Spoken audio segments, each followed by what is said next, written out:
Welcome to the Huberman Lab podcast, where we discuss science and science-based tools for everyday life. I'm Andrew Huberman, and I'm a professor of neurobiology and ophthalmology at Stanford School of Medicine. My guest today is Dr. Layne Norton. Dr. Layne Norton did his training in biochemistry and nutritional sciences and is one of the world's foremost experts in exercise and nutrition. He is also an expert in the topic of supplementation and other tools to augment health. Today, we discuss a large number of very important topics in these categories, and we start the conversation by establishing what Dr. Norton's thresholds are for what he accepts as evidence, in particular, actionable evidence. So what follows is a description of what Dr. Norton really believes is worth paying attention to versus what he believes is worth ignoring in the realms of nutrition, training, and supplementation. So you can be certain that as we start to go through the topics of sugar, GLP-1 agonists, things like ozempic, artificial sweeteners, whether you should train to failure or not during your resistance training sessions, how much volume of training you need to do, cardiovascular training and its different forms in terms of how they benefit health span and lifespan and body composition, protein and its different sources, and on and on. Indeed, we cover many topics in this episode. You can be sure that all of the information you hear from Dr. Norton is being filtered through that extremely stringent filter that Dr. Norton is so well known for. And thus, by the end of today's episode, you will be armed not only with the latest information on nutrition, training, and supplementation, but you'll also be armed with your own filter to determine what sorts of health protocols are actionable for you. Before we begin, I'd like to emphasize that this podcast is separate from my teaching and research roles at Stanford. It is, however, part of my desire and effort to bring zero cost to consumer information about science and science-related tools to the general public. In keeping with that theme, I'd like to thank the sponsors of today's podcast. Our first sponsor is Mateina. Mateina makes loose-leaf and ready-to-drink yerba mate. Yerba mate has long been my preferred source of caffeine, not just because it tastes great and provides that stimulant effect that caffeine provides for focus and alertness, but its other many benefits that are unique to yerba mate, such as regulating blood sugar, high antioxidant content, and it can improve digestion. And of course, I drink yerba mate because I simply love the taste. While there are a lot of different choices out there in terms of yerba mate drinks, my personal favorite is Mateina yerba mate because it's made with the highest quality organic ingredients and it has a very rich but clean taste. And given Mateina's great taste and commitment to quality, I recently became a part owner in the company and I've helped design some of their drink products. In particular, I love the taste of Mateina's canned zero-sugar cold brew yerba mate, which has a slight taste of lemon, and I personally helped develop that drink. I drink 2 cans of Mateina yerba mate cold brew in the morning, and I often drink a third can in the early afternoon. If you'd like to try Mateina, you can go to drinkmateina.com/Huberman. Right now, Mateina is offering a free 1-pound bag of loose-leaf yerba mate tea and free shipping with the purchase of 2 cases of their cold brew yerba mate. Again, that's drinkmateina.com/Huberman to get a free bag of yerba mate loose leaf tea and free shipping. You can also find Mateina at all Sun Life locations and Erewhon locations. So please be sure to look for it both at Sun Life and at Erewhon. Today's episode is also brought to us by 8 Sleep. 8 Sleep makes smart mattress covers with cooling, heating, and sleep tracking capacity. Now, I've spoken many times before on this podcast about the critical need for us to get adequate amounts of quality sleep each night. One of the best ways to ensure a great night's sleep is to control the temperature of your sleeping environment. And that's because in order to fall and stay deeply asleep, your body temperature actually has to drop by about 1 to 3 degrees. And in order to wake up feeling refreshed and energized, your body temperature actually has to increase by about 1 to 3 degrees. 8 Sleep makes it incredibly easy to control the temperature of your sleeping environment by allowing you to program the temperature of your mattress cover at the beginning, middle, and end of the night. I've been sleeping on an 8 Sleep mattress cover for well over 3 years now, and it has completely transformed my sleep for the better. 8 Sleep recently launched their newest generation pod cover, the Pod 4 Ultra. The Pod 4 Ultra has improved cooling and heating capacity, higher fidelity sleep tracking technology, and it also has snoring detection that remarkably will automatically lift your head a few degrees to improve your airflow and stop your snoring. If you'd like to try an 8 Sleep mattress cover, you can go to 8sleep.com/Huberman to save $350 off their Pod 4 Ultra. 8 Sleep currently ships to the USA, Canada, UK, select countries in the EU, and Australia. Again, that's 8sleep.com/Huberman. Today's episode is also brought to us by Maui Nui venison. Maui Nui venison is the most nutrient-dense and delicious red meat available. I've spoken before on this podcast about the fact that most of us should be seeking to get about 1 gram of quality protein per pound of body weight every day. That protein provides critical building blocks for things like muscle repair and synthesis, but also promotes overall health given the importance of muscle as an organ. Eating enough quality protein each day is also a terrific way to stave off hunger. One of the key things, however, is to make sure that you're getting enough quality protein without ingesting excess calories. Maui Nui venison has an extremely high quality protein to calorie ratio, such that getting that 1 gram of protein per pound of body weight is both easy and doesn't cause you to ingest an excess amount of calories. Also, Maui Nui venison is absolutely delicious. They have venison steaks, ground venison, and venison bone broth. I personally like and eat all of those. In fact, I probably eat a Maui Nui venison burger pretty much every day, and occasionally I'll swap that for a Maui Nui steak. And if you're traveling a lot or simply on the go, they have a very convenient Maui Nui venison jerky, which has 10 grams of quality protein per stick at just 55 calories. While Maui Nui offers the highest quality meat available, their supplies are limited. Responsible population management of the axis deer on the island of Maui means that they will not go beyond harvest capacity. Signing up for a membership is therefore the best way to ensure access to their high-quality meat. If you'd like to try Maui Nui venison, you can go to mauinuivenison.com/Huberman to get 20% off your membership or first order. Again, that's mauinuivenison.com/Huberman. And now for my discussion with Dr. Layne Norton. Dr. Layne Norton, welcome back. Thanks for having me back. Before we jump in, I want to get your stance on what constitutes evidence. Because I think a big reason why you are considered one of the, if not the most trusted person in the realm of nutrition and training, is that you set a very high bar for what you consider science-based fact that motivates action. So to just kind of break this down based on my read of the landscape online, it seems that there's a group of people, I don't know what to call them, purists or something, who, unless there's a randomized controlled trial, so that means in humans, or several, that points in a particular direction, they are very unlikely to adopt a new practice, say removing a given food or nutrient, adding a given food or nutrient, training a certain way, not training a certain way. Okay, that's one group.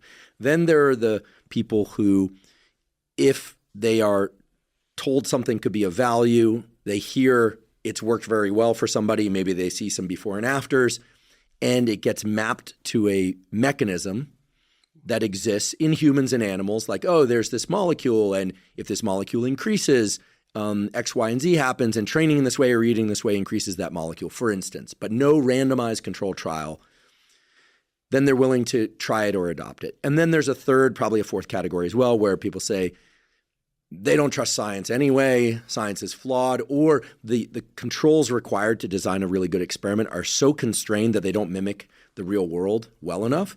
And so they're really just interested in what works. So they look to people that seem to have achieved the results they want. Feel free to add another group, but which group would you consider yourself in personally? And then where does your evidence that you put out online and today come from? And I already know the answer to the last question, but I think it was important to kind of spell out the landscape. So everything you just mentioned would fall under the category of evidence. Everything that we can observe is evidence.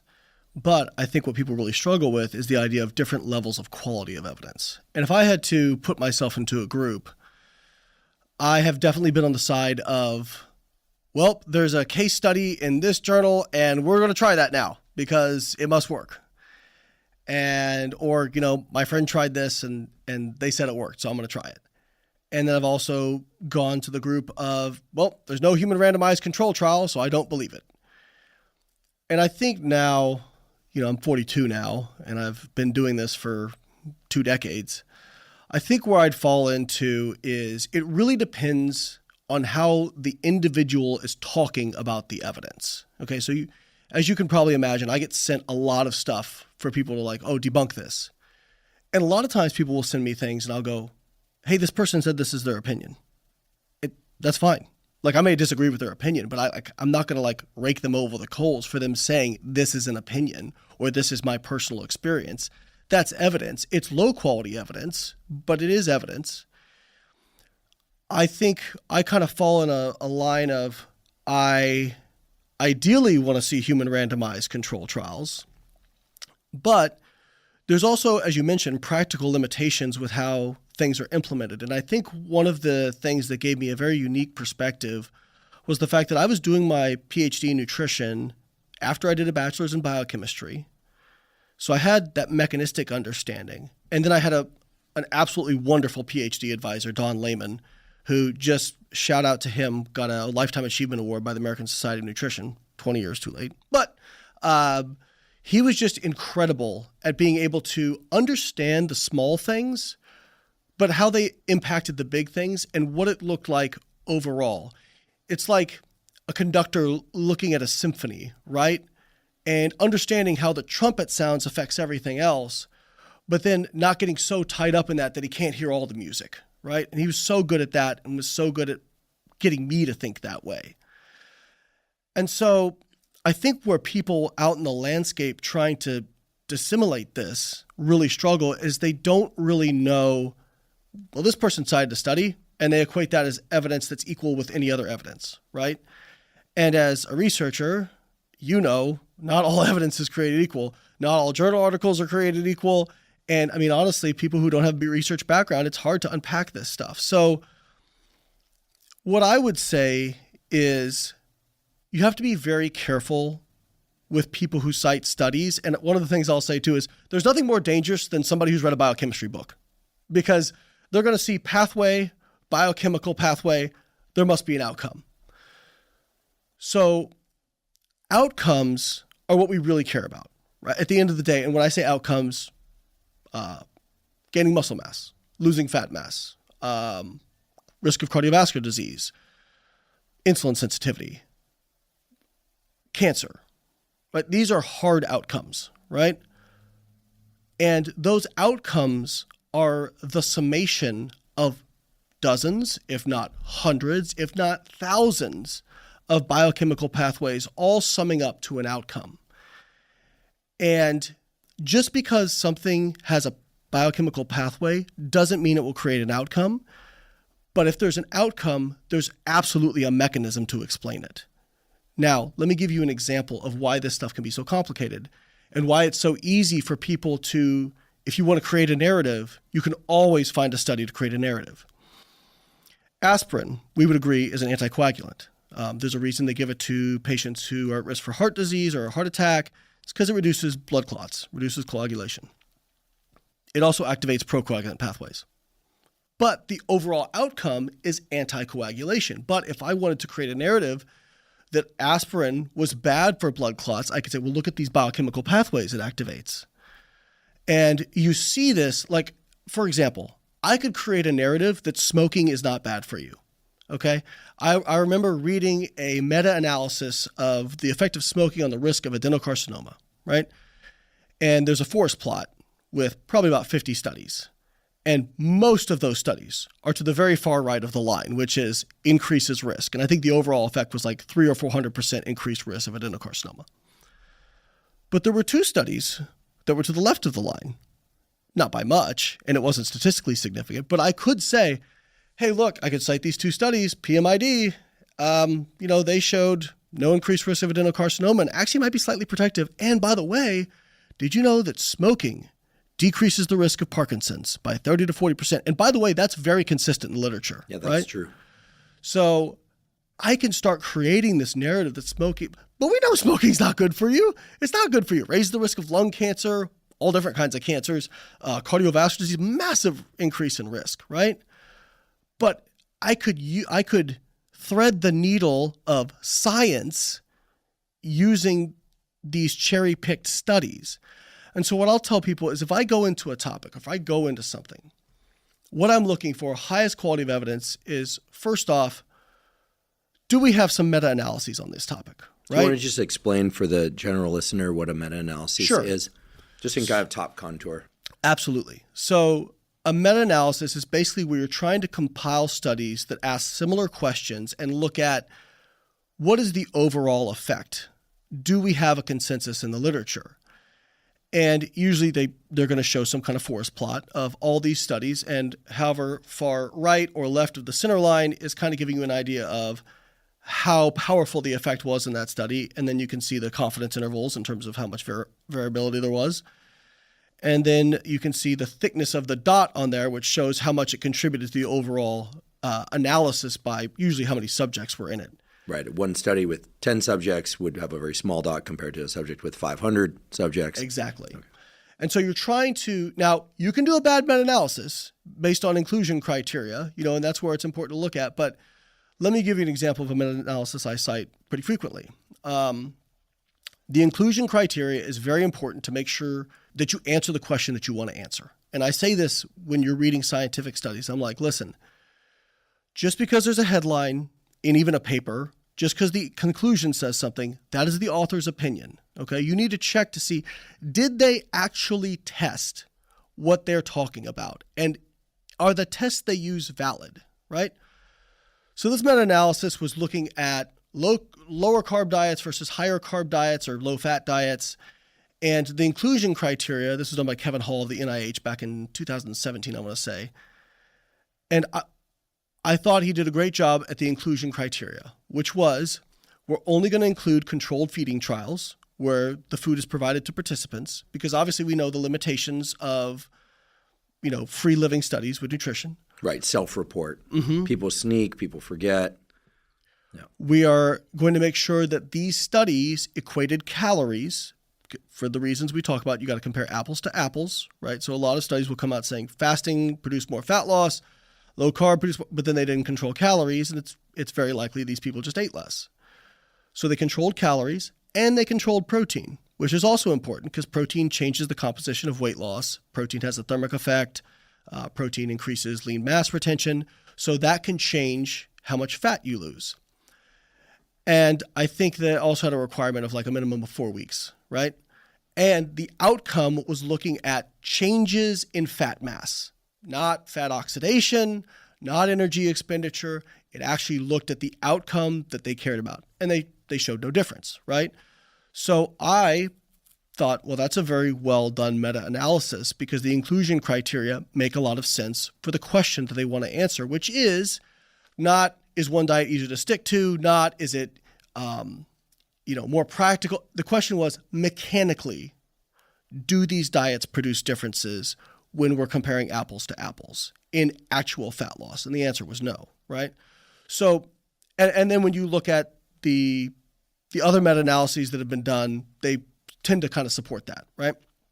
So the first thing I'm going to look at is, all right, these meta-analyses tend to be looked at as kind of the highest form of evidence, right? Because you're compiling a bunch of different studies, which, listen, we know there are bad studies that get done. I think the amount of studies that get like just straight up faked is probably much lower than people think.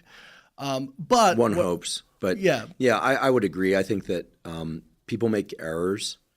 I do think that a lot of quote unquote bad papers, or let's just say false conclusions, arise from elimination of data that did not fit the person's desired outcome.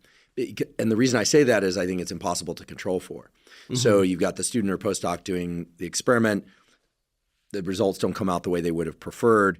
And then let's just say I've observed before, never in my laboratory, fortunately, but cases where people come up with reasons why that particular experiment wasn't valid because, the mice were initially sick or the lot of drug that they used wasn't, it was heading towards expiration. They come up with reasons to exclude rather than outright data fabrication where people literally create results that aren't there. Yeah. And there are a number of different examples throughout history where people have done that, but I like to think that those are more rare. I think that's probably pretty small. My experience is the same as you. I didn't see much of that, or I never saw it observed. Usually end up reading about that in the form of retractions in journals that come out nowadays more close to the publications because of AI's ability to scan images and things of that sort. Yeah, I think, usually if I see a paper and the conclusion, like just straight up, I go, oh, I don't know about that.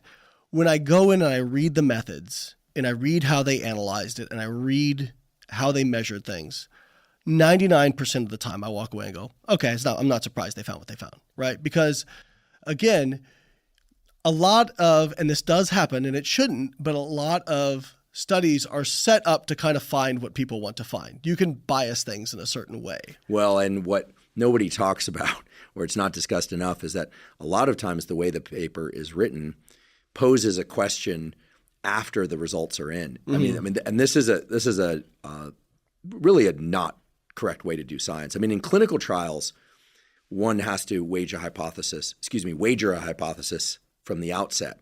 And then you go test that hypothesis. You're not asking a question. And you have to say what you're going to measure. Right, exactly. Whereas in more typical laboratory science, people will design an experiment, they have hypotheses, but then depending on how the experiments work out or don't work out, oftentimes they'll change the question, they'll modify the hypotheses, and one wouldn't, as a reader, as a journal, as a reviewer, one will never know. And so that's a sleight of hand that is, I would say, unfortunately, is very common in bench science. Yeah. But I will say, like, there's very rarely will I say this was a bad study. Often what I'll say is, I don't agree with their conclusion based on their data and their design, but the data is the data, I was just very fortunate, again, to my Ph.D. advisor. I have so much gratitude because he just right away was like, hey, if we're wrong about something, that's fine. And I'll give you an example of how results can seem to conflict, but how things are designed. We actually wanted to test, does protein quality make a difference? And we wanted to look at it at like not low, but like just kind of like RDA levels of protein. And we saw that protein quality did make a difference at those levels of protein. But if you look at experiments where people are feeding like high levels of protein, like 1.6 to 2 grams per kilogram of body weight, you don't really see much difference in, lean mass or protein synthesis with looking at different protein sources. Well, that's because it's much more regulatory on a low end because you're closer to those thresholds that trigger that signaling. And so, we wanted to show at that level that it made a difference, but then we also acknowledged, okay, at this level, it probably doesn't make as much of a difference. But people can read those things and say, well, I don't believe studies because they're conflicting. But no, when you read how it was designed, I can easily say, like, I remember there was somebody sent me a study and said, well, how does this fit with your data? Which they were comparing rice versus whey protein and found that both stimulated protein synthesis to the same degree. And I said, well, they used 40 grams of protein. Like if you get protein high enough, you can max out protein synthesis regardless of the form of protein you're using. And so that's just like one of those examples, right? So when I'm looking through this stuff, I'm looking at, okay, does there seem to be a consensus in the data? And then is it like in these meta-analyses, does the inclusion criteria make sense? And then if there's no real agreement amongst the meta-analyses, then I'm looking at, okay, what do the most tightly controlled studies show, like in the randomized control trials? And then I'm kind of like basing an opinion off that. But, and the hierarchy of evidence, the pyramid, you got meta-analysis, systematic reviews, randomized control trials, you have cohort data, epidemiology, and then animal studies tend to get kind of lumped in together. And then you got like case studies and so on and so forth, right? And so all that stuff is valid. It's all valid. I think where I spend a lot of time on social media is, for example, I'll give you a great example. Someone saying, well, you don't want to eat cruciferous vegetables because they have isocyanates in them, which can bind to iodine, and that is going to impair your thyroid function, lower your metabolic rate, and cause you weight gain. And so that's a pathway, that's a mechanism. Is it possible? I suppose it is possible, right? That pathway does exist. Iodine is important for thyroid function. Isocyanates do bind to iodine. You can take any food, even organic food, and you can find a compound in it that if you fed it in a high dose, it would have weird effects, right? And so the question is not, if you eat something, are there compounds in it that maybe activate negative biochemical pathways? The question is, what is the overall outcome? And so when these pathways are promoted versus, let's see if we actually have randomized control trials in humans that measure what we actually care about. And so we do have, like in that particular case, we have randomized control trials looking at, okay, cruciferous vegetable intake and thyroid function. And there's no difference in the outcome. And so what that says, and then no difference in BMR, and then actually people who eat more cruciferous vegetables actually tend to be a little bit leaner, but that could be a little bit of healthy user bias, and they'd probably just eat less calories because they're more satiated. But it's certainly not going the opposite direction, right? And so the point is, again, if an outcome exists, there is absolutely a mechanism to explain it. But just because a mechanism exists does not mean you're going to produce an outcome. And I got exposed to this very early because I cut my teeth on the bodybuilding message boards back in the day, where it was a bunch of nerds arguing with each other, mostly who had no background arguing. But there were some actual like sports scientists and professors who would get on those every once in a while. This was before social media existed. And I remember I was in biochemistry class. This is 2003, and they're talking about how caffeine inhibits glycogen phosphorylase, which is a mechanism, and it exists. Caffeine inhibits glycogen phosphorylase. And so I made this post on the forums, and I said, well, we should be having caffeine after a workout then, because it'll help with glycogen resynthesis, because it'll keep, glycogen phosphorylase from breaking down glycogen. And somebody came in and said, you're really like zooming in on a blade of grass instead of zooming out and looking at the forest, right? And biochemists, I was guilty of this, and biochemists by trade, we get very focused on pathways. But if you think about what caffeine does overall, activates the sympathetic nervous system. Its function is to, like, you're liberating fuel. Like and some people, when they take caffeine, actually have a rise in blood glucose. So that is, the outcome is actually counter to what that biochemical pathway is.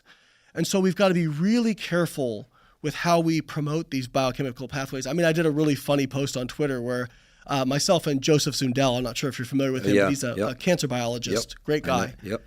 And we were joking back and forth. I said, you know what?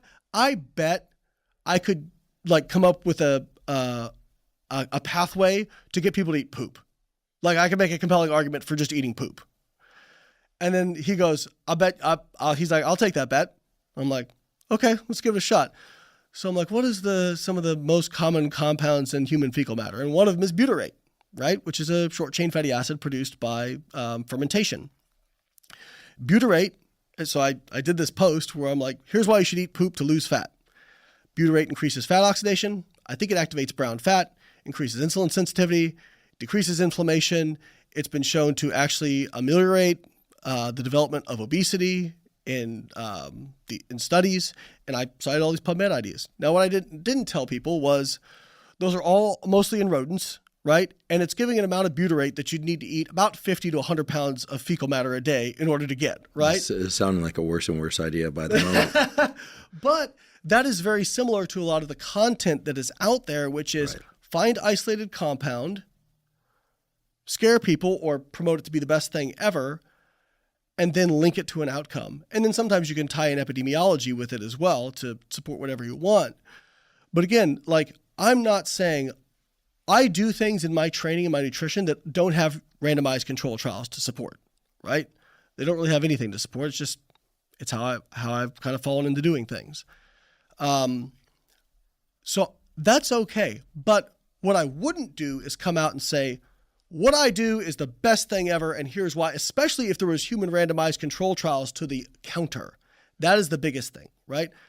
If we have human randomized control trials and they're going the opposite direction of a case study or an observation, there's a reason human randomized control trials, I scream about them all the time, and why they're considered the gold standard of evidence. When we look at cohort data, you're just observing people. There's no intervention. Maybe explain what cohort data are. Okay. Is it comparing two groups? Sure. So cohort data, you're comparing groups, but you're not having an intervention. So you're tracking them over the course of what period of time. A lot of cohort studies like looking at cardiovascular disease, cancer. These people decided to be vegan. These people decided to be, let's just say omnivores. Those are some of the classic experiments, right? And they weren't assigned to this experiment. They agreed to join the experiment. They've been eating this way for a while. Right. You ask them a bunch of questions.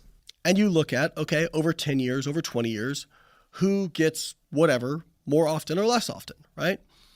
And then we try to figure out and calculate, okay, what's the effect and is this real?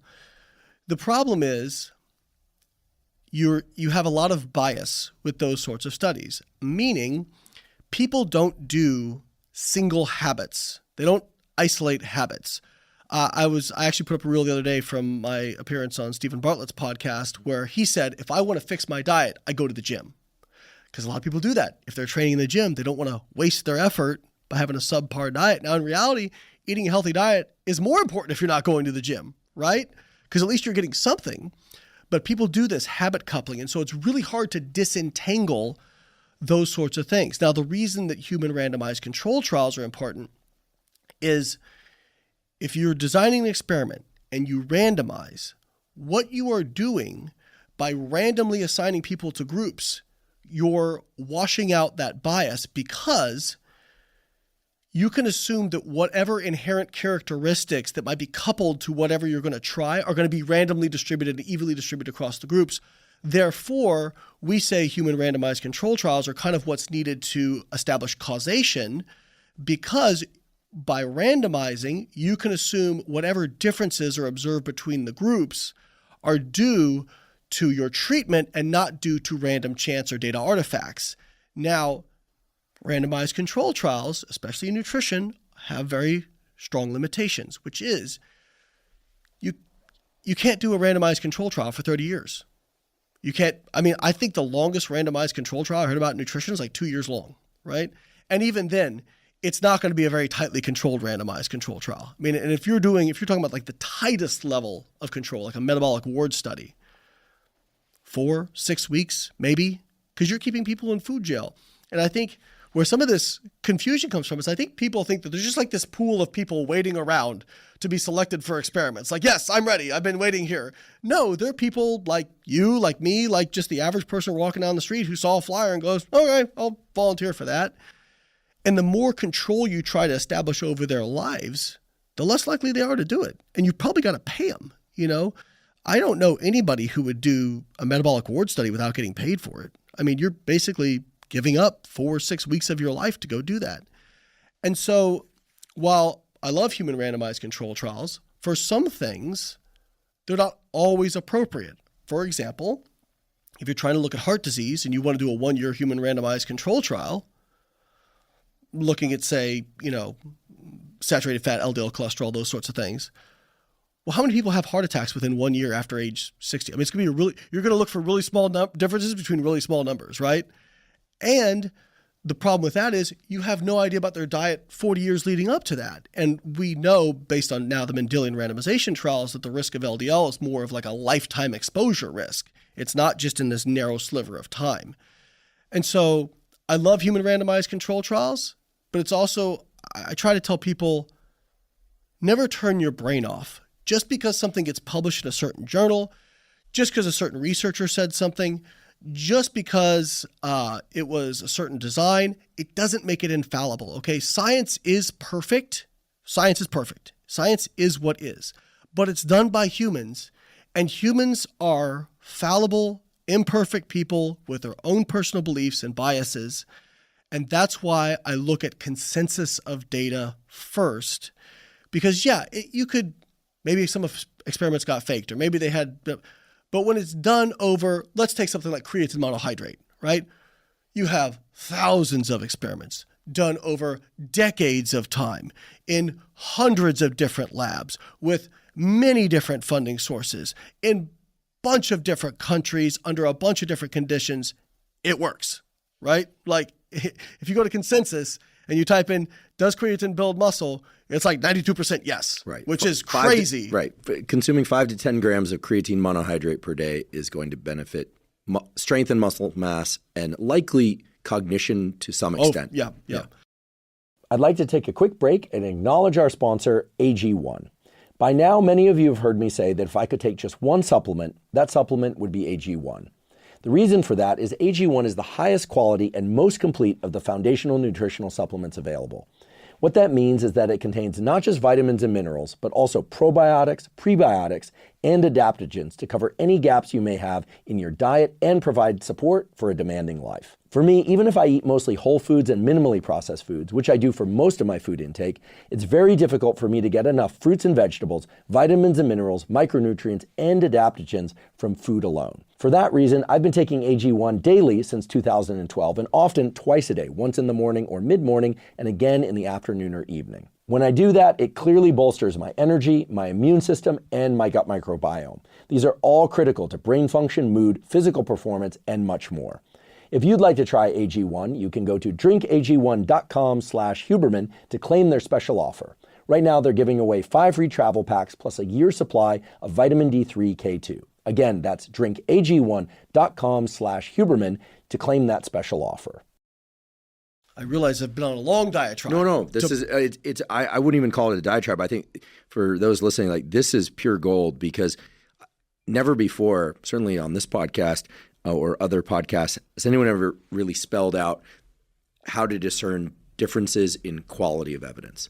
Right. And it's mostly a free world, most places, and people can do what they want, but I think they need to decide what their thresholds are for quality. Yeah. And I think the one other thing I'll tell people is, I saw this the other day. I saw somebody post, I think it was a comment on one of my posts, and I actually commented back. They said, I know I can trust you, and whatever you say, I know it, I can take it to the bank. And I said, I appreciate that, but I am a flawed human like anybody else. Please don't turn your brain off. And one of the things I've really tried to do now in this stage of my career is I want to teach people how to think.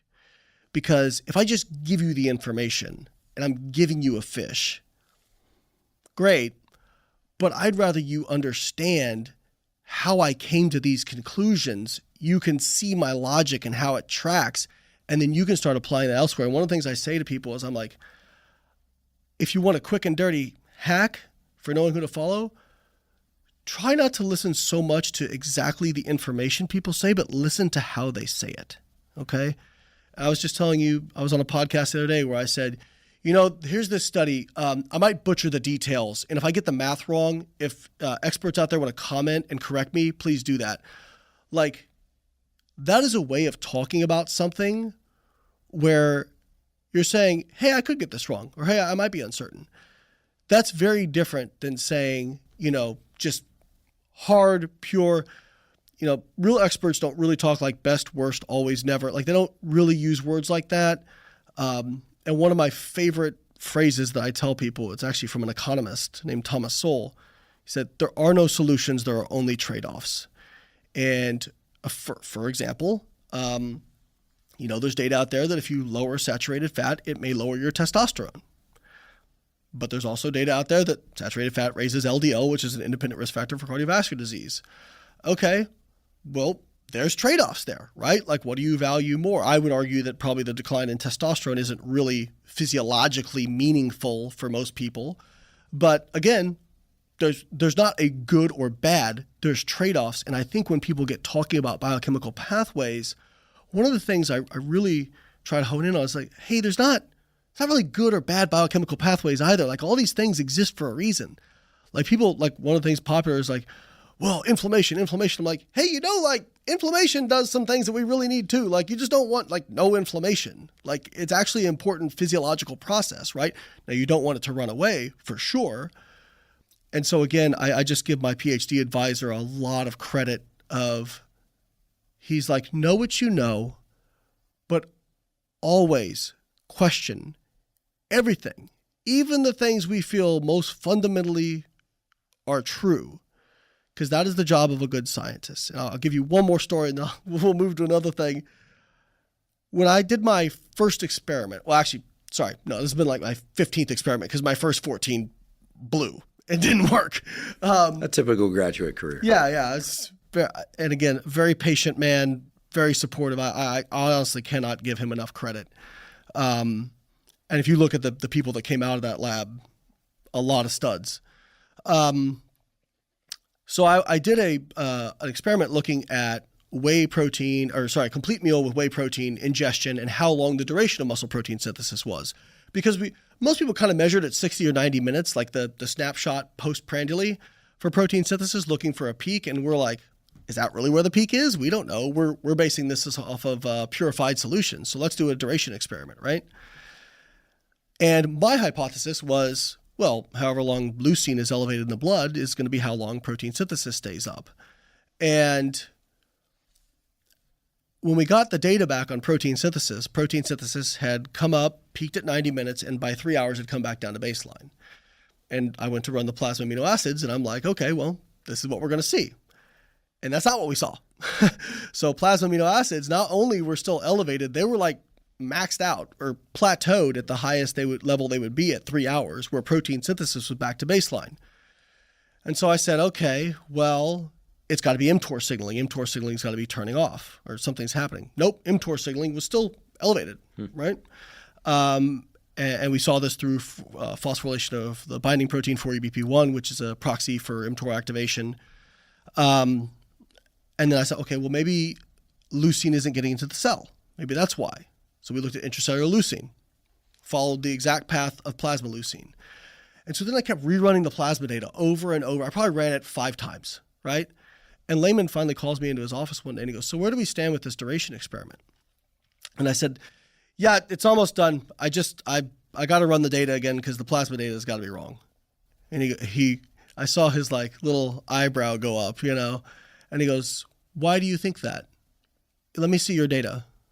He goes, your standard error bars are good. This looks to be relatively tight data. How's your technique? And I'm going through like how I, all the steps to analyze plasma amino acids.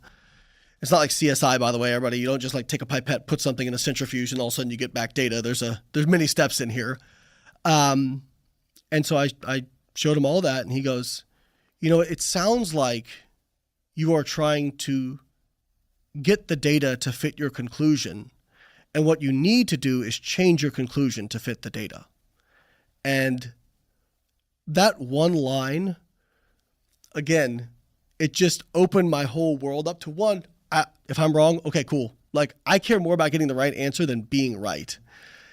And that's why we were talking earlier. I'm like, there's so much stuff that I just don't believe. I want to see 10, 20 studies before I go, yeah, And the other thing I'll tell people is, hey, I don't plant my flag real strong very often. So when you see me do it, I'm not saying I'm not fallible, but if you see me do it, you probably should pay attention because I don't usually do that.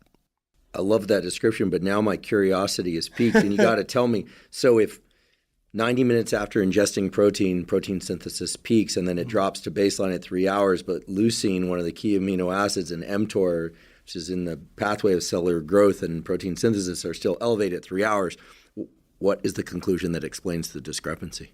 Yeah, so we actually looked for this for years. So a few things. There was some other studies that supported that.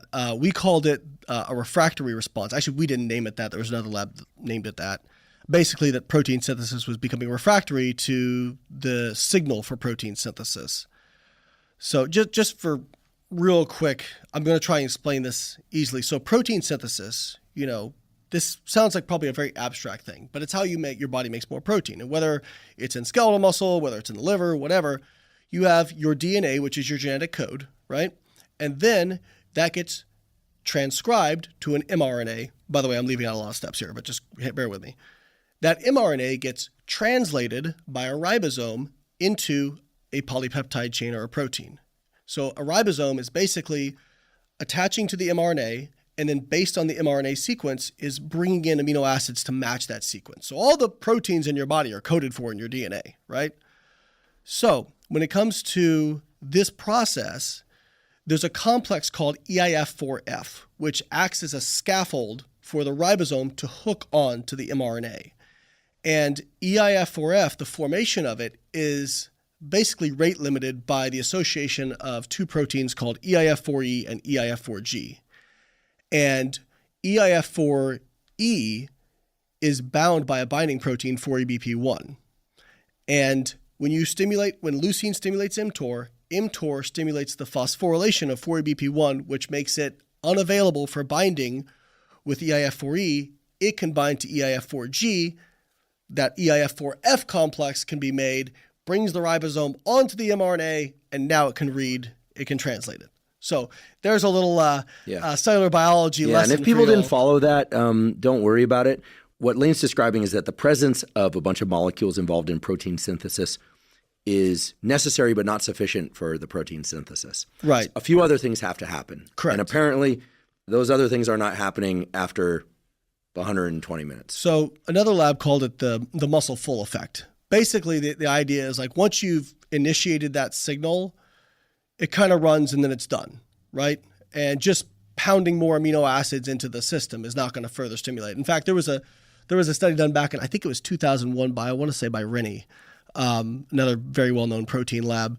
And they infused essential amino acids for 6 hours and looked at skeletal muscle protein synthesis. And they found it went up and then came back down by 2 hours and then never went back up, right?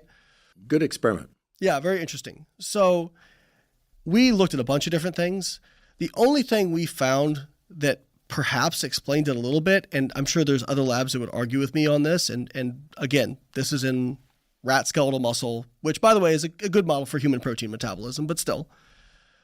We looked at intracellular ATP levels and actually found that they were declining kind of in concert with the decline in muscle protein synthesis. And muscle protein synthesis is an ATP-dependent process.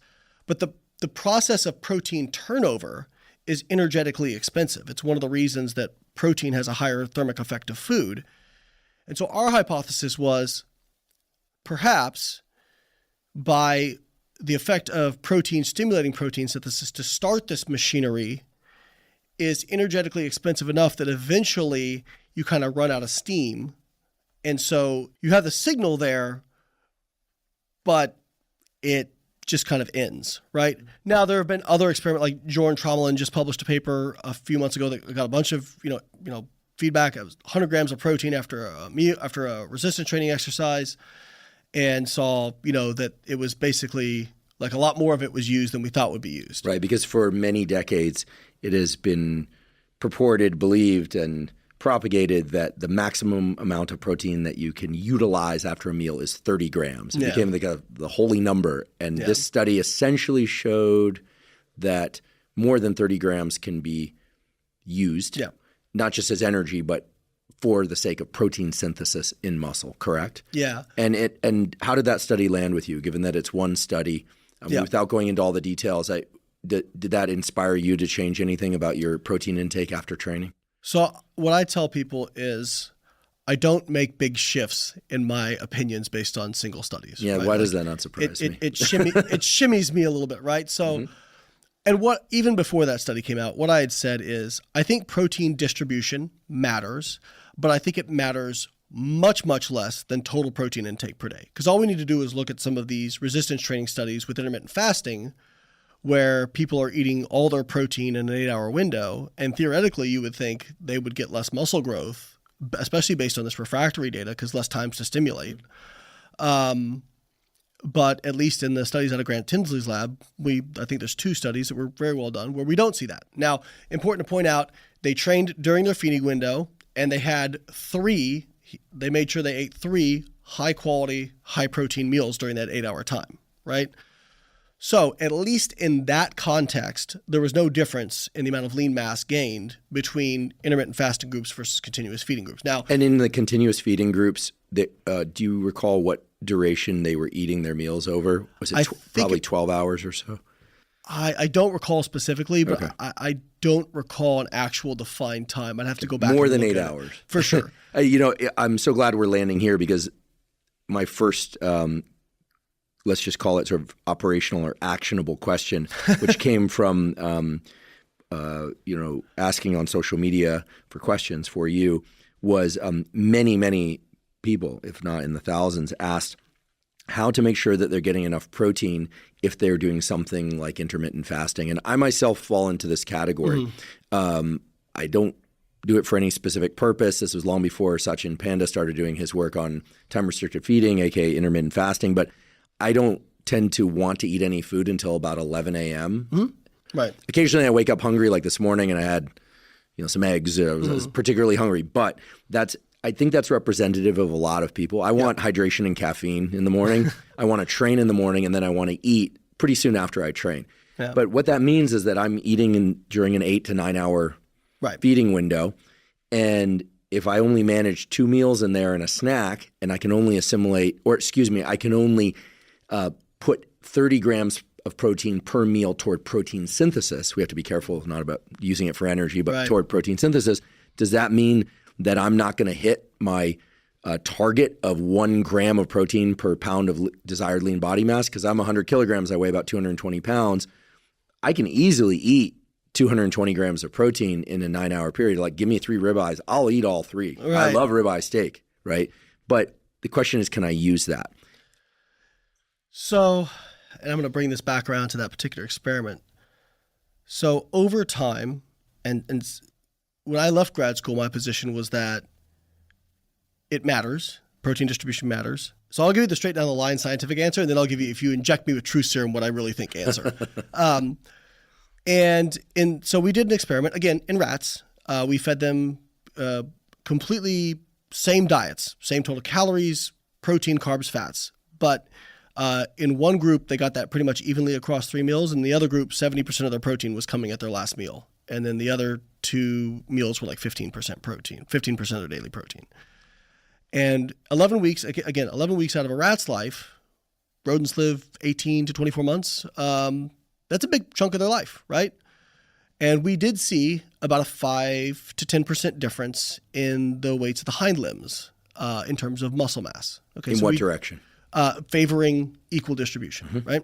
Now, again, hard to repeat that study in humans, right? And for the duration it's done. So I came out saying, you know what? That's actually less than I thought we were going to. I thought we were going to find bigger differences than that. You know, because, I mean, if you're thinking about number of times you're stimulating protein synthesis, I mean, 1 per day versus 3 per day, I mean, shouldn't there be like a pretty significant difference there? And it was, I mean, it reached the level of significance. But again, I thought the effect size was smaller than I thought.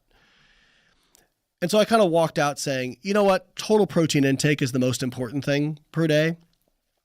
And then if you can distribute it relatively evenly, that's maybe the last 5 to 10%, right?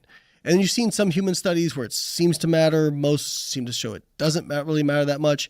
Here's what I think. If you're measuring an outcome like lean mass, that doesn't change much in 8 weeks, unfortunately. It's very small differences.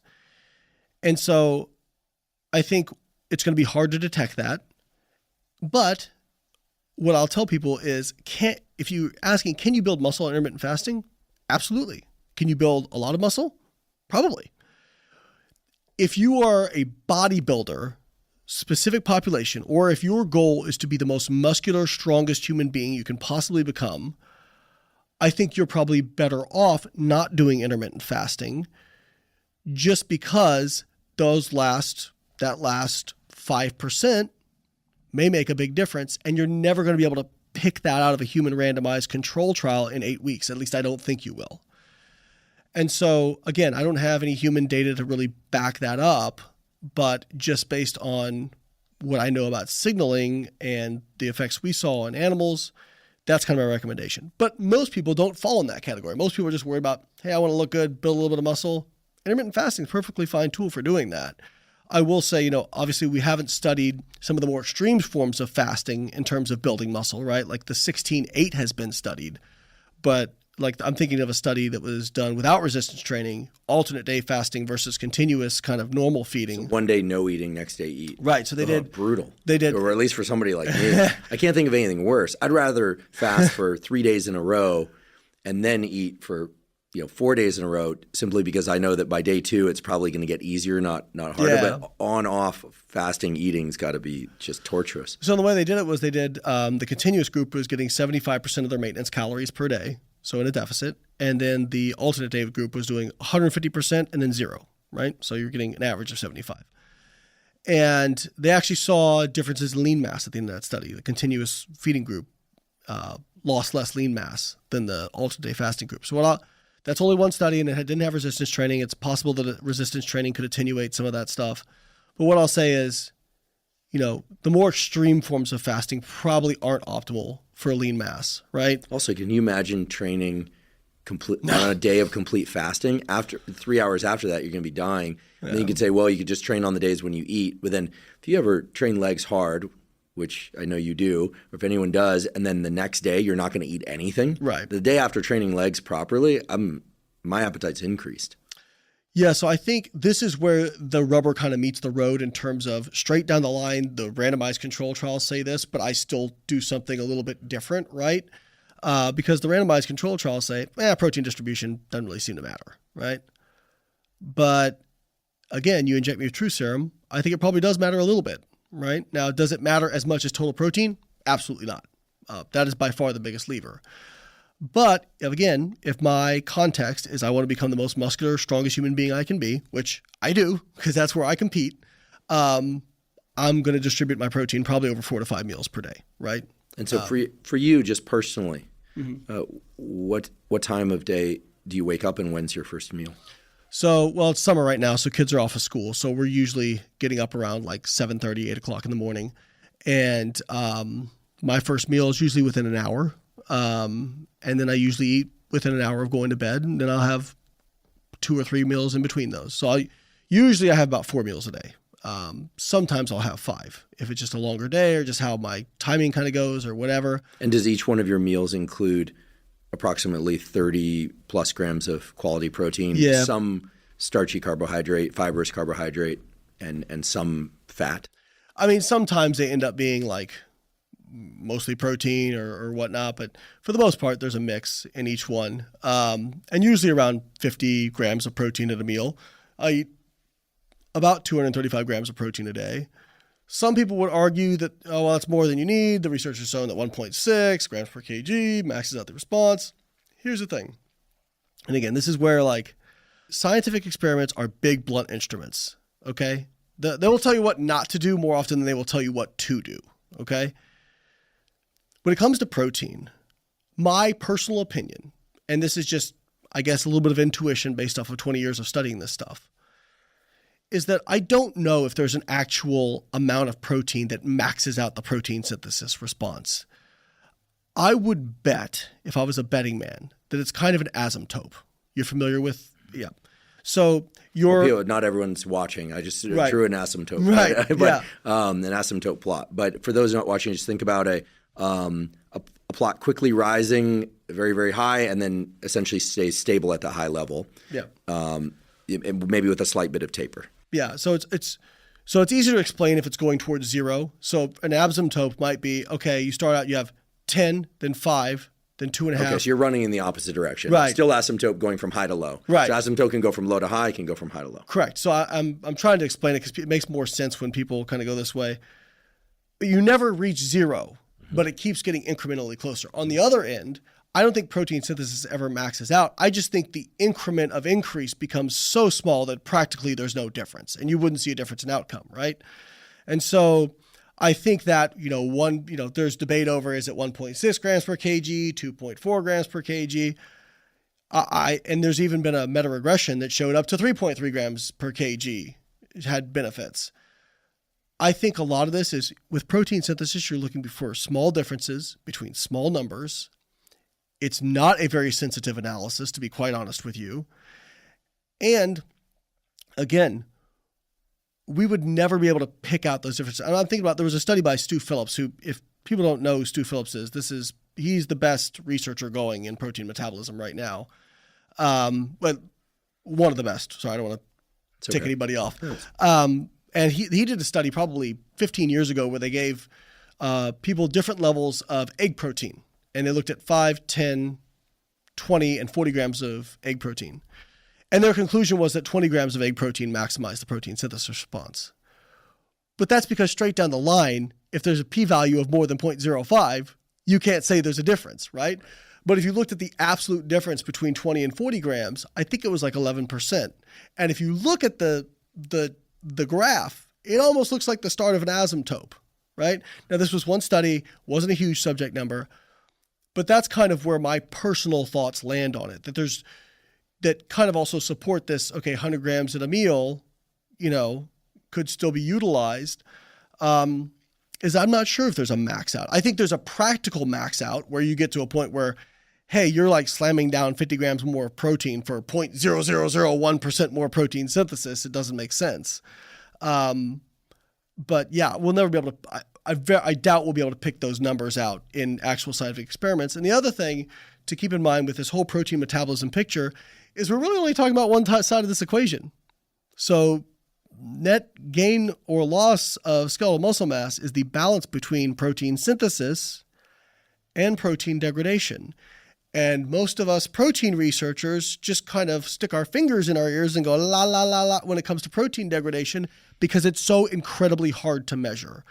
And so, yeah, like when we start to put all that stuff together, it's like now this picture gets really complicated. So what I tell people when it comes to that kind of stuff is, listen, you could really get into the weeds on this stuff. The big rocks are about 1 gram per pound of body weight if you want to really, for all intents and purposes, max out the anabolic response.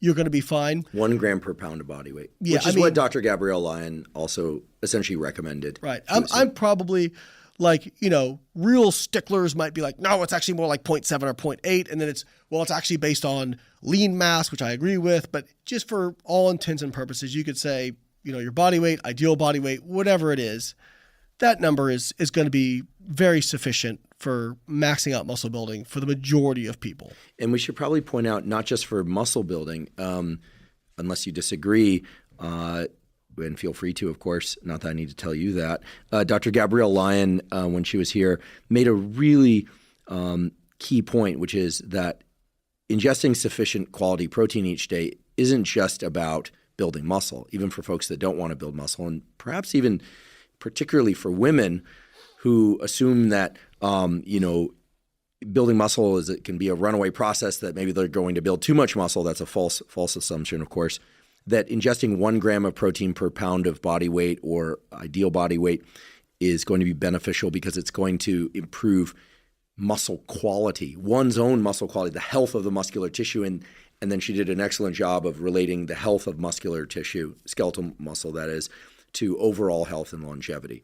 So I just raised that because I know that many people listening to this probably want to add a little bit of muscle here or there. Some perhaps want to keep the muscle they've got and lose fat. And some, of course, want to add a lot of muscle. But it sounds like the recommendation is always the same. Since we need to eat sooner or later, 1 gram of quality protein per pound of lean body mass or current body weight or desired body weight, that's going to be a good starting place. Yeah, for sure. And I think I would tend to agree with her. The process, because when you eat protein, you're not just going to start laying down slabs of lean tissue just from eating protein. There has to be a stimulus, which is resistance training. Or some people would argue you could stretch really hard and get the same thing, which there may be some evidence of that. With weights and lift them in between stretches? No, I'm just kidding, which is basically weightlifting. There actually are studies now where they put people in really kind of hardcore stretching for, several minutes, and they actually see hypertrophy with it. Yeah, very interesting. We could talk about those if you wanted, but the point is, either way, it's mechanical tension, right? So that's the stimulus to build muscle, to lay down lean tissue. But the process of remodeling is probably beneficial for multiple reasons. So when you eat protein, like we said, synthesis goes up, degradation goes up, right? Because you're stimulating that process. You're stimulating protein turnover. One, that's relatively energetically expensive, all things being equal. So that's where the thermic effect of protein comes from. Because people will say, well, it's the urea cycle and this and that. Most of those ATPs you get back in different phases of that cycle. Really, in my opinion, the thermic effect of protein is due to kind of activation of this futile cycle of you're building more protein, but then you're also breaking down more protein. And so part of that is you are remodeling. You are making sure that protein is higher quality in that tissue by continuously breaking it down and building it back up. And so I would probably agree with that. And then it's again, even if you're at a resistance training program where you're not really building much more muscle anymore, the process of remodeling is probably good for you, And I would just say try to allay some of these concerns from people who are concerned about gaining too much muscle. So I have been lifting really hard consistently for 25 years. I am very comfortable with saying I train harder than almost anybody else you can possibly imagine. And anybody who has trained around me will back me up in the comments. I train very hard. And in a shirt, I look like an athletic guy who lifts. I don't look like a monster, Like you might see pictures of me when I was at a bodybuilding show and very, very lean, and that looks, over the top. But for the most part, I just look kind of athletic. And I've spent my entire adult life trying to get too big, right? So for most people, unless you're on performance enhancing drugs or you just have incredible genetics, that's not going to happen. And if it starts to happen, just back off on your lifting.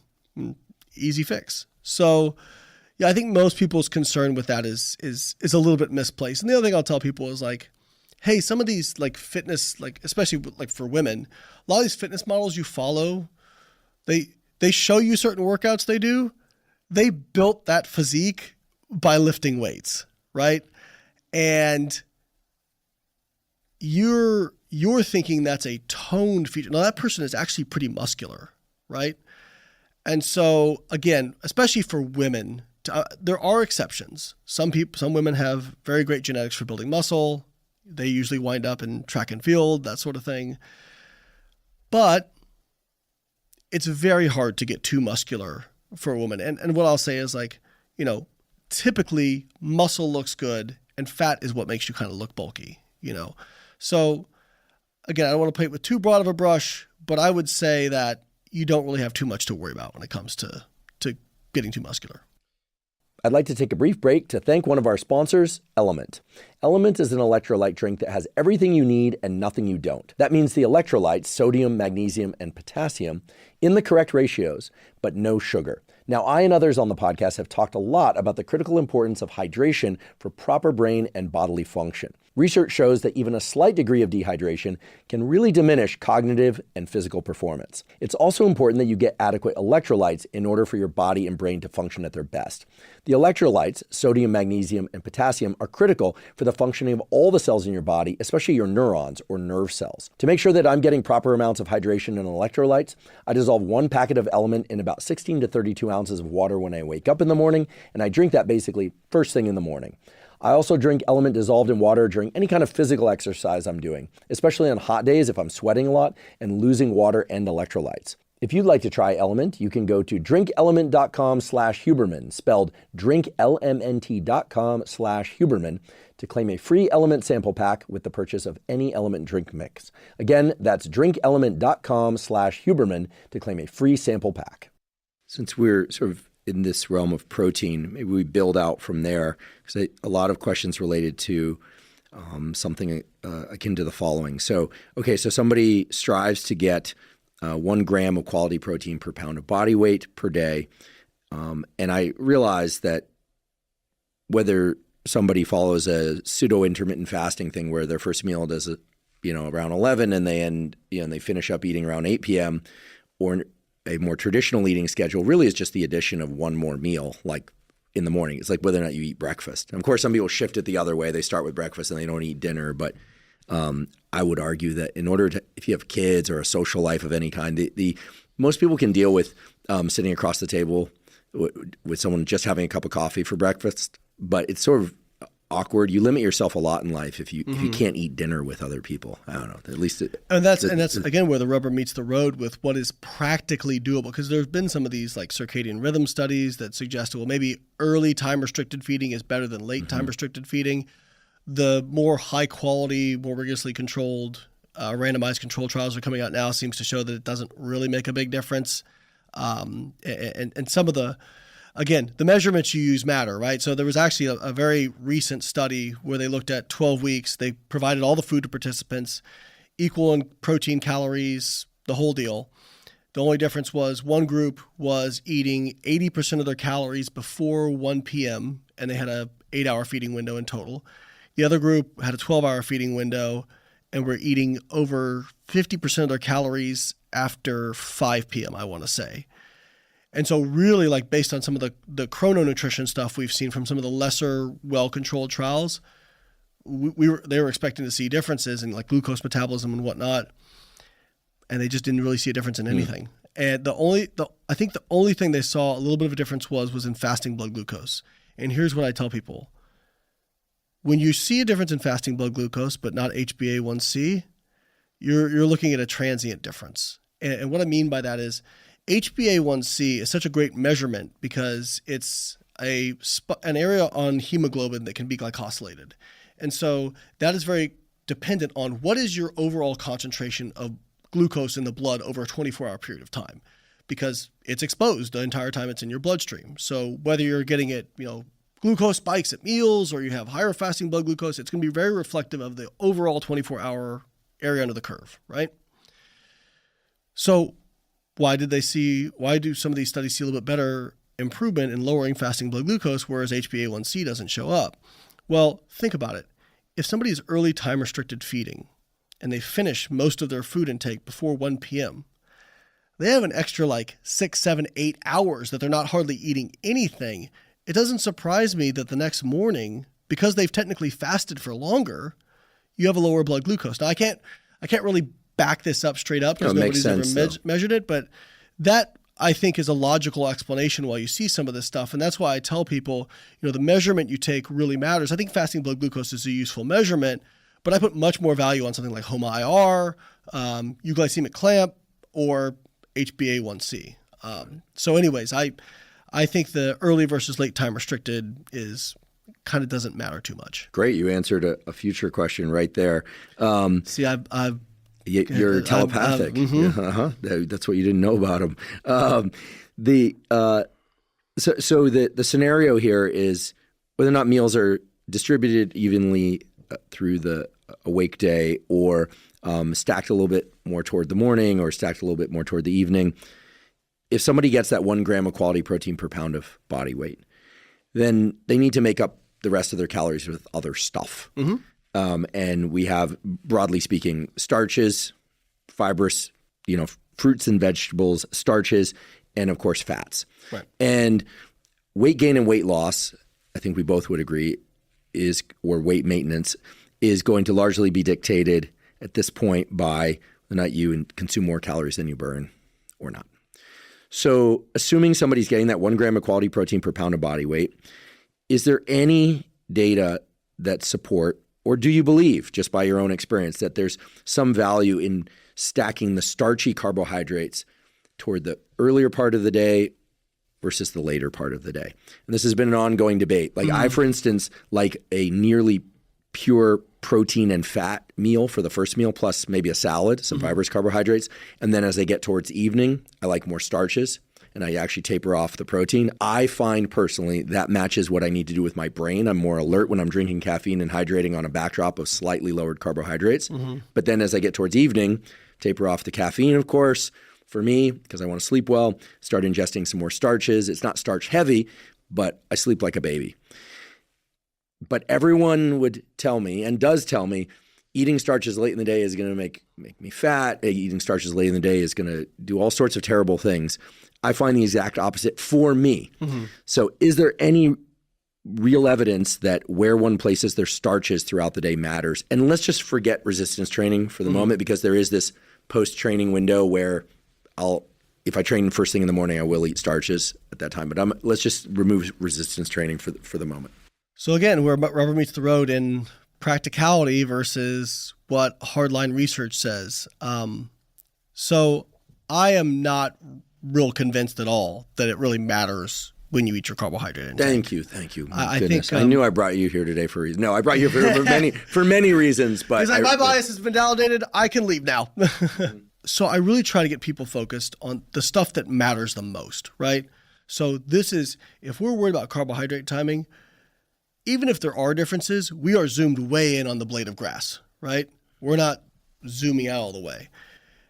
And I think, hey, if somebody likes to eat more carbohydrate in the morning and that fits their lifestyle and that is easy for them to continue to do, then I would say do that. And could I add, in terms of not focusing on a blade of grass, but something that I consider a major lever, if eating fewer carbohydrates in the afternoon and evening doesn't impede your sleep, then you're okay. But I would argue if anything is interfering with your sleep on a consistent basis, you've got a serious problem. Yeah. So there are no solutions, only trade-offs, right?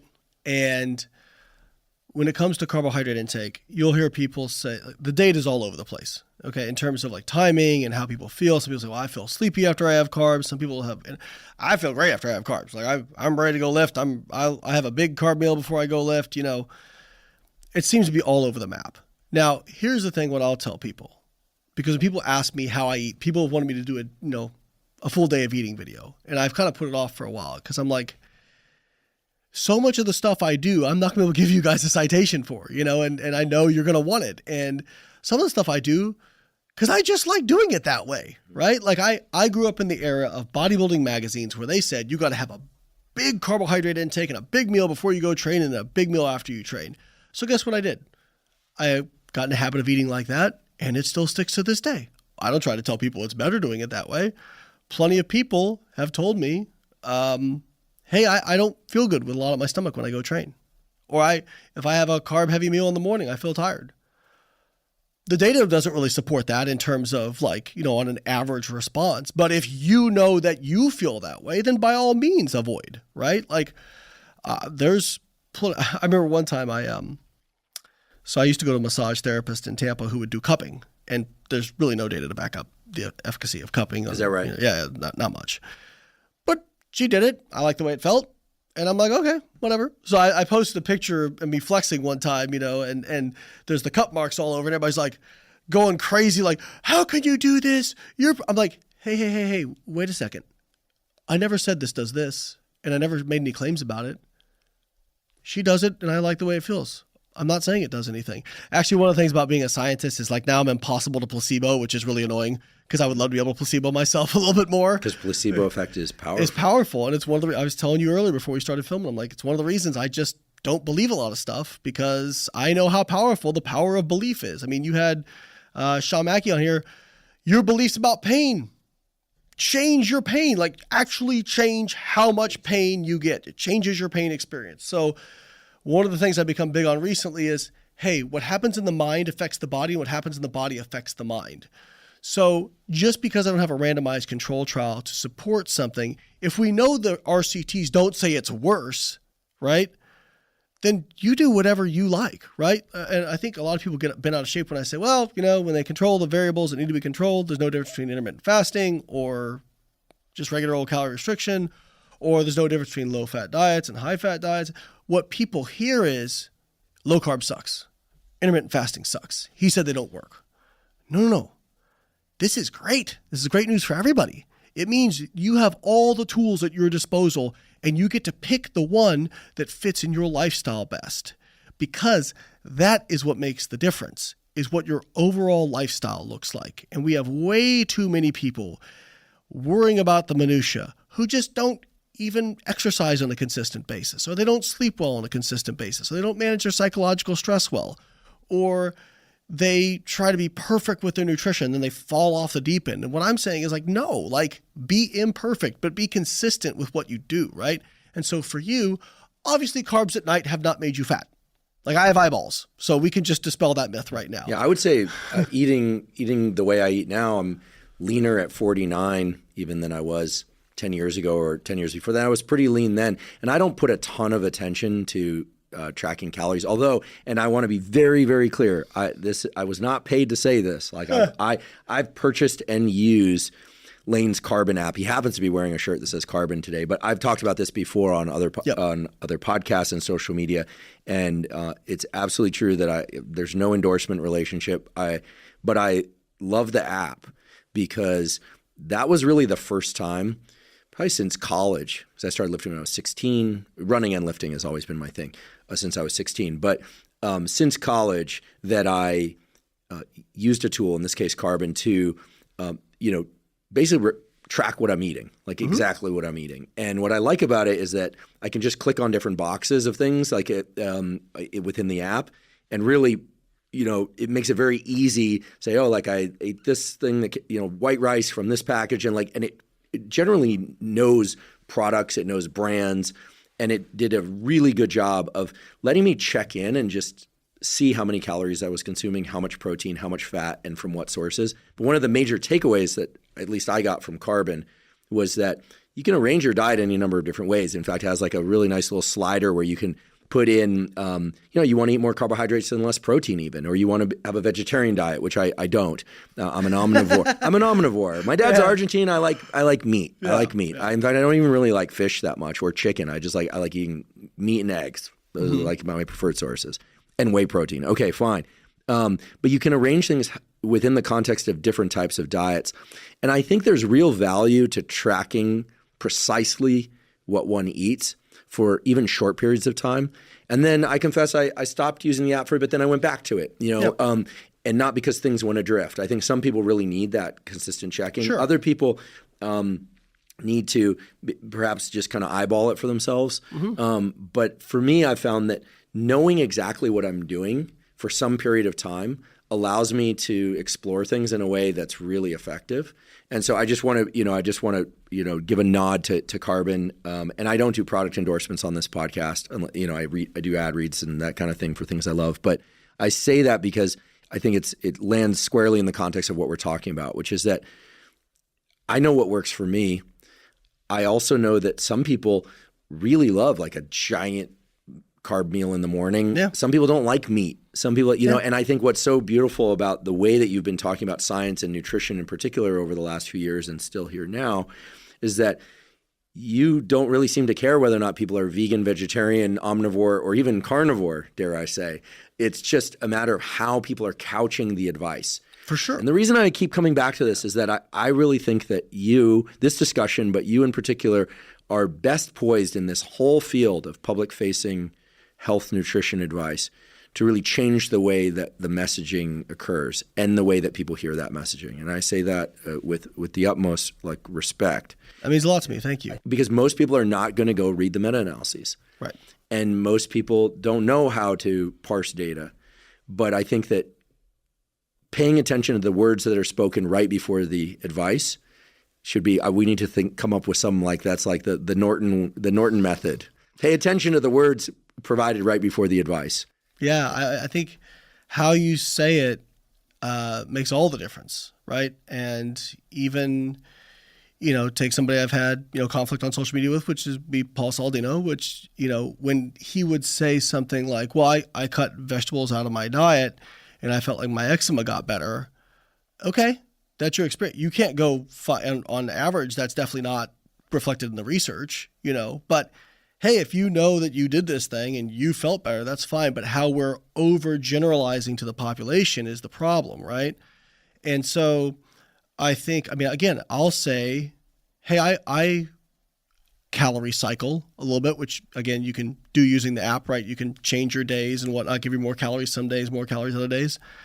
And I showed a screenshot of it one time and somebody goes, so why do you do it like that? Like, is that because it's better this way for like muscle growth and fat loss? And I go, no, because I had a get together with friends on Saturday, and I knew I was going to have a couple beers, and I knew that there was going to be some fatty food, so I put 4,000 calories on that day and less the rest of the week.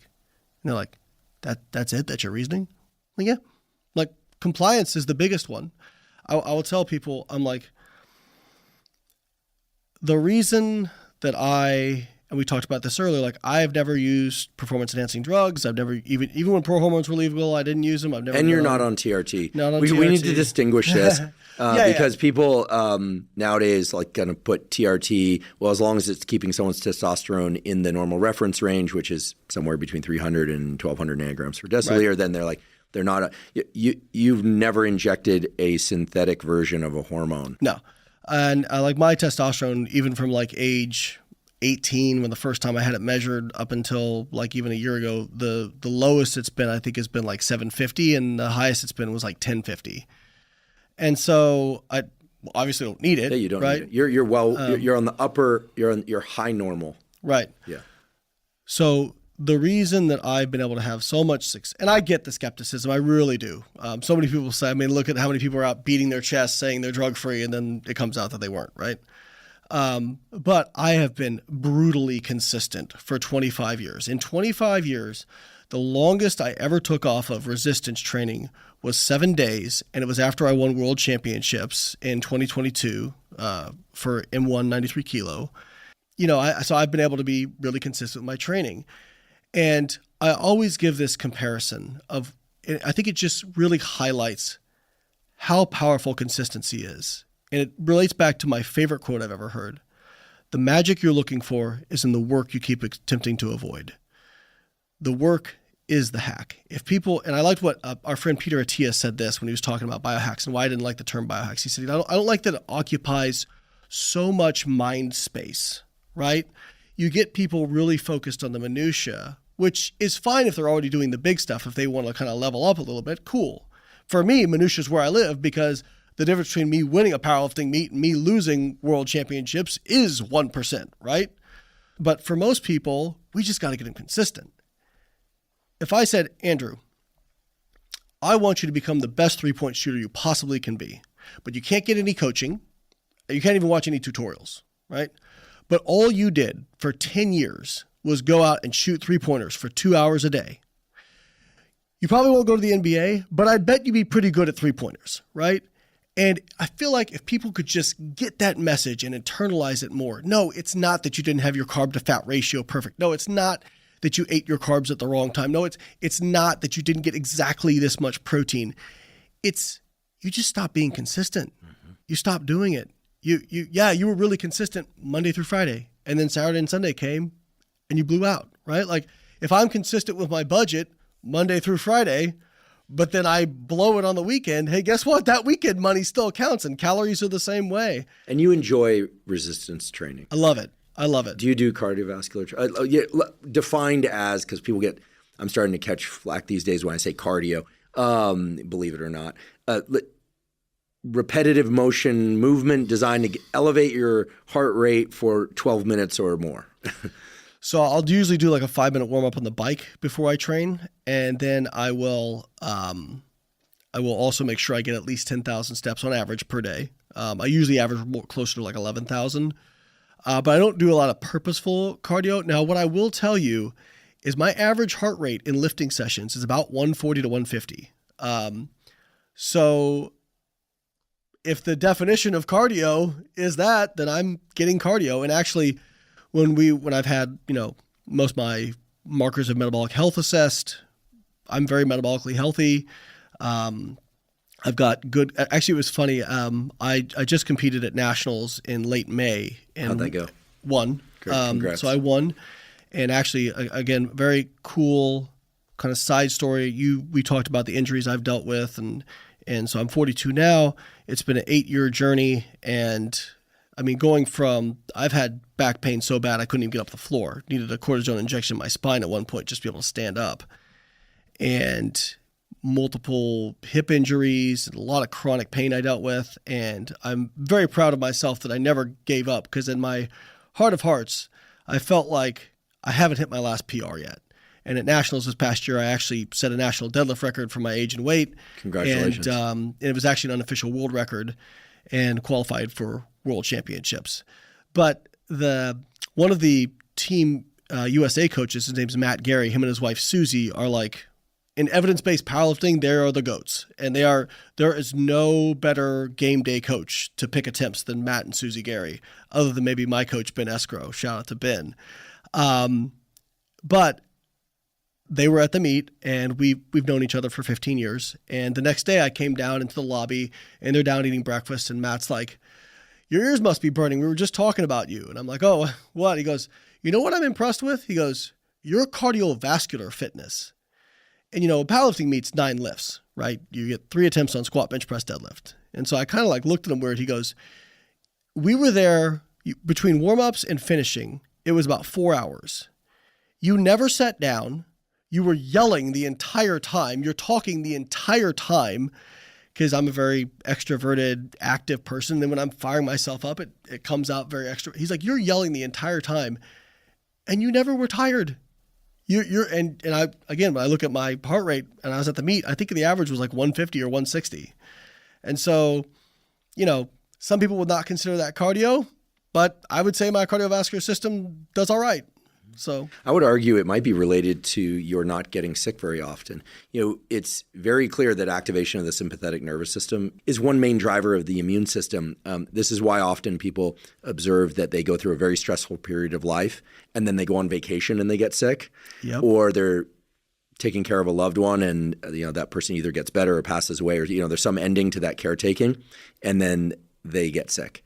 I've observed that exact thing. When I went through my first divorce, I was also involved in a lawsuit with a company that I used to own a portion of. It's a very long story. Ended up having a good ending for me. And all that stuff kind of resolved itself. The divorce, the lawsuit, everything resolved itself in about a 6-week time period. As soon as it resolved, I got sicker than I ever had been in my entire life. I got the actual influenza, I tell people after that experience in 2018, I go, here's words I'll never use again. I think I might have the flu. No, you know, after you've had it for sure, you know. And I mean, but it was like my body had just, maybe it's a little bit of woo, but it was like my body, I dragged it across the finish line and then said, okay, we'll see you in a couple of weeks because we're taking a break. You know? You think about human evolution. I mean, these are just so stories. Anytime people talk about human evolution, by the way, like no one really knows. But the idea that, you know, if there was a famine or you need to take care of children in famine, the idea that you would be more vulnerable to disease at those moments, sure. But it's also true that the catecholamines, dopamine, epinephrine, norepinephrine, activate certain components of the immune system that protect you against things. I mean, it's not going to protect you against everything, but it's when you relax and rest finally that you are more vulnerable to incoming infection. Well, we see this with pain too, right? Like you had Sean Mackey on talking about this stuff where, you know, I forget who was talking about this. I remember listening to a podcast with, it wasn't him, but it was another pain expert. And they said, you know, because your beliefs about pain, your stress level, your sleep, like your psychological milieu actually matter in terms of your pain experience. In fact, the single biggest lever I've pulled to get me consistently training and pain-free was becoming more relaxed and less stressed out all the time and managing my psychological stress better. You know, when you're not vibrating and spun up all the time, your body has, again, this is a little woo-woo-y, but I think you have more energy. I mean, if you look at... It makes sense. I mean, those catecholamines, I mean, there are other molecules involved too, but that, you know, dopamine, epinephrine, norepinephrine, you know, cocktail is driving us forward in motion and thinking, you know, all the time. And if you're putting thoughts into one set of things, they're not going elsewhere. Like you said, it's all trade-offs. I read something from a Ph.D. in psychology who said, stop thinking about your problems. The problem is you're thinking about your problems too much. Thinking about them doesn't solve them. And just ruminating on them makes it worse. And actually, again, if you look at like pain literature, fibromyalgia, chronic fatigue syndrome, very close ties to psychological stress. And we were talking earlier about like if you look at the data on mortality, cardiovascular disease, cancer and with ACEs scores, which is Adverse Childhood Event Scale. So 0 being best, you were loved as a child, that sort of thing. You had no real big worries. 10 being basically abused. There's like a very, I don't want to say very tight, but there's a dose response of ACEs scores on the risk of mortality.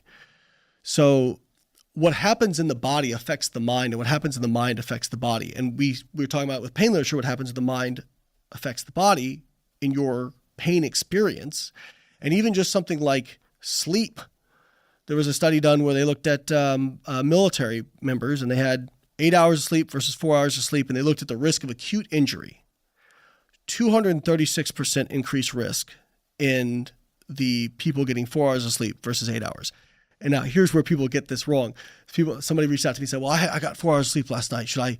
No. One bad night of sleep doesn't do that. Sleep is a cumulative effect. Just like if you have a week's long worth of bad sleep, but then you sleep 12 hours on the weekend, you're not making up that sleep debt. It's more about what you're doing time over time. Just like nutrition, just like training. Exactly. And so this actually brings me to, I know we kind of have gone down the rabbit hole here, but when you look at, Ben Carpenter did a great example of this. He has a good social media account. He had a jar of like blue marbles and a jar of green marbles. And he said, let's pretend that this is all junk food. These green marbles are all junk food, ultra processed. This blue is minimally processed whole foods, right? If my diet is mostly junk and I add one good meal and he puts a blue marble in the green, did it change things? No. And everybody knows that, right? Like if you eat mostly a junk diet, you have one salad or one, good meal, it's not going to change things. So why does everybody think if we take one from here and put it over here, that it drastically changes things? Because it doesn't. It's about what you do consistently over the course of time. And so speaking of, we're talking about the mind affecting the body, but then the body also affects the mind. And so there was just a study published, I just covered it on my channel, where they took men with general anxiety disorder and major depressive disorder, and they had them resistance train 2 times a week for 25 minutes a session, 50 minutes total, 8 weeks. It's not much training. I think it was like 6 hours and 40 minutes of total training over the entire 2 months. Now, in statistics, you're familiar with an effect size, which is basically how meaningful is an effect, because you can have a significant effect that isn't very meaningful if you have enough subject number. So when we say things like an effect size, 0.2 is considered small, 0.5 is considered moderate, and 0.8 is considered large, anything above 0.8. SSRIs are typically in the 0.3 to 0.5 range. I think in like best case scenarios, they get up around a 0.8, 0.7, 0.8. The effect size for resistance training 2 times a week, 25 minutes a day for 8 weeks was a 1.7 on major depressive disorder. Wow. Anybody who's a scientist out there, if they hear effect size of 1.7, they do exactly what you did. Their eyebrows go up and they go, they sure that's right? You don't see effect sizes like that very often. And I want to be very clear. I'm not saying do resistance training in place of SSRIs. That's a very... Not. But these individuals had not trained. They hadn't trained previously. before. Yeah, they were healthy, or I actually don't know the specific characteristics, but I knew they were coming from like not training, right? Now, hey, like listen, both these things can be true. Maybe somebody needs to get an SSRI because like depressed people don't even want to get out of bed a lot of times, right? So getting them to the gym, even if they know it's going to help them, is a hard swing. So maybe coupling that, but that's just resistance training, and that affects this, right?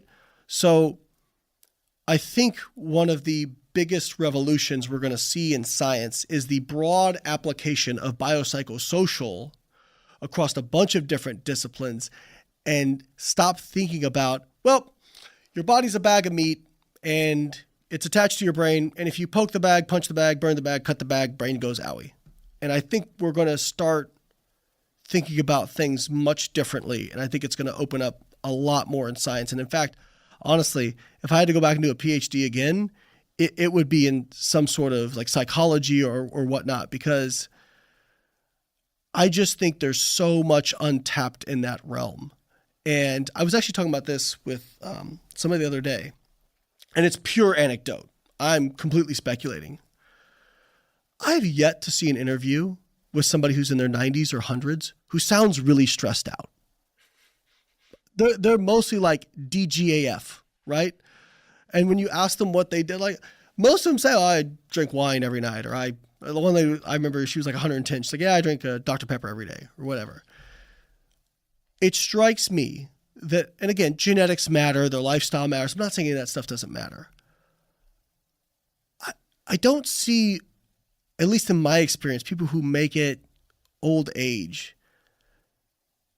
they're not usually very spun up all the time. I haven't observed that. I don't know if you've seen similar observations or... No, they seem to enjoy life. I have a grandfather on one side that died earlier, but a grandfather on the other side who lived into his 90s, and he ate a steak every day. He smoked till pretty late in life before he eventually quit. He had ice cream dessert after every dinner. He's Argentine, so they stack their meals toward the end of the day, definitely. He liked walking. I guess the point is that he was always interested in what was in the newspapers, but he wouldn't get riled up about it. Mm-hmm. He liked walking. He really enjoyed life. Like if there's one, key characteristic to describe him, is he really enjoyed life. Now, he didn't take the best care of himself in the sense that had he perhaps never smoked or quit earlier, or dropped the excess calories, he might have lived an additional 2 or 3 years. But he was really happy until the end. And that's the lesson there is, we're not saying that stuff doesn't matter. He would have gotten better results if he hadn't smoked, if he had, paid more attention to his nutrition, that sort of thing. But we have to keep in mind, like, what is the hierarchy of importance and the power here, right? And so I'll give you an example. We're going to zoom in on the blade of grass, but I believe it relates back to this conversation we're having. So we know creatine works because we've got thousands of double-blind, placebo-controlled trials showing that creatine works, right? But there was a study where they gave people creatine or didn't give them creatine, and then randomly told them if they got it or not. Meaning you had people who didn't get creatine, got creatine, who didn't get it, told they didn't get it, people who got it, told they got it, and people who got it, told they didn't get it. And what they found was the results, and I forget what they actually specifically measured, but the results basically were like not what they got, what they told them. Okay. Now people will misinterpret that as, well, see, creatine doesn't work. No. It works. It just means your beliefs about what creatine does are more powerful than what it actually does. Just like actually there's a similar trial with caffeine. And I'm thinking about, there was a study, Brad, I don't have the specific citation, but they had two groups of men train drug-free. One group, they told they were getting steroids. That group gained significantly more strength and muscle mass. Now, I would argue that's probably because they're going into training sessions believing that they can train harder, believing that they will recover better. But that goes to show the power of placebo and the power of belief. When I say placebo, people think what I'm saying is you're lying about your experience. That is not what I'm saying at all. I think your experience is probably quite valid. What I'm saying is it may not be due to the thing you think it's due to, but your beliefs about the thing. And so where I get really focused is let's do the big stuff right, because so many people are so worried about little stuff. And one of the things I'll tell them is, hey, I have no data to back this up, but my intuition tells me that the amount of stress you're spending on these small variables is probably killing you faster than if you got those variables wrong. And if we could just focus on the big rocks first, and if we can pick up some pebbles after we get the big rocks, great. But don't drop the big rocks trying to pick up pebbles. I love it. And I love this example of the creatine experiment, because just to repeat the conclusion, because I want to make sure that people don't take away the wrong conclusion. Creatine works. Absolutely. But your belief about creatine works more in this case. Yeah. So two things can work, one more than the other. Mm-hmm. And the placebo, aka belief effects, are very, very powerful. Exactly. I completely agree with you there. Wonderful way to set the stage for some of the specific questions that were asked when I said on social media, I'm going to sit down with Layne Norton again. And I'm very curious about some of these as well. So I'll inject some of my own experience and questions. Training to failure and reps in reserve. Mm-hmm. We should define these a little bit.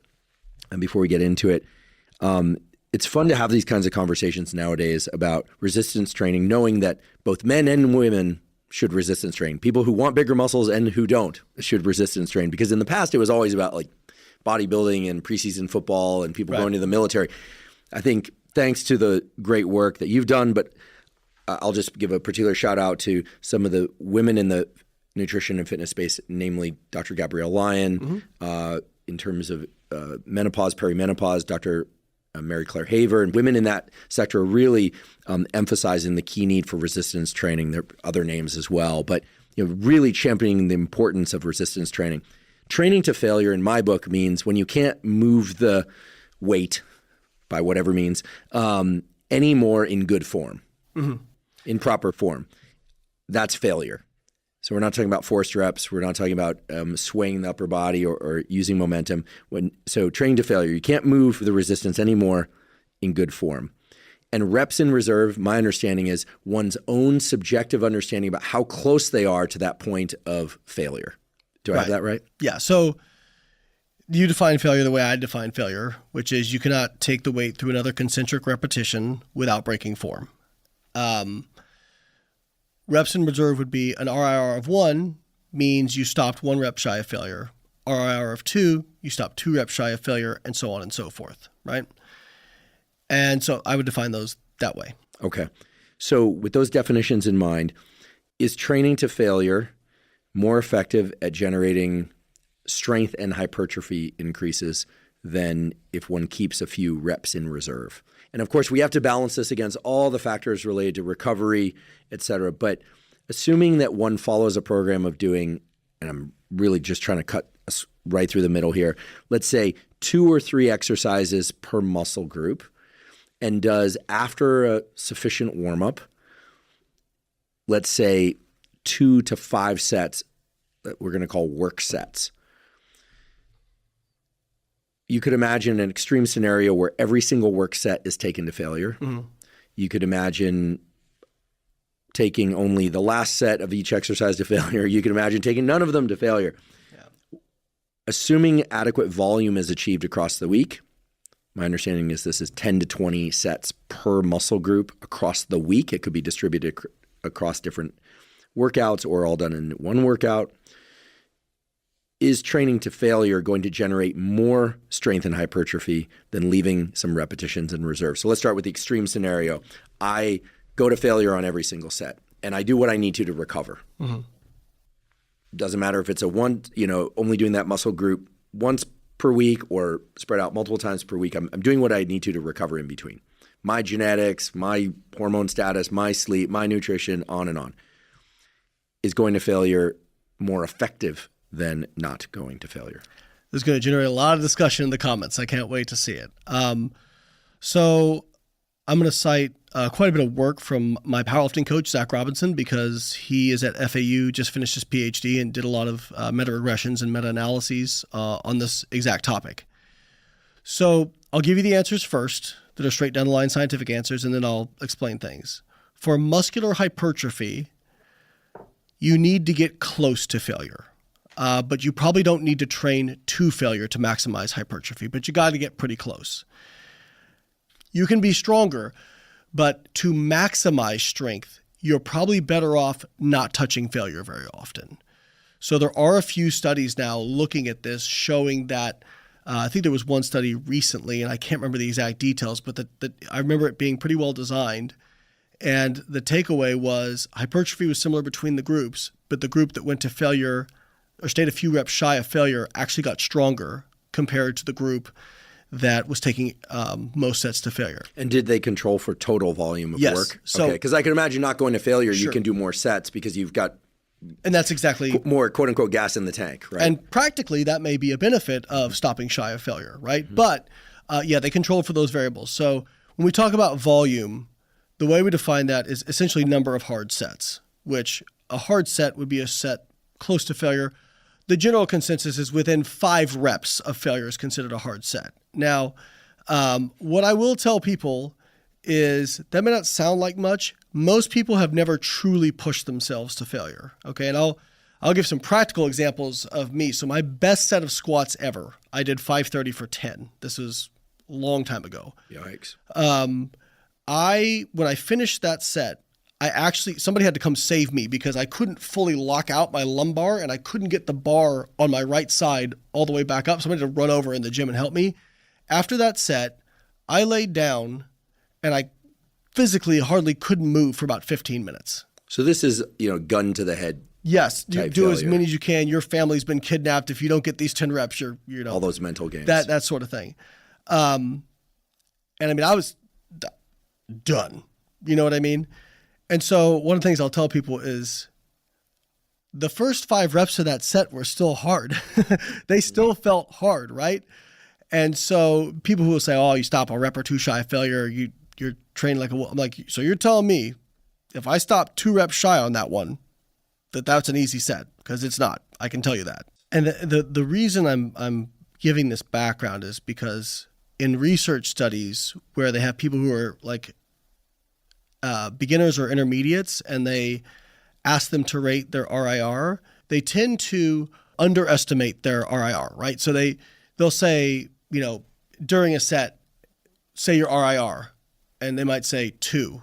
And what they find is when the researchers push them to true failure, yell at them, crank the music, get them really psyched up, they get 5 more reps than they think they'll get on average, right? So most people, if you've never actually taken things to true failure, you actually probably don't know what it is. So I do think it's useful to train to failure at times. I think you make a very important point, which is that occasionally training to failure gives you a sense of what failure really is for you. And no one can really tell you that. Only you can tell you that and experience that. But if I understand correctly, earlier you said once you know what failure is for you, then if strength gains are your goal, and I think more and more people, by the way, are training for strength who don't want hypertrophy, at least not across every muscle group. Mm-hmm. I think when I talk to the general public, which I do a lot, I get the sense that men and women are like, yeah, I'll lift weights. I can see the value of that. Would love a little bit more muscle here, a little bit more muscle there, but they don't want to be generally larger. Mm-hmm. And yet they can understand and appreciate the value of getting stronger everywhere. Right. Because being strong across your whole body is one of the core definitions of health. Being strong is fun. So again, for hypertrophy, doesn't seem to matter if you take every set to failure or stop a couple reps shy. I would argue that probably you'd want to leave most sets shy of failure. And if you're going to take one to failure, take the last set of an exercise to failure. Because then you can get whatever benefits might be there. But if you take the first set to failure, I mean, imagine if I did that like set of 10 with 530 on squats as my first set to what am I going to get the next set if I try to do 530? I can tell you based on how I felt, maybe 3 reps, maybe, and so your performance is just going to really drop off a cliff if you're going to true failure on like a compound exercise. Isolation is a little bit different. And so I would say, whereas if you probably could have done like sets with 6, 7 reps for multiple sets and then have gone to failure on your last one, right?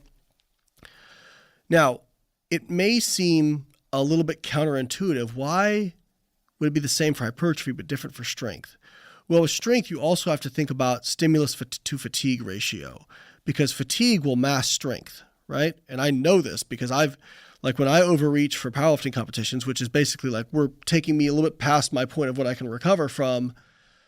I mean, I've had literally before nationals in 2017, I was warming up on deadlift, my last heavy deadlift session, like 10 days before the meet. And I went to pull my final warm up, which is 585, and I couldn't budge it off the ground. I was so tired, sore. I couldn't get my body to do what I wanted it to do. 10 days later, I pulled 716, right? It's amazing what fatigue will mask. And so if you're always training to failure, you're going to be training under pretty high fatigue circumstances.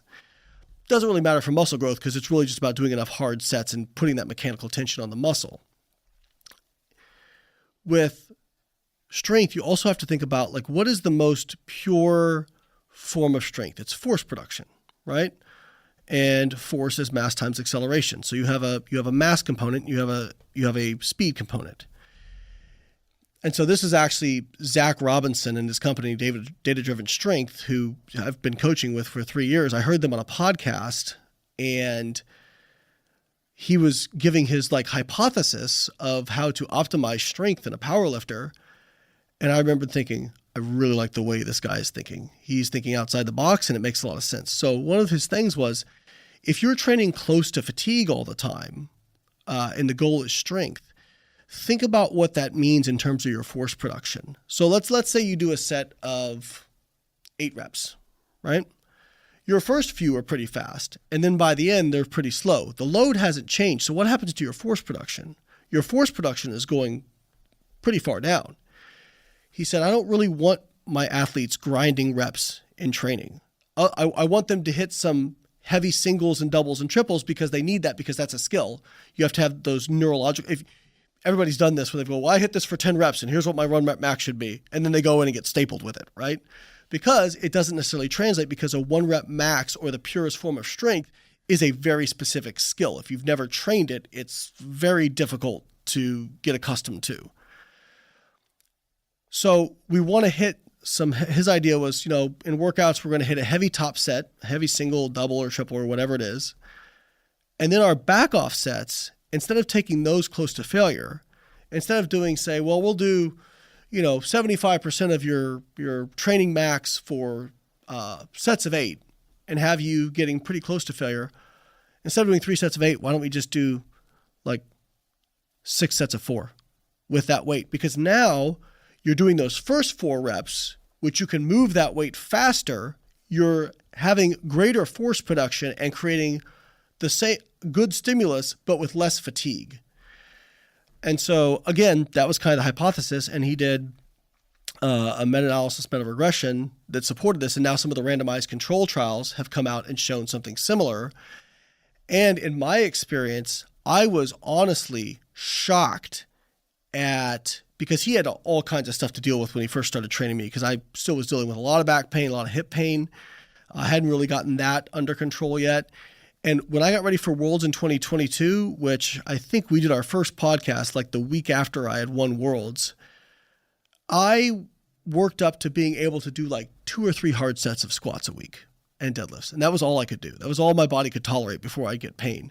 And so we did a lot of low load, relatively low for me, 60 to 70% 1RM for low rep number sets, but trying to move it as fast as possible to keep that pain under control for me, but to get the stimulus. And I was shocked at how strong I got, because before in 2014, 15, when I was winning open national titles, I was doing 15, 20 hard sets of squats and deadlifts a week and way more for bench press.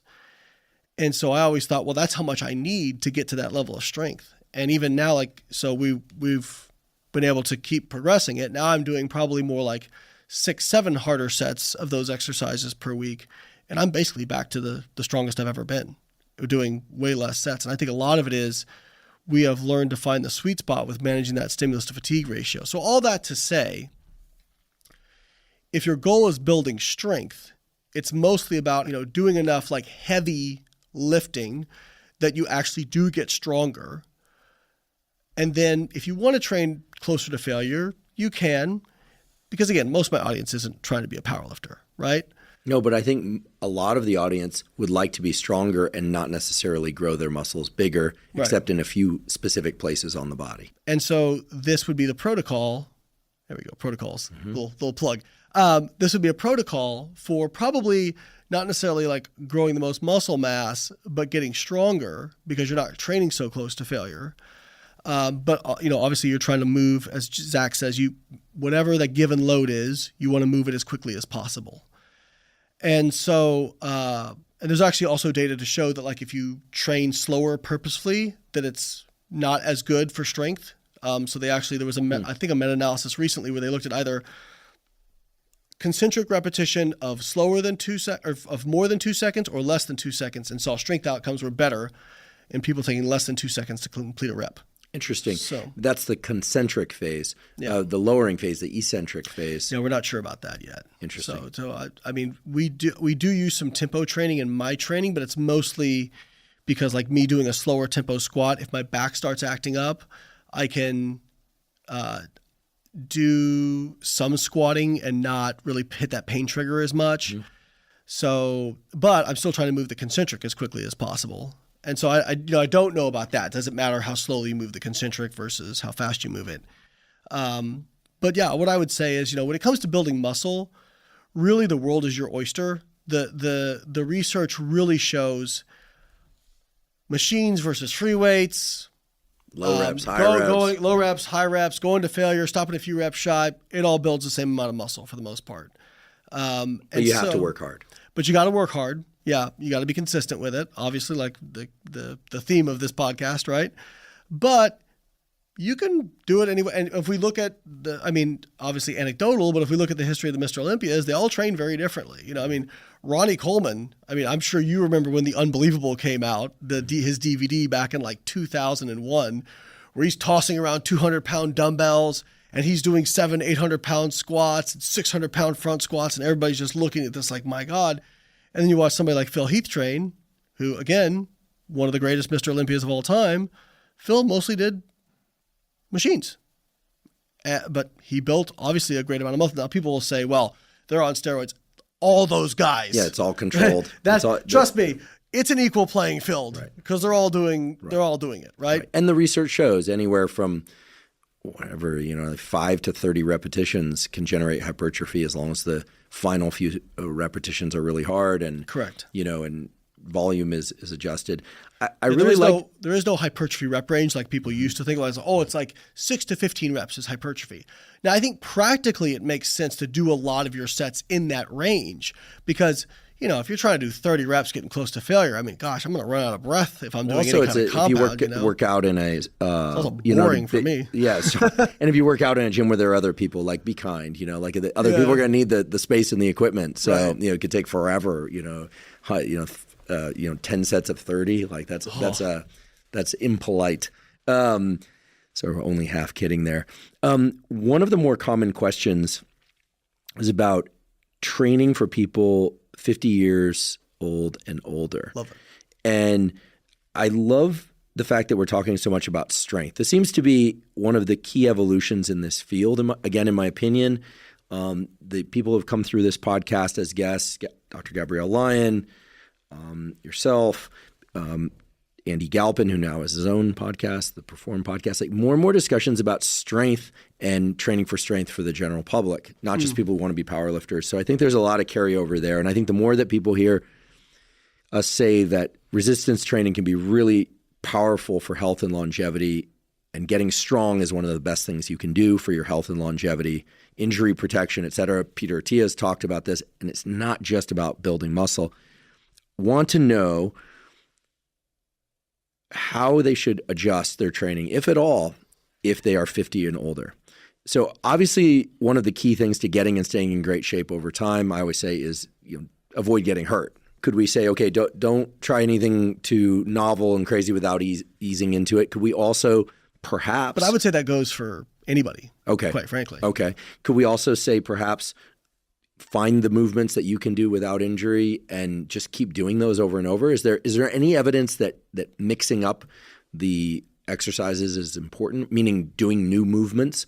Or if you find 2 or 3 movements that work well for you, can you just stick with those and just work on progressive overload? I think you can stick with those. I think, muscle, the whole concept of muscle confusion, muscle knows tension and how long it's under that tension and for how many sets it's under that tension. It's not like, well, I can tell that this is an incline bench press versus an incline dumbbell. I mean, you might move through different ranges of motion and whatnot, but the tension on the muscle is the tension on the muscle. So what I'd say to people is, I think most people probably change up things too much, because there is like a neurological adaptation to doing a specific exercise where you get stronger at it. And so now you're using more load, you can create more mechanical tension. But if you're always changing things up, you might not take advantage of that full, kind of neurological adaptation. But if you're always doing the same exercises, it's too easy to get comfortable and fall into, well, today I do 3 sets of 10 and I always do 3 sets of 10 and I use this weight and that's what I do. And now you're no longer progressively overloading. So I think there has to be a balance between enough changing of exercises to kind of promote some novelty, because as you know, novelty, there's a reward center in the brain for that, just changing something. And think about anytime you're going to try a new workout, you get a little excited about it.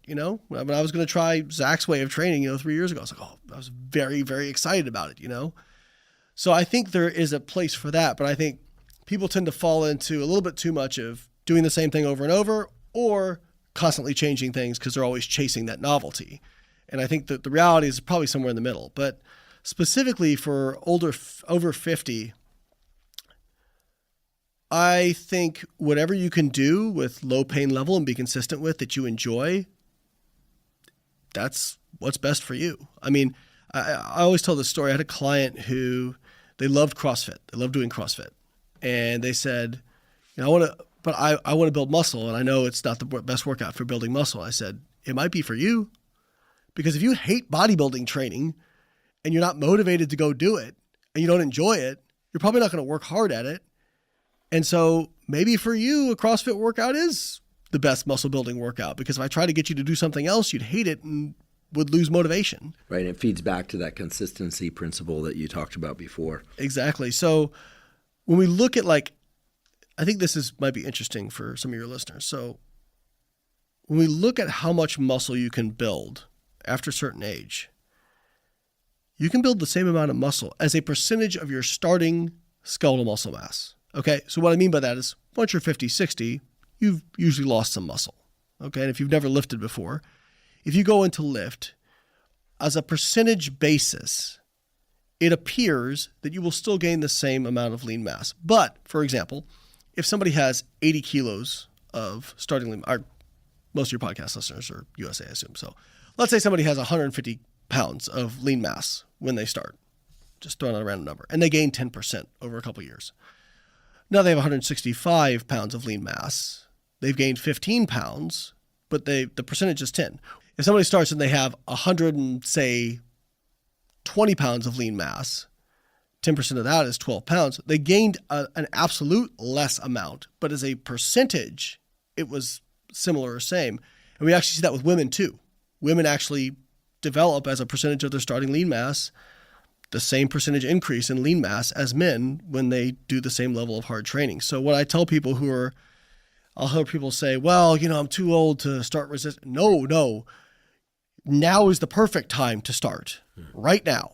And honestly, it doesn't take a huge dose. I mean, if you want to be like, go get into powerlifting and like compete at competition, yeah, now it takes a bigger dose, right? But what it takes to get, and I'm just going to throw a number out, 80%, the majority of the benefits for health, strength, resistance training, you could probably get in 3-4 sessions of 30 to 40 minutes.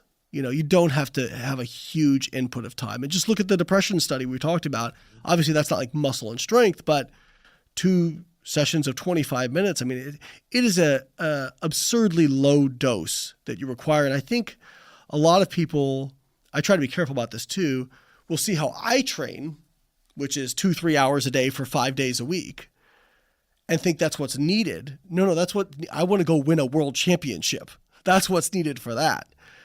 It's not needed for you to build muscle and get stronger. And even when I was at grad school, across the street, they did a study in frail elderly where they had them, basically they had trouble like standing up from a seated position. And by the end of a 12-week study of them like progressively overloading them, which was basically like them just lowering the seat at first, right?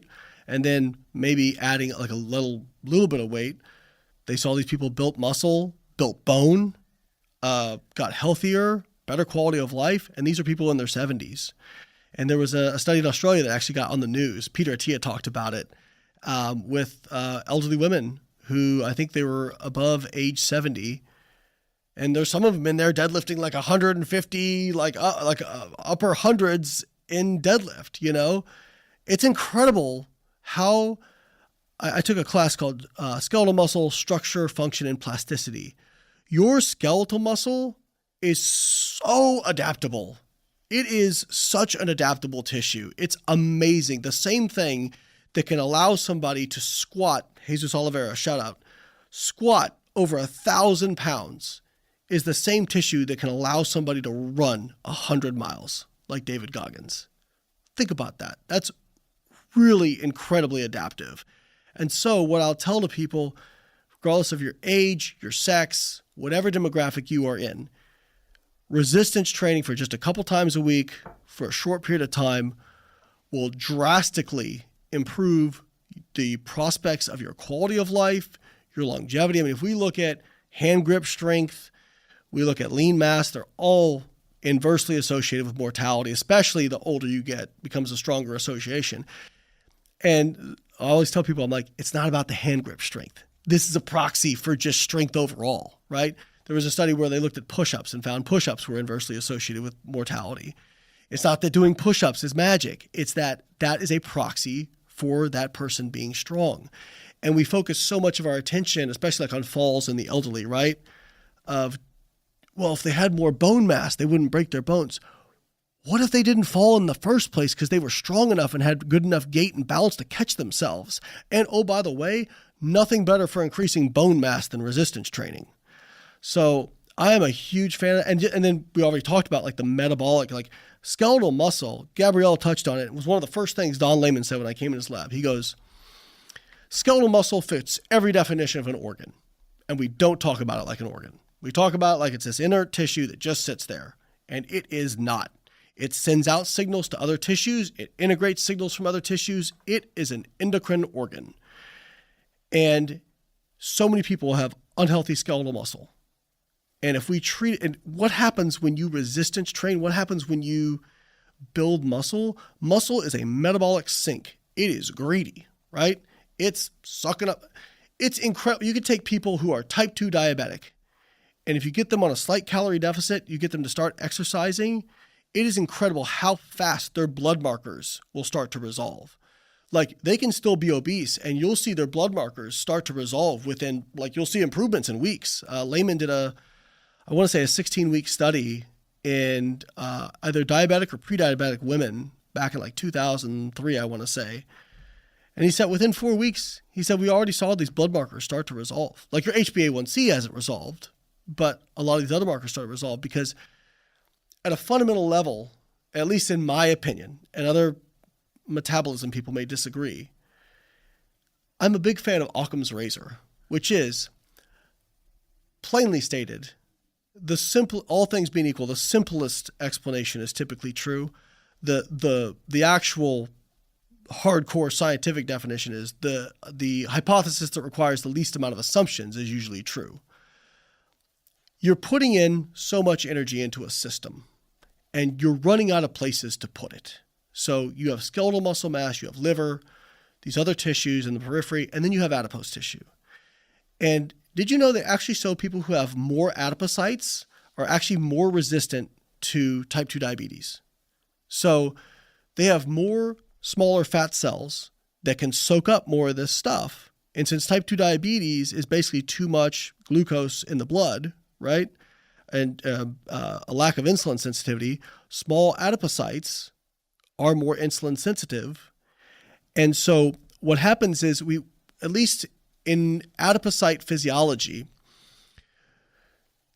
we used to think of adipose as also an inert tissue, and now we know that's not true either. And lots of different cell types. Yes, we used to just think that there was, it's heterogeneous. brown, beige, and white fat cells, and subcutaneous and intravisceral. And now they've done, sequencing of different white fat cells, and like 25, probably now 50 different genetics among those cells that respond differently to insulin. I mean, fat is a very interesting and heterogeneous tissue. Yeah. But most fat cells, at least based on the literature I've read, and again, I'm happy to have somebody correct me who's an expert in this, but they can expand to a certain point where it really becomes difficult for them to get bigger. The integrity of the cell, because you still got a cell wall, plasma membrane, everything, and you have an extracellular matrix that is scaffolding this fat tissue onto your body. And so at a certain size of adipocyte, it basically becomes, you just can't pack any more in there, okay? And so if you can't put any more in muscle because you're not active and muscle's not moving and churning through substrate, and you can't pack any more into adipose, where does it wind up? It's in your blood. You can't get, and now when your blood levels it's interesting because there are some people who have all these theories about, like one person, a researcher was like, well, I think branched chain amino acids actually cause insulin resistance because we see them elevated in the blood in type 2 diabetes.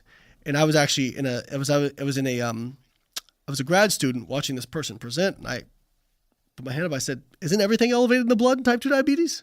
Why are we picking on branched chain amino acids?" So you do have some people who can become type 2 diabetic who aren't obese. They tend to have not as many fat cells, which sounds like it'd be an advantage. And if you're if you are not overeating, right, and getting enough exercise in, it probably is an advantage because you have less overall fat mass. But you are going to reach that critical mass of an adipocyte of about 100 microns, I think it is, faster because your overall fat cell number. So at the same fat mass, your fat cells are bigger, and bigger fat cells are less insulin sensitive.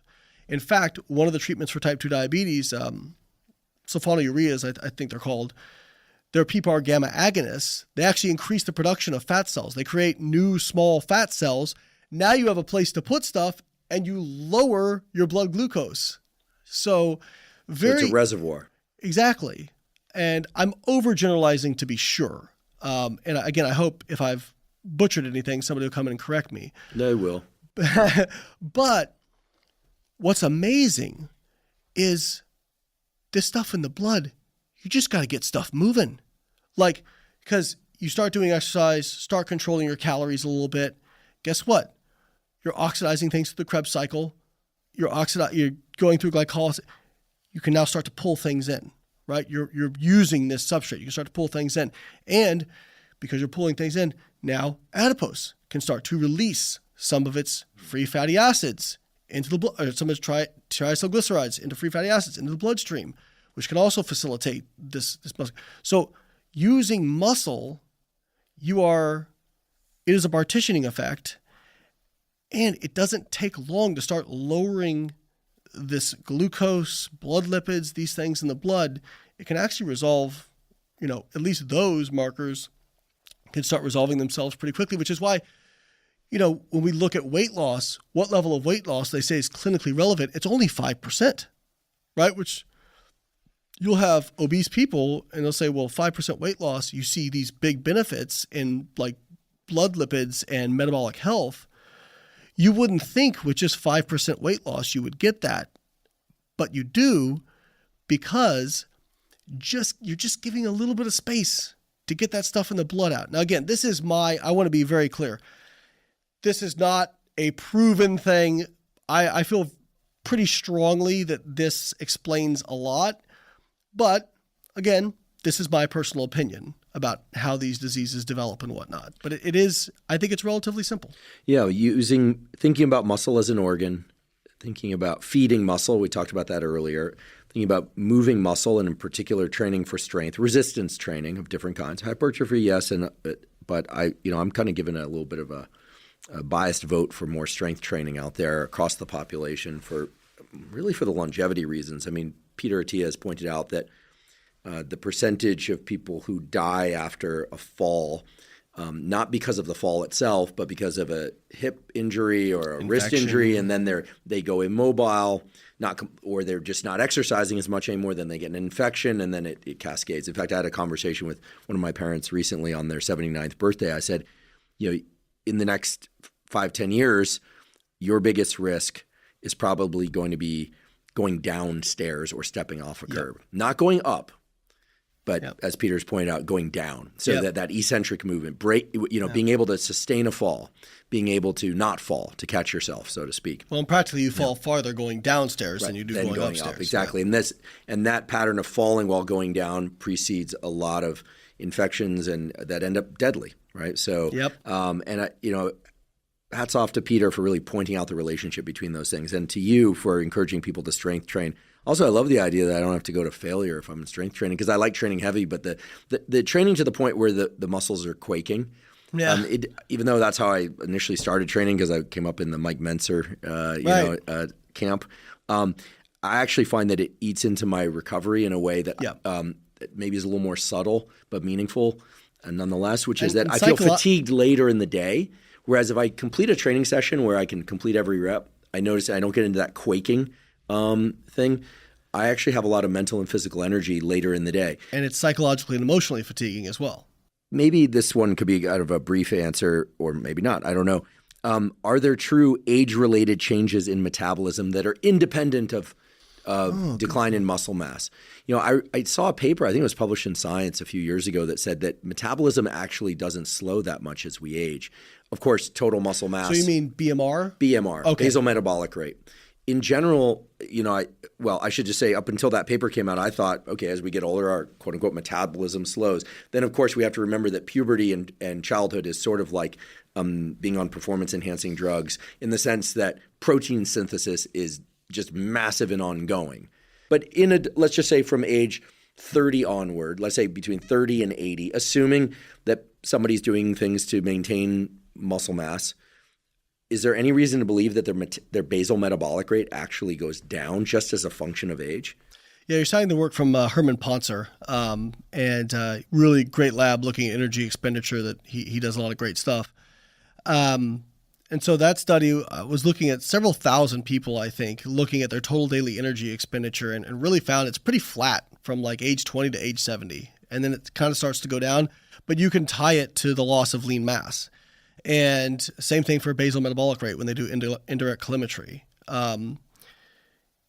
If you look at, and this goes for older people, also women versus men, and then also type 2 diabetics versus non-type 2 diabetics, obese versus non-obese, I think the number is like over 80% of the variance in BMR is completely explained by the lean mass, by the amount of lean mass somebody has. And by the way, the last 20% probably is explained by where that lean mass occurs, because liver, for example, is a more metabolically active tissue gram per gram than pretty much any other tissue. Skeletal muscle is more metabolically active than fat tissue, but for a lean tissue is actually somewhat like metabolically slow because its turnover rate is only like 2% per day. You just have a lot of it. Yeah, right. But on an absolute amount of calories you burn a lot in muscle because you have so much of it. Right. Great point. So things like gut, liver tissues per gram of tissue are very active. So yeah, there just doesn't seem to be for a long time. We spent so much time focused on the metabolism side of things when we're looking at aging, when we're looking at obesity, and we just didn't really find impressive stuff. Even so, obese people don't have slower metabolisms on average. The research shows that actually, on an absolute basis, they're faster than people who are normal weight. When you standardize for lean mass, it ends up being about the same. People who are type 2 diabetic, same thing. When you standardize for lean mass, if anything, they have a little bit faster BMR. And so if you think about it, it actually kind of makes a little bit of sense on a biochemical level, because if you're insulin resistant, you're also insulin resistant in fat tissue, right? So okay, so it makes sense that maybe you waste some more energy because you're not able to put it where you want to put it, right? So the people get upset about this because, oh no, it's got to be metabolism. And then GLP-1 mimetics have really kind of shown, no, the answer to this question is very much on the appetite side of things. It's like we tried to make a bunch of different drugs that would increase metabolism. We tried to do all these things to increase metabolism, and nothing seemed to really make a big difference. And then we came out with the most powerful appetite suppressants in the history of mankind, and people are losing large amounts of weight and keeping it off. So I think, people got too focused on that metabolism side, or what I hear a lot of is from like postmenopausal women. I'll hear somebody say, my metabolism dropped. What probably happened, you're sleeping less, you're more stressed, you don't feel as good because of the hormonal changes, you don't feel as good. And so you spontaneously became less physically active and didn't realize it, because our NEAT, like our non-exercise activity thermogenesis, our non-purposeful physical activity that we do, fidgeting, pacing, is actually a large portion of our daily energy expenditure. And people get this wrong. You can't make yourself do more NEAT, because then it's just exercise. If you're purposely doing it, it's exercise. Bouncing your knee. It's all subconscious, right? But if you're not sleeping as well and you're feeling worse, spontaneously, you'll just not move as much. And I know that people that feels like there's a lot of judgment and shame associated with that, but it is the truth. It is a practical limitation, and it may not be metabolism. I guess I'm a little bit pedantic with that, but it still contributes to your overall energy expenditure. And so, again, they've looked at this, and there is some evidence that if your estrogen drops and you replace that with supplemental estrogen, that can help out with maybe 50 to 100 calorie energy expenditure per day. So if you're replacing something that's now clinically low. But my guess is that it would also drive more activity, feeling better, more activity, sleeping better, more activity. And that's where it's hard to disconnect that, right? Mm-hmm. So yeah, I think metabolism-wise, the results ended up being pretty underwhelming for all this stuff that we just assumed, well, if somebody's overweight, it's because they're slow metabolism. The research didn't pan that out, but I still think it was very interesting. And again, it speaks to the power of the mind and the connection in the mind of how some of these drugs act. But I do tell people when they say, well, calorie deficit didn't work for me, and I obviously my metabolism was messed up because, I had to get on Ozempic to lose weight. I'm like, well, it doesn't really do anything to metabolism, like the speed of your metabolism. What happened is you no longer mindlessly snack. You feel you are now in touch with your satiety signals, and that's why you're losing weight. And that's why these drugs, they work. All right. So speaking of Ozempic, Mounjaro, and similar, let's talk about these drugs that are reducing appetite and, in fairness, have allowed millions of people to lose substantial amounts of weight and keep it off. This topic tends to get people a little bit riled up on social media, because I think for some reason people believe that if one gives these drugs the nod, you're essentially saying you don't need to exercise. But I didn't see anywhere or hear anywhere that the use of any compound, drug or otherwise, is mutually exclusive with taking good care of oneself in other ways too. So what are your thoughts on these compounds and what you're seeing out there? I think my take is pretty balanced on this, which is I think they appear to be great tools for people reducing their intake and reducing body fat, and it functions through appetite. I mean, these drugs are GLP-1 mimetics, and so GLP-1 is a hormone secreted by the gut in response to feeding, and it acts on the gut as well as the brain to reduce appetite, slow motility. So it's a satiety hormone, essentially. Now, it has a very short half-life in the body, so the reason a lot of people will come out and say, well, there's things you can do naturally to increase your GLP-1. This is like talking about, yes, a BB gun fires a projectile and a tank fires a projectile, but there's a pretty big difference, right? So with GLP-1 mimetics, what's happening is they're taking that protein and changing out some of the amino acids in that protein, and it basically just gives it a much longer half-life. That's why people can take it, once a week or whatever it is, because it just stays around much longer. And so if you think about the food environment we live in, which is free access to cheap, hyperpalatable foods, our brains, for the most part, are probably not equipped to regulate appetite in that environment. And it really actually is kind of incredible how resilient the human body is, because if you look at when the obesity crisis started, we already had ultra-processed foods available. We had cakes, cookies, all these sorts of things. But the difference was you had to go to the bakery and get it. Or there had to be some small barrier, right? And then, I think kind of the barrier that got flipped was basically now, in the last 30 years, you can go anywhere and get access to cheap, ultra-processed, hyperpalatable, calorically dense foods. And they just don't have the same effect on satiety that normal food does, where, like in Kevin Hall's study at NIH, where they took people from a minimally processed diet and switched them to an ultra-processed diet, and they spontaneously increased their caloric intake by 500 calories a day, like overnight. That may sound like not a big deal to some people listening. That is a very big deal. It's about a pound of wheat per week of increase in body weight. Yeah, assuming that there's no increase in energy expenditure, which we know happens over time. But with these GLP-1 mimetics, they're slowing down motility, they're acting on the hypothalamus, they're reducing appetite, and it's a very powerful effect. Now, some of the side effects are like nausea. Some people reported kind of like not freezing, but like too slow motility, essentially.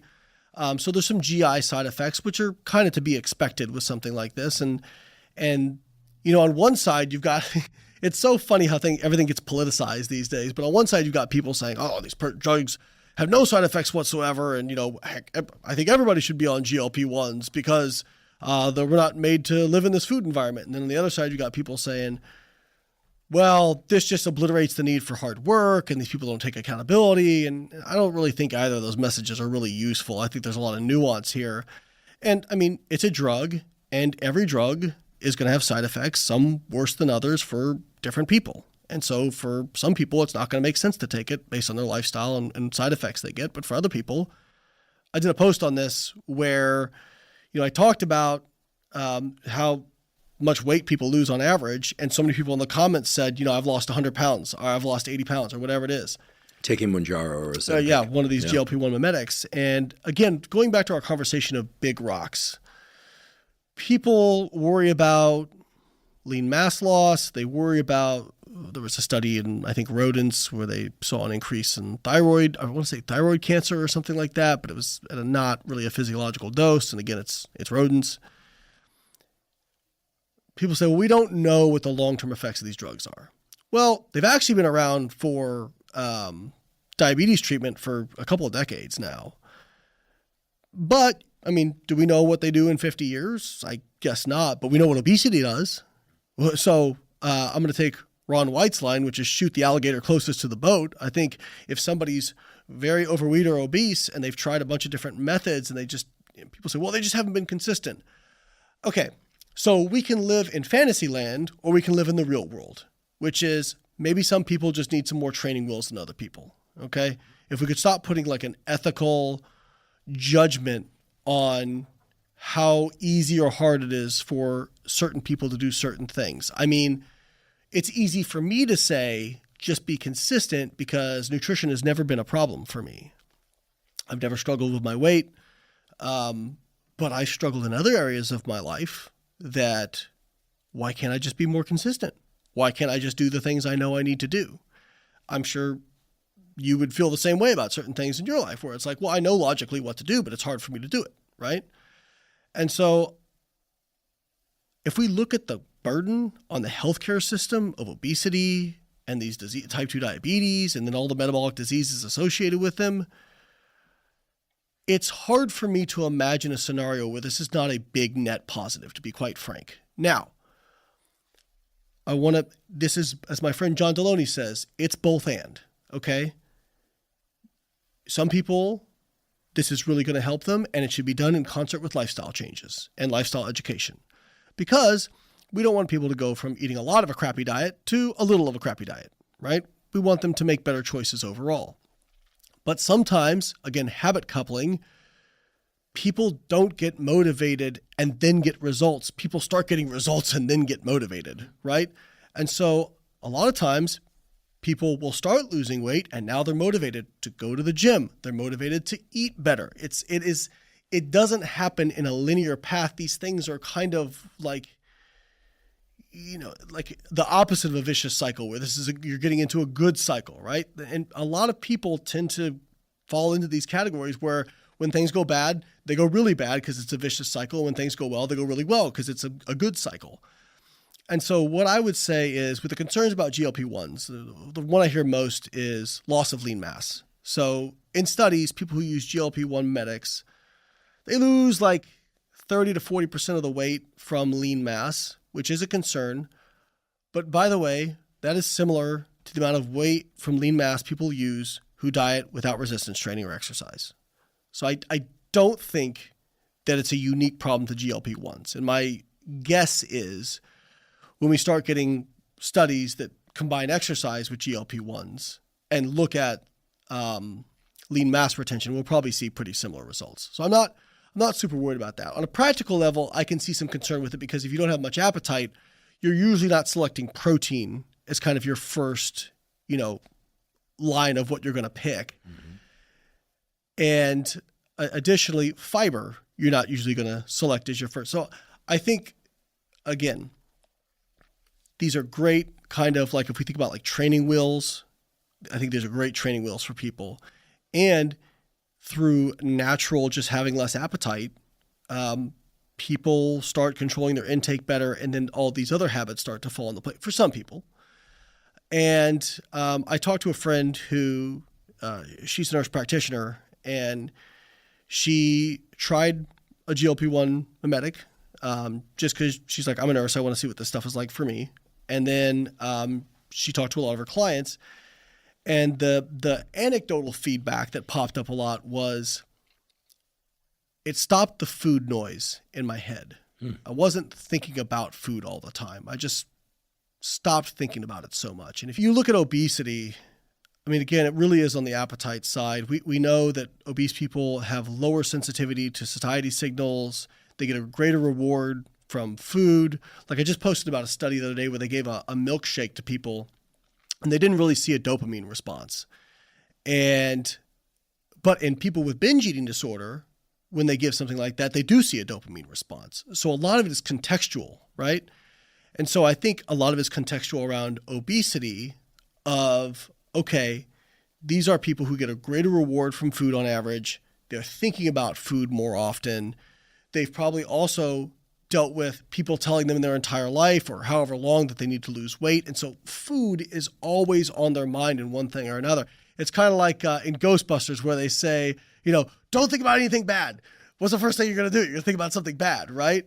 And so trying to calm down food noise while knowing that you need to eat less food is probably pretty difficult. So on the whole, I think these drugs are positives. I think it's going to lower the healthcare burden. And I think it's going to help a lot of people. And the other thing I'll say is there's been a lot of pushback in the fitness industry by fitness influencers. Why do you think that is? Like as if it's going to take their jobs away. It's like the same way that people fear AI. Like it's somehow get like this stuff is here to stay. It benefits many, many people. I feel this way about these GLP-1 mimetics, and I feel the same way about AI. It's like these things could be, yes, potentially used for evil, but also for good. If I think back about when I might have had that sort of reaction, I was in my early 20s, and that's when I thought obesity was a choice. I still think there is personal responsibility involved in obesity, but I think my feelings about obesity at that time were if somebody's obese, they're making the choice. They don't care about the stuff they eat, that mindfully they are choosing to eat these foods knowing this is going to be the outcome. Like self-inflicted. Yeah. And I don't think that's the case at all. I think a lot of people's habits and behaviors are on autopilot. I can remember very clearly, I dropped my kids off at school one day. I stopped at 7-Eleven to fill up with gas and grab something from the store, a drink. And there was an obese woman in front of me, and she was getting 2 slices of pizza at 8 a.m. And at first I kind of had that knee-jerk response of, oh, so lazy, of course you're over. And then I thought, you know what? This is probably something she's done for a long time. This is probably a very habit where she goes to 7-Eleven, she gets pizza. Or on Tuesday morning at 8 a.m., she's around this area and she goes to 7-Eleven and gets pizza. And maybe not, but I think a lot of people out there are like that, where their habits and behaviors are very much on autopilot. It's not this mindfulness that we think they're doing. And that translates into other areas. And the other thing I realized is I'm like, it can't be laziness, like all of it, because there's obese people who are very successful in other areas of their life. So they know how to work hard. Mm-hmm. And so, at least not for everybody, that can't be the explanation. And I think with fitness influencers or people who have, actually they've worked hard, they've built a good physique, it's almost like, how dare you get results without doing it yourself? I did this without any help, And the reality is, you might have had help because your upbringing might have not been food focused. You might not have had a mother who was always on you about food, or you might not have had parents who shamed you if you didn't clean your plate. You might have had genetics that made you more sensitive to satiety signals. You might have had a phenotype where if you overeat, you tend to just become spontaneously more active. That's part of the obese resistant phenotype. And so you might have had an advantage and you just didn't realize it. So I think if we could just get away from the judgment of stuff and take the judgment, all that stuff out of it. Does this seem to help people, and is it going to be a net positive on society? Thomas Sowell said, in order to make compassionate policy, you have to have dispassionate analysis of the data. And the data says this is going to be massive for our society, and it's a huge benefit. So regardless of my personal feelings of, hey, somebody should be able to look at Ethan Suplee, lost 300 pounds doing it through all hard work and exercise. I'm pretty sure I've talked to Ethan about this, and he said, I think this is great, because it's hard to get people to believe if people believe what they can see. And so if they start seeing results, then they can buy in.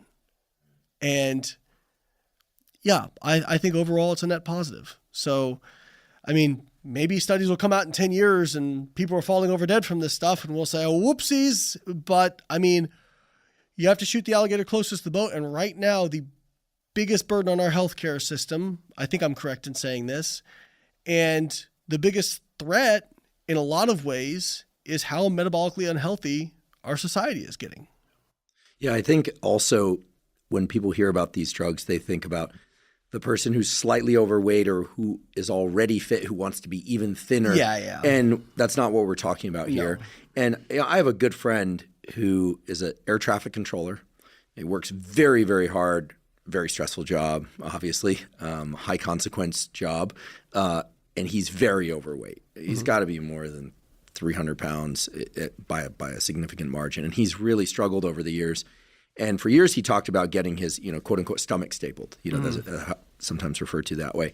couldn't afford the surgery, this sort of thing. And I asked him about it. I was like, what's that about? And he's like, I just need something that's going to allow me to move without pain or a little bit less pain. Every time he tries exercising, he injures himself. Yeah. And he's probably going about that incorrectly, but he doesn't have a lot of time. And he literally has lives in his hands. He's married now. He may have kids soon. So I haven't spoken to him recently about these drugs, but to me, it seems like that's like the perfect candidate for these drugs. If he could eat less with more ease and lose some weight and then also start exercising, I think that'd be a significant win for him. So scenarios like that are what I think of. And then also, it's a mostly free world in many places, not all. So if people can afford these things and they want to take them, like who am I to say they shouldn't take them? I just I feel like the amount of judgment involved to say that somebody should or should not use a drug is that's safe and potentially helpful for them is like kind of, that's almost offensive in a way. Yeah, I mean, if you had something that, like if we came out with a drug and it's like, it looks like for a lot of people, this can fix opioid addiction, right? Yeah, you'd give them that drug. We'd be shouting from the rooftops and celebrating, right? We wouldn't say, well, you just got to gut it out and work harder. You just got to want it more. It's like, no, like there is some personal responsibility there. And there are choices and things that can be made. But why are we trying to make this barrier so high for people? Like, let's lower this barrier. I love that. On the other side of the coin, you've been pretty vocal elsewhere about the fact that sugar is not a drug. Yeah. Because sometimes people will say, sugar is a drug. I would sort of put in the soft argument from my side, that highly processed foods, or let's just call them high density of taste foods, right? That combine, processed carbohydrates and fats, at high heats that can be consumed in, where you can easily consume several thousand calories at, right.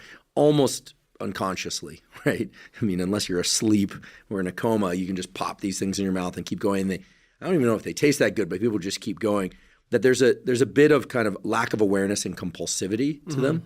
Very different than addiction, of course, because people aren't necessarily going out and robbing people. But maybe just touch on your view of sugar as a substance.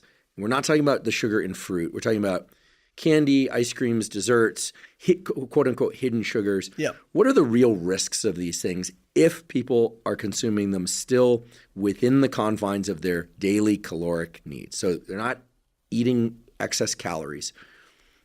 What's the deal with sugar? Okay, so this is where it's very important to give the appropriate context and nuance. And I'm glad you set it up the way you did. So I always tell people when it comes to almost anything, have guidelines, not hard rules. Because hard rules will get you to do things that are kind of dumb, right? So for example, if you say, I'm never going to eat processed foods. Well, whey protein is processed, but if you look at the data on whey protein, it improves metabolic health, it increases lean mass, body composition, even lowers inflammation. So, I mean, if we're just going to say all processed foods are bad, well, isn't then whey bad? So guidelines in that nature. Same thing for sugar, because obviously, okay, well, added sugar it doesn't have a big satiety benefit. It's calorically dense, makes food very palatable. I'm going to come back to that because it's contextual. But fruit has sugar, and biochemically, not really that different. I mean, if you're talking about sucrose, okay, it's a molecule of glucose and fructose. Okay, a lot of fruits have glucose and fructose in them, right? So if sugar has some inherent lipogenic, biochemical toxicity, addictive quality, whatever, we should see similar effects across different sources of sugar. And we don't see that, right? And even when it comes to some of the processed foods, people don't realize what goes into making something hyper palatable is complex. It's not just sugar. It's not just fat. It's not just sodium. It's texture, mouthfeel. You mentioned temperature. All these things matter. And in fact, there was actually a study a while back that suggested that texture might actually make a bigger impact on the palatability of a food than even the sugar content. Interesting. And let's take it more from a mechanistic level, from your example. If you're in the confines of your calories, what happens? I would say a high sugar diet is still not ideal because it's going to be hard to get enough fiber in a high sugar diet. But long time ago, beginning of grad school, I was under the opinion that sugar and high fructose corn syrup were calorie per calorie, more fattening, metabolically unhealthy. Now, I was at a graduate mixer with a professor named Manny Nakamura, who was at Illinois, and he had done some of the feeding studies in rats with fructose and seen these weird metabolic effects, right? And I overheard him having a conversation with another professor, and I was shocked by what he said, because he's the one that did some of this research. And the other professor said, so, high fructose corn syrup is bad and fructose is bad. He goes, no, it's really just the calories that are in it. It's easy to overconsume. People consume it through soda and, they just eat too much. And the guy was like, well, you showed all these things in these mice. He goes, we fed them like over 50% of their calories were from pure fructose. That's pretty much impossible to get through the diet unless like you're literally doing nothing but drinking soda. And he said, we showed a pathway, but that's not practical in terms of like the application to humans. And so I got curious. I really started going down the literature on sugar, trying to say, okay, is he right about this? Is it really not, calorie per calorie more damaging than non-sugar carbohydrate? When you look at sugar intake, it is associated with increased levels of inflammation. It's associated with obesity, but there are what we call confounding variables, which is people who eat a lot of sugar tend to eat a lot of calories. So if we look at, here's my favorite, human randomized control trials where we control total calorie intake and sugar intake, what do we see? And probably the best example of this was a study from Surwitt back in, I want to say 1997. And the reason I'm going to pick out this study is because it had the best controls in it. So they provided all the food to participants. The protein, carbohydrates, and fats were all the same. I think it was a 1,200 calorie diet, and they provided all these meals for 6 weeks and looked at fat loss and some blood lipids and those sorts of things. And they found that, so one group was getting over 100 grams of sugar a day. I think it was it was based on some like body weight and energy expenditure stuff, but I think it was around like 110 grams of sucrose per day, right? A lot of sugar. Other group, like around 10. So 10 times different sugar. And at the end of the study, there was no difference in fat loss. There was no difference in lean mass retention. There was no difference in almost any marker they looked at. The only difference they saw, all the blood markers improved. The only difference they saw was that LDL cholesterol improved a little bit better in the low sugar group. And that is probably a function of the fact that the low sugar group had more fiber. We know fiber can bind to cholesterol and lower LDL cholesterol in the blood. So when I saw that, I was like, oh, man. And then when I looked through all these other studies with similar kind of controls, they pretty much show the same thing across the board on metabolic health, on inflammation. Like inflammation really isn't different if calories are controlled with high sugar versus low sugar, as long as you're getting enough fiber. What about feelings of satiety? Because well, that is the real downside. If you're eating if you're eating a 1,200 calorie diet and 400 calories are coming from pure sugar, you're probably going to be kind of hungry, right? Yeah, I'd be extremely hungry. I consume artificial sweeteners for the record, right? But there are enough data, and I have enough experience with them to know that sometimes they will curb my appetite, like they'll get me over the bump. Mm-hmm. But I've come to associate it's probably just pure paired placebo association, if there is such a thing, where if I drink a Diet Coke, pretty soon after that, I want to eat something. Mm-hmm. Now, I've challenged that by not eating something because I have pretty good discipline, and it passes. But I think I've come to associate the sweet taste with wanting to eat something. And nothing to me is more delicious. Well, there are many things. Like a Diet Coke and a slice of pizza if I'm in New York, or a Diet Coke and a burger, or there are these food associations. Right. But I don't think, for instance, that sweet taste necessarily stimulates appetite. But I can imagine if I only had, as you said, 1,200 calories a day to eat, and I'm getting 400 of those calories from sugar, like you said, there's not going to be much. I better be eating a lot of broccoli as well, or else I'm going to be pretty hungry, just based on my learned relationships between sweet taste and food consumption. What I tell people is I would focus less on like sugar intake. I mean, if you want to focus on added sugars, that's fine. Focus on calories, protein, and your fiber content, right? Because if you're getting enough fiber, it's going to be hard to eat a lot of junk doing that, right? And when we look at the sugar intake and calorie levels, all that kind of stuff. Actually, a great example would be the case of Dr. Mark Haub. Are you familiar with him? He's at Kansas State. He's a nutrition professor. In 2011, he got the name the Twinkie Diet Professor. I'm not sure if you saw this, but but I know about the Twinkie defense. Right. So right. He asked his students what they thought mattered more for fat loss, the calories you eat or the food choices you make. And most of them said food choices. And he said, okay, let's do an experiment. Do you think if I do an 1,800 calorie diet from ultra processed foods exclusively, that I will lose weight and get healthier? And most of the students said no. And so for 12 weeks, he ate 1,800 calories. He called it originally the 7-Eleven diet. He basically is like, if I couldn't get it at the 7-Eleven, I didn't eat it. Now the caveat is he had a multivitamin and he had some whey protein so that he was getting enough protein because it's hard to get protein from some of those ultra processed foods. But 1,800 calories, and he lost 27 pounds and all of his blood markers improved and his insulin sensitivity improved. Now, that seems crazy to a lot of people, but for those people who have worked and looked at blood work with weight loss and whatnot, I mean, it's not that surprising. That is one of the biggest levers for metabolic health. And so when they asked him afterwards, what a great diet. Like you could eat all this junk food. And he goes, well, not really. Like it's 1,800 calories of junk food. It goes really fast.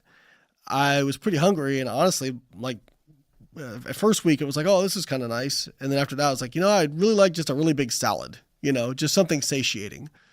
So again, no solutions, only trade-offs. There is a benefit to being able to go, well, if I can fit into my calories, it's okay. As long as I get enough fiber and protein. Yeah, the trade-off is it's a high budget cost, right? Same thing with people's, the data on like moderate alcohol consumption shows that it doesn't impede fat loss. It doesn't, if you account for the calories in it. But I'll tell people like, hey, do you really if you have like 2 craft beers, do you really want to spend 400 or 500 calories on like 24 ounces of fluid that's not going to impact your satiety at all? And so I think a lot of people view this through a very black and white lens, right? Where it's like, oh, Layne says, or this person says, I can eat sugar and lose fat, so I can eat as much sugar as I want. No, because there are practical limits to this, right? But take somebody like me, right? If my calorie intake is my budget, I train 2-3 hours a day. My maintenance calories are anywhere from 3,300 to 3,400 calories a day, which is a not crazy amount, but a healthy amount for somebody of my size. I have a decent sized budget, right? If I can still get my protein in, get my fiber, hit my micronutrient targets, and I have calories left over for energy filler, sure. Just like if somebody makes $1 million a year and they want to go buy a sports car, it's not a great investment. It's not a good investment at all. Why wouldn't they just bank every single cent they make? Well, because maybe for them, having that little reward motivates them to keep doing what they're doing and making that level of money, right? But if you're making, let's take loans out of it, right? If you're making $100,000 a year, does it make sense to spend $90,000 on a sports car if it means you can't pay your mortgage and you can't save money for retirement, you can't meet your obligations? No, it doesn't make sense, right? And so if you're a small woman, small lean mass-wise, who is trying to lose some weight, does it make sense if you're eating 1,200 calories a day to lose weight to spend 300 calories of that on some ultra-processed junk food? I don't think it does. But if you're an Olympic athlete who's burning 4,000 or 5,000 calories a day, good luck eating that level of calories from good, minimally processed foods. You're going to feel full all the time. There does seem to be a kind of a requirement in books, in sometimes even in podcasts, or to take a stance, like to be anti something. Yeah. Because saying, what I personally believe based on my read of the data is that most people should strive to get anywhere from 70 to 90% of their food from non-processed, minimally processed quality foods, and then allow some space for the, some processed food, highly processed foods and sweets and things like that, but mostly to get the macros right, as we've described them earlier.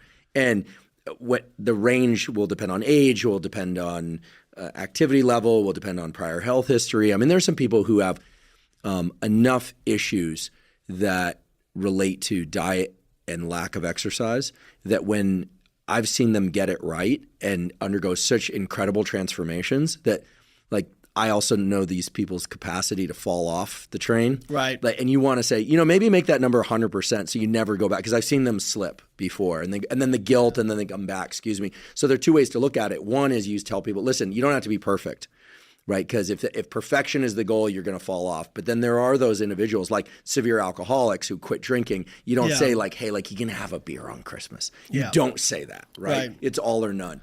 But anyway, here we're getting into the psychology of it. But I think that's what you're saying right there is that's where the individualization comes in, right? Like it's contextually dependent, and it's dependent on the individual and what makes sense for them. And I think we, as people, if we find something that works for us, we're a little bit too quick to want to evangelize everyone else around us. Because we do want to help. We do have good intentions for the most part, and we overgeneralize. And for me, again, like counting macros, flexible dieting, when I dealt with a little bit of binge eating when I was young, when I first got into bodybuilding, because I was trying to, eat clean. And I was in college, so my buddies would order pizza or whatever, and I ended up eating like an entire pizza by myself, right? And so once I allowed myself to just have the foods I wanted in moderation, I just got brutally consistent, right? So that for me, that was the switch that flipped. But other people, that may not be the right solution. And I think we make a bunch of, that diet worked for me. We assume physiology, when actually I think it's much more psychology and just trips that compliance algorithm in somebody's head and it makes sense. And if we could just be willing to say more often, hey, this is what I do, but I like this, and you don't have to do it.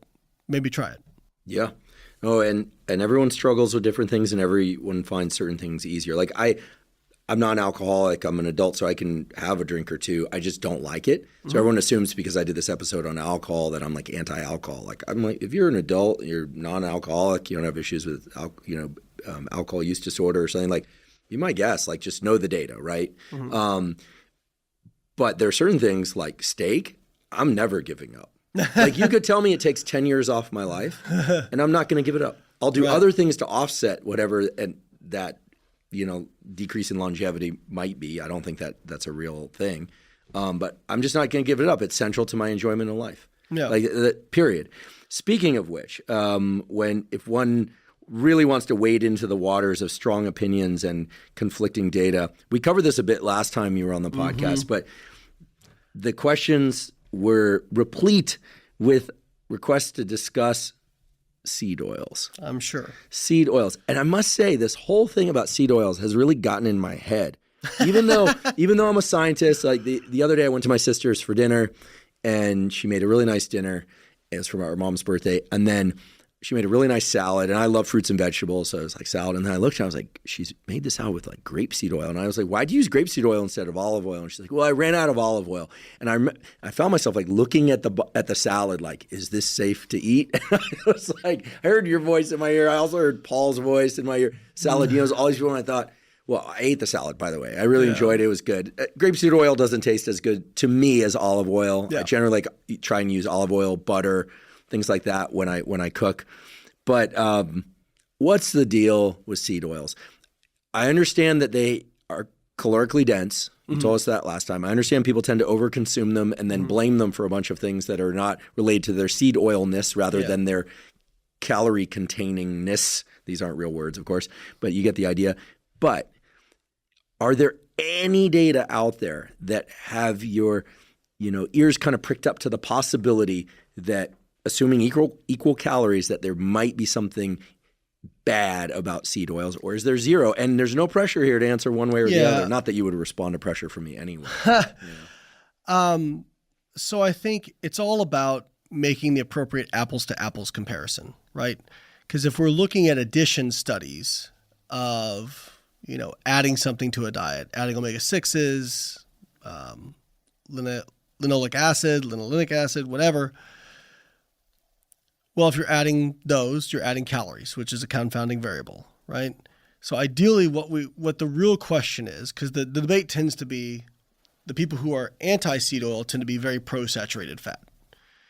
And so the question really is, okay, if we swap out these things in a 1-to-1 ratio, what is the outcome, right? So not like when outcome, I mean metabolic health, inflammation, those sorts of things. So in the studies, I have yet to find a good human randomized control trial where they give polyunsaturated fat in place of saturated fat, exchanged at a 1-to-1 ratio, and see negative, actual outcomes. What about swapping with monounsaturated fats? Like, why are we talking about seed oils versus lard and butter? Why aren't we talking about seed oils versus olive oil? Yeah, that's I've looked less into that just because people ask that question less. But it seems like both PUFAs and MUFAs are better than saturated fat in terms of metabolic health and risk of cardiovascular disease, those sorts of things. Does anyone have a problem with olive oil? I'm sure you could find somebody with a problem. There are people who have problems with water now. Terrible way for me to pose the question.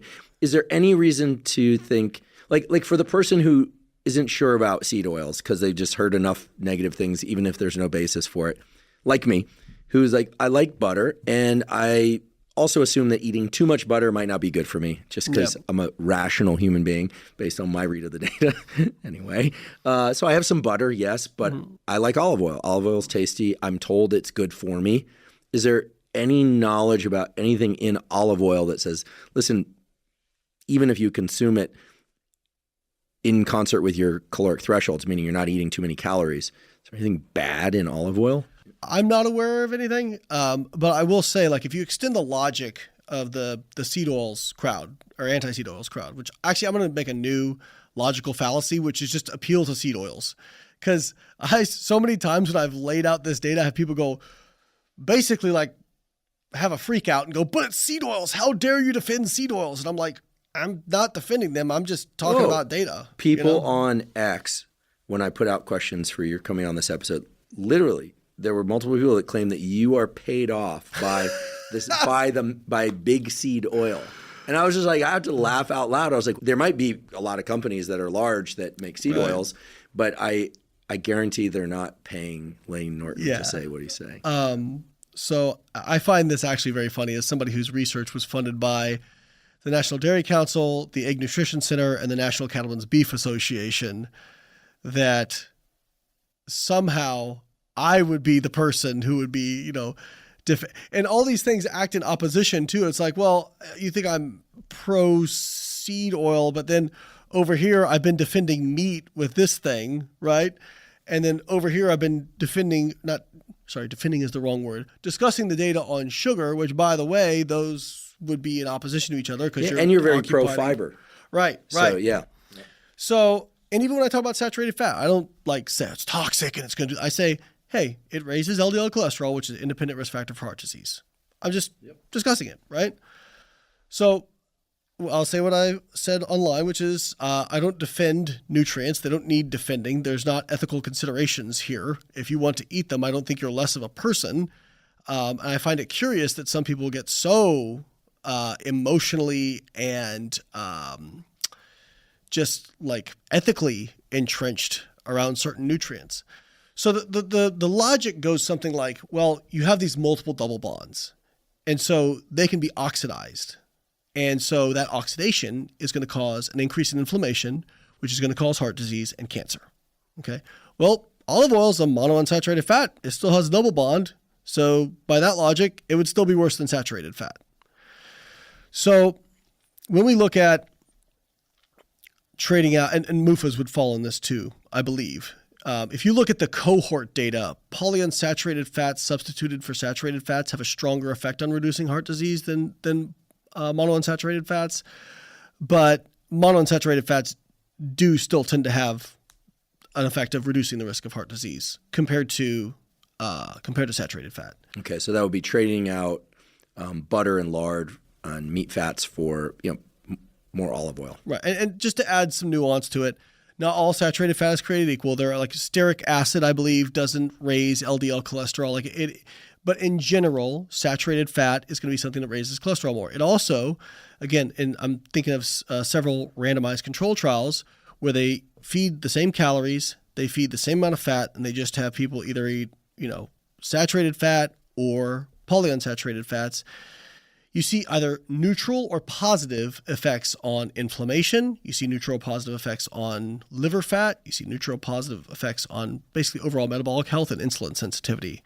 So again, and Paul actually counted this one time, and he cited a study looking at, I think it was, I don't want to say it wrong, but it was like giving omega-6s, and they saw an increase in lipid peroxidation. I don't think they were comparing it to saturated fat. I could be wrong. But again, this is an example of a mechanism, right? So lipid peroxidation, mechanism. We can try to project what that might mean down the road. But when we look at actual levels of inflammation, actual risk for cardiovascular disease, actual insulin sensitivity, actual levels of liver fat, these are outcomes. We can actually, if we're worried about those, we can actually measure them. And again, some studies show no difference. Some of the studies I've seen on like inflammation between polyunsaturated fats and liver and saturated fats don't really show a difference in inflammation. But I'm not aware of any that show it going in the opposite direction, where substituting in polyunsaturated fats actually raises inflammatory markers like CRP and IL-6, those sorts of things. And actually, one of the things I tell people when they're worried about, fructose activates de novo lipogenesis in the liver. And I'm like, well, here's this study where they overfed fructose and saturated fat by the same amount, and saturated fat increased liver fat by 70% more than fructose.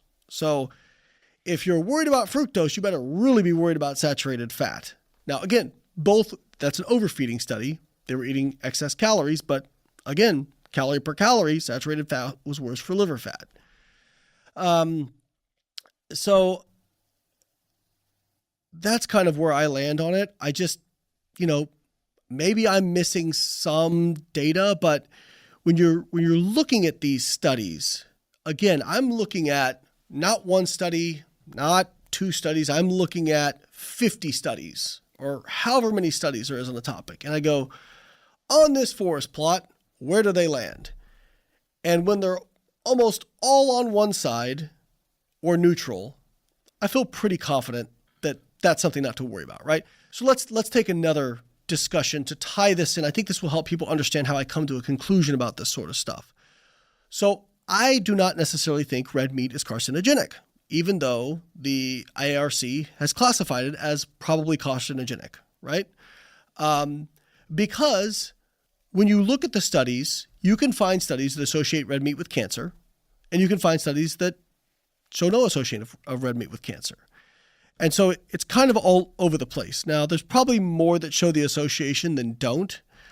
But when you look at like studies where they control for overall diet quality. So I'm thinking of a study out of Canada back in 2020. I think the author was Maximova, I want to say. They looked at different levels of red meat intake and incidence of cancer, but also with different levels of fruit and vegetable intake. And so what they found was at low levels of fruit and vegetable intake, lower red meat consumption reduced the risk of cancer relative to higher red meat consumption. But at high levels of fruits and vegetable consumption, I don't think there was a significant difference, but actually the high level of red meat consumption was lower risk than low red meat, high fruit and vegetables. I believe I have that correct in terms of the absolute risk.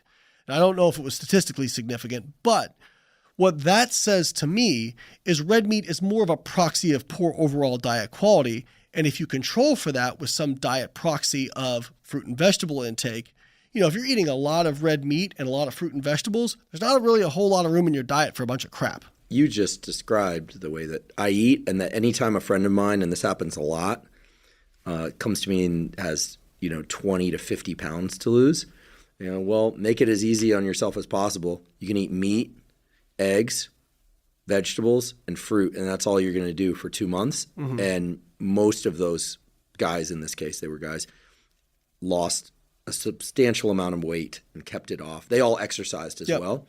And of course, it's caloric restriction related. Yeah, hard to overeat those foods. Yeah, but they're not touching pasta. They're not touching bread. Right. They ask me all the things that, can I do this? And I just said, listen, if it wasn't in the list I just gave you, you're not eating it. It sounds restrictive.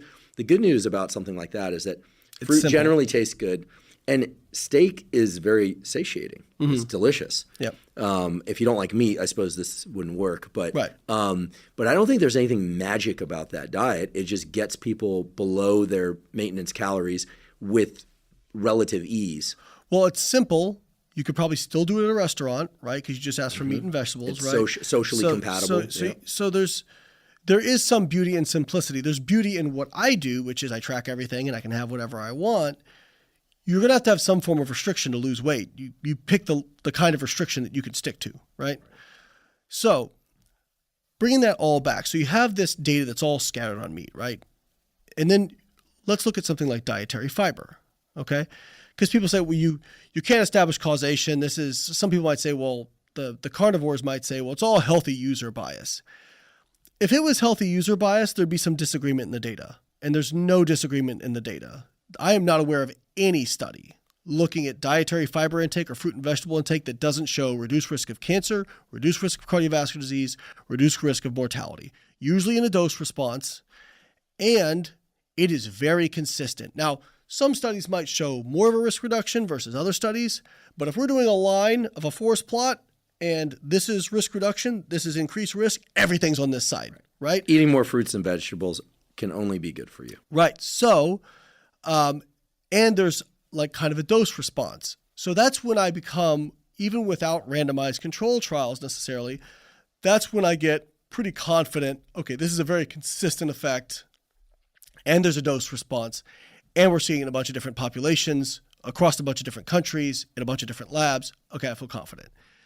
And so for somebody to make the claim that seed oils are toxic or that they're bad for you independent of the calories, I mean, you're basically relegated to using animal studies, in vitro mechanisms, and then epidemiology, which trying to tie those all together, I mean, that's not really high quality evidence. Really high quality evidence is you have the mechanisms. Okay, there's a mechanism, right? Because if there's an outcome, there's a mechanism. The animal data agrees with it. There's a dose response. The human randomized controls trial supported, and then the epidemiology supports it. In order for something to really, truly be strong evidence, we need that. Now let's take our example of fiber again, right? Epidemiology supports it. We have mechanisms in terms of short chain fatty acid production, in terms of insoluble fiber, moving, getting food through the gut faster might be actually better because there's some I don't want to use this word lightly, but some semi-toxic end products of metabolism in the gut that if they stay around too long, it might have negative interactions with some of the colorectal cells, and that may be one of the reasons that insoluble fiber helps decrease the risk of colorectal cancer.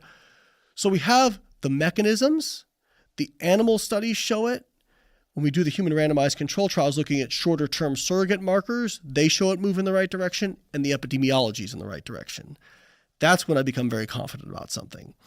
So I'm not ready to say that hey, seed oils are really, really good for you and you should have a bunch of them. I'm not saying that. And obviously they're calorically dense, right? People add oil to stuff and it adds calories.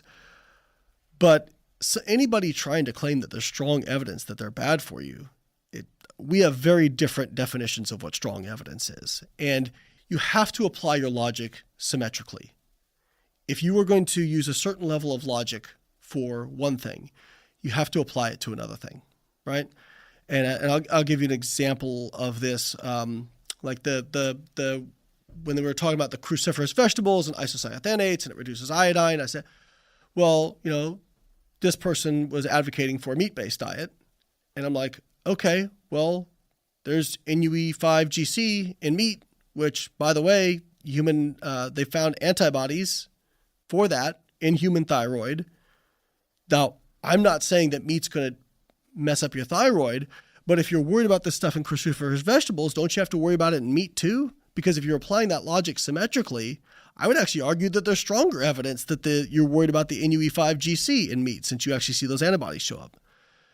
So with the seed oil stuff, I'm like, okay, let's apply this logic to saturated fat for a moment. All right. So do we have a mechanism? We do. Saturated fat raises LDL cholesterol. Well, LDL cholesterol can penetrate the endothelium. We know this. So there gets to be this debate about small oxidized versus large fluffy. Both can penetrate the endothelium. Even large LDL can penetrate the endothelium. Now, small oxidized penetrates more easily, but it carries less total cholesterol and deposits less cholesterol in the endothelium. Large doesn't penetrate as easily, but per unit of LDL cholesterol, it's depositing more cholesterol because it's bigger. The net effect is both are equally atherogenic in the end. So we have the mechanism, right? Now let's look at the epidemiology. Well, the epidemiology tends to support it as well. And then if we look at the really what for me changed my mind, because I used to be somebody who was on the side of, it's not, LDL doesn't really matter. It's HDL to LDL ratio. And was when I saw the Mendelian randomization studies, which for those who aren't familiar, you're basically looking at natural polymorphisms on genes that cause differences in secretion of LDL, right? And since LDL is a lifetime exposure risk, meaning if you're doing a 2-year randomized control trial looking at LDL levels, it says nothing about what they ate before. And, in that time frame, what's the likelihood people are going to have heart attacks or some sort of myocardial infarction? It's pretty low. Now that we have all these like data banks of, blood samples and whatnot from people from all these old studies, they go back and do these analyses. And when they look at LDL cholesterol and plot it, so lifetime exposure to LDL cholesterol, and plot it against the risk of heart disease, I mean, you can pretty much draw a straight line through it. And so to me, that's pretty strong evidence. If you want to apply the same logic of, well, we have this, and LDL, by the way, can cause inflammation in the endothelium. So you have that damage to it because of the apolipoB protein that attracts inflammatory markers. So people are getting some of this cart before the horse. And then the other thing that sealed it for me was, again, like HDL. They looked at the same thing at HDL. Turns out HDL is just kind of a marker of metabolic health. It's good to have high HDL, but HDL itself doesn't appear to be protective, because if they raise it with drugs or look at people who secrete more or less, it doesn't seem to independently modulate risk of cardiovascular disease. So all that to say, saturated fat is really only an issue, I would say, for the LDL, the fact that it can raise LDL. And there is some evidence it's not necessarily good for the gut microbiome, because the bile salt end products from emulsifying saturated fat, because it requires more bile, that those might be toxic to some beneficial species of bacteria. But here's what I'm not saying. I'm not saying don't eat any saturated fat. What I'm saying is, again, your overall diet quality is what matters. I think it's fine to have some saturated fat. I think probably try to keep it below 7 to 10% of your daily calorie intake. What also matters is there's no solutions, only trade-offs. And so if somebody says to me, I was able to lose 50 pounds on low carb and everything got better, but my LDL went up a little bit, and they felt like that was the only thing they were able to be consistent with, I'd say on balance, they're probably better off with that slightly elevated LDL than they would be if they'd kept the 50 pounds on. Now, I would argue if they had lost the 50 pounds and lowered their LDL, their overall risk would be lower than it is now. But again, we have to look at what can somebody consistently execute. So all that to say, I'm not saying you should consume seed oils. I'm not saying that there's no negative downsides, but if we look at comparing it to a comparable molecule of saturated fat, there's a much more compelling argument that saturated fat is bad for you versus seed oils. Thank you for that very thorough and very clear answer. And I just will highlight that you ate a steak last night, so you did. are by no means anti-meat or saturated fat. Ate a steak right in front of a vegan. Okay. So it was not to aggravate them, just because they stuck to their principles, you stuck to yours. I was originally going to order fish, and they said it's okay if you want to get a steak, and I said okay if you say so. Now they did make a couple of comments in jest during the meal. Fair enough. Let's talk about artificial sweeteners. Sweet. Those are the other people that pay me. Yeah. That's right. He's kidding, folks. Goodness. I got to be careful about that. You and I got into it wasn't a scrap. We got into a little disagreement about this years ago, so long ago that it's probably not even worth mentioning. That I was somewhat enticed by the data from Dana Small's laboratory, then at Yale. I think now she's up at McGill.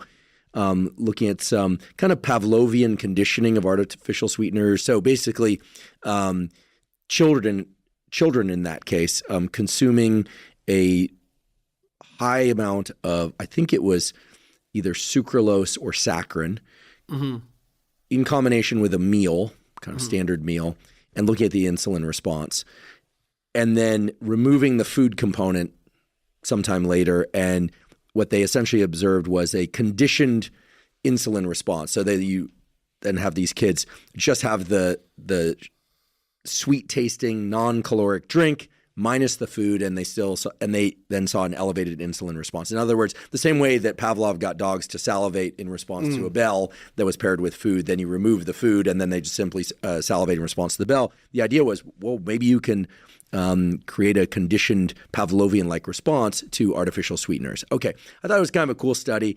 Looking back, I probably wouldn't have covered it the way I did because it's not a typical scenario.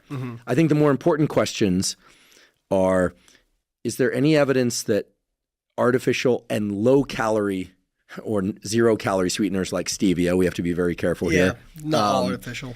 That they are somehow dangerous in any of the following ways. One, do they alone increase insulin to levels that are problematic? Two, do they stimulate appetite in a way that's problematic, independent of insulin, or maybe as a consequence of insulin? And then three, what's the story with their potential effect on the gut microbiome? Okay. I think those are the three categories that come to mind. There are probably other categories. And I just want to say, for the record, then and now, I'll consume some aspartame every once in a while in the form of a Diet Coke. Stevia seems to be in a lot of the things that I consume, and I don't have a problem with that. So I'm not anti-artificial or low-calorie sweetener, although for reasons that are entirely personal and have no scientific basis whatsoever, I avoid things with sucralose in them. Yeah. I don't really like the taste of it, and I have kind of an aversion to it for uninteresting reasons. And that's a great way to couch that of, I don't have data for this. Personally, I don't do it. Yeah, if I see something, I'm like, no. Aspartame, fine. Stevia gets the thumbs up by me. And I will choose low-calorie or zero-calorie sodas or drinks or energy drinks when I have the option to have something with sugar. It's just kind of, but I'm not anti-sugar either. I just have developed this as a habit. Yeah, well, I prefer to get my calories from food. Yeah, you'd prefer to have a steak as opposed to having the cola. Right. Steak, strawberries, blueberries, oatmeal, rice, butter, olive oil, and all the other delicious, wonderful things, as opposed to a Coke. I'd rather just have a Diet Coke and eat a bit more steak. So let's take the insulin thing first. So an interesting mechanism that they're showing there.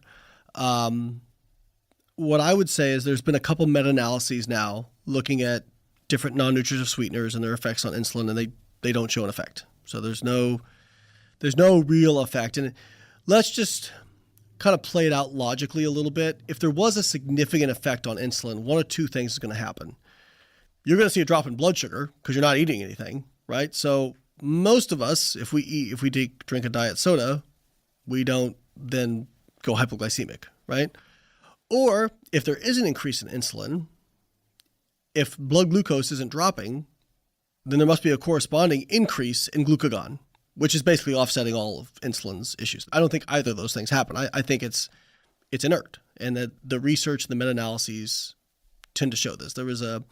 I'm thinking of two meta-analyses where they looked at these. They looked at glycemia, they looked at insulin sensitivity, and they looked at insulin release, and they just didn't see any effect. Now, when it comes to, what was the second point? So we have insulin. We have, does it stimulate appetite? Yeah. ways that may or may not be related to insulin. You ruled out insulin increase. So Yeah. like, could there be a pairing of like, okay, every time I eat, I have a diet soda. Then if I have a diet soda on its own, does it stimulate the desire to eat? A la the Dana Small study. And by the way, that study was halted. This is the problem with that study is it was being done in kids.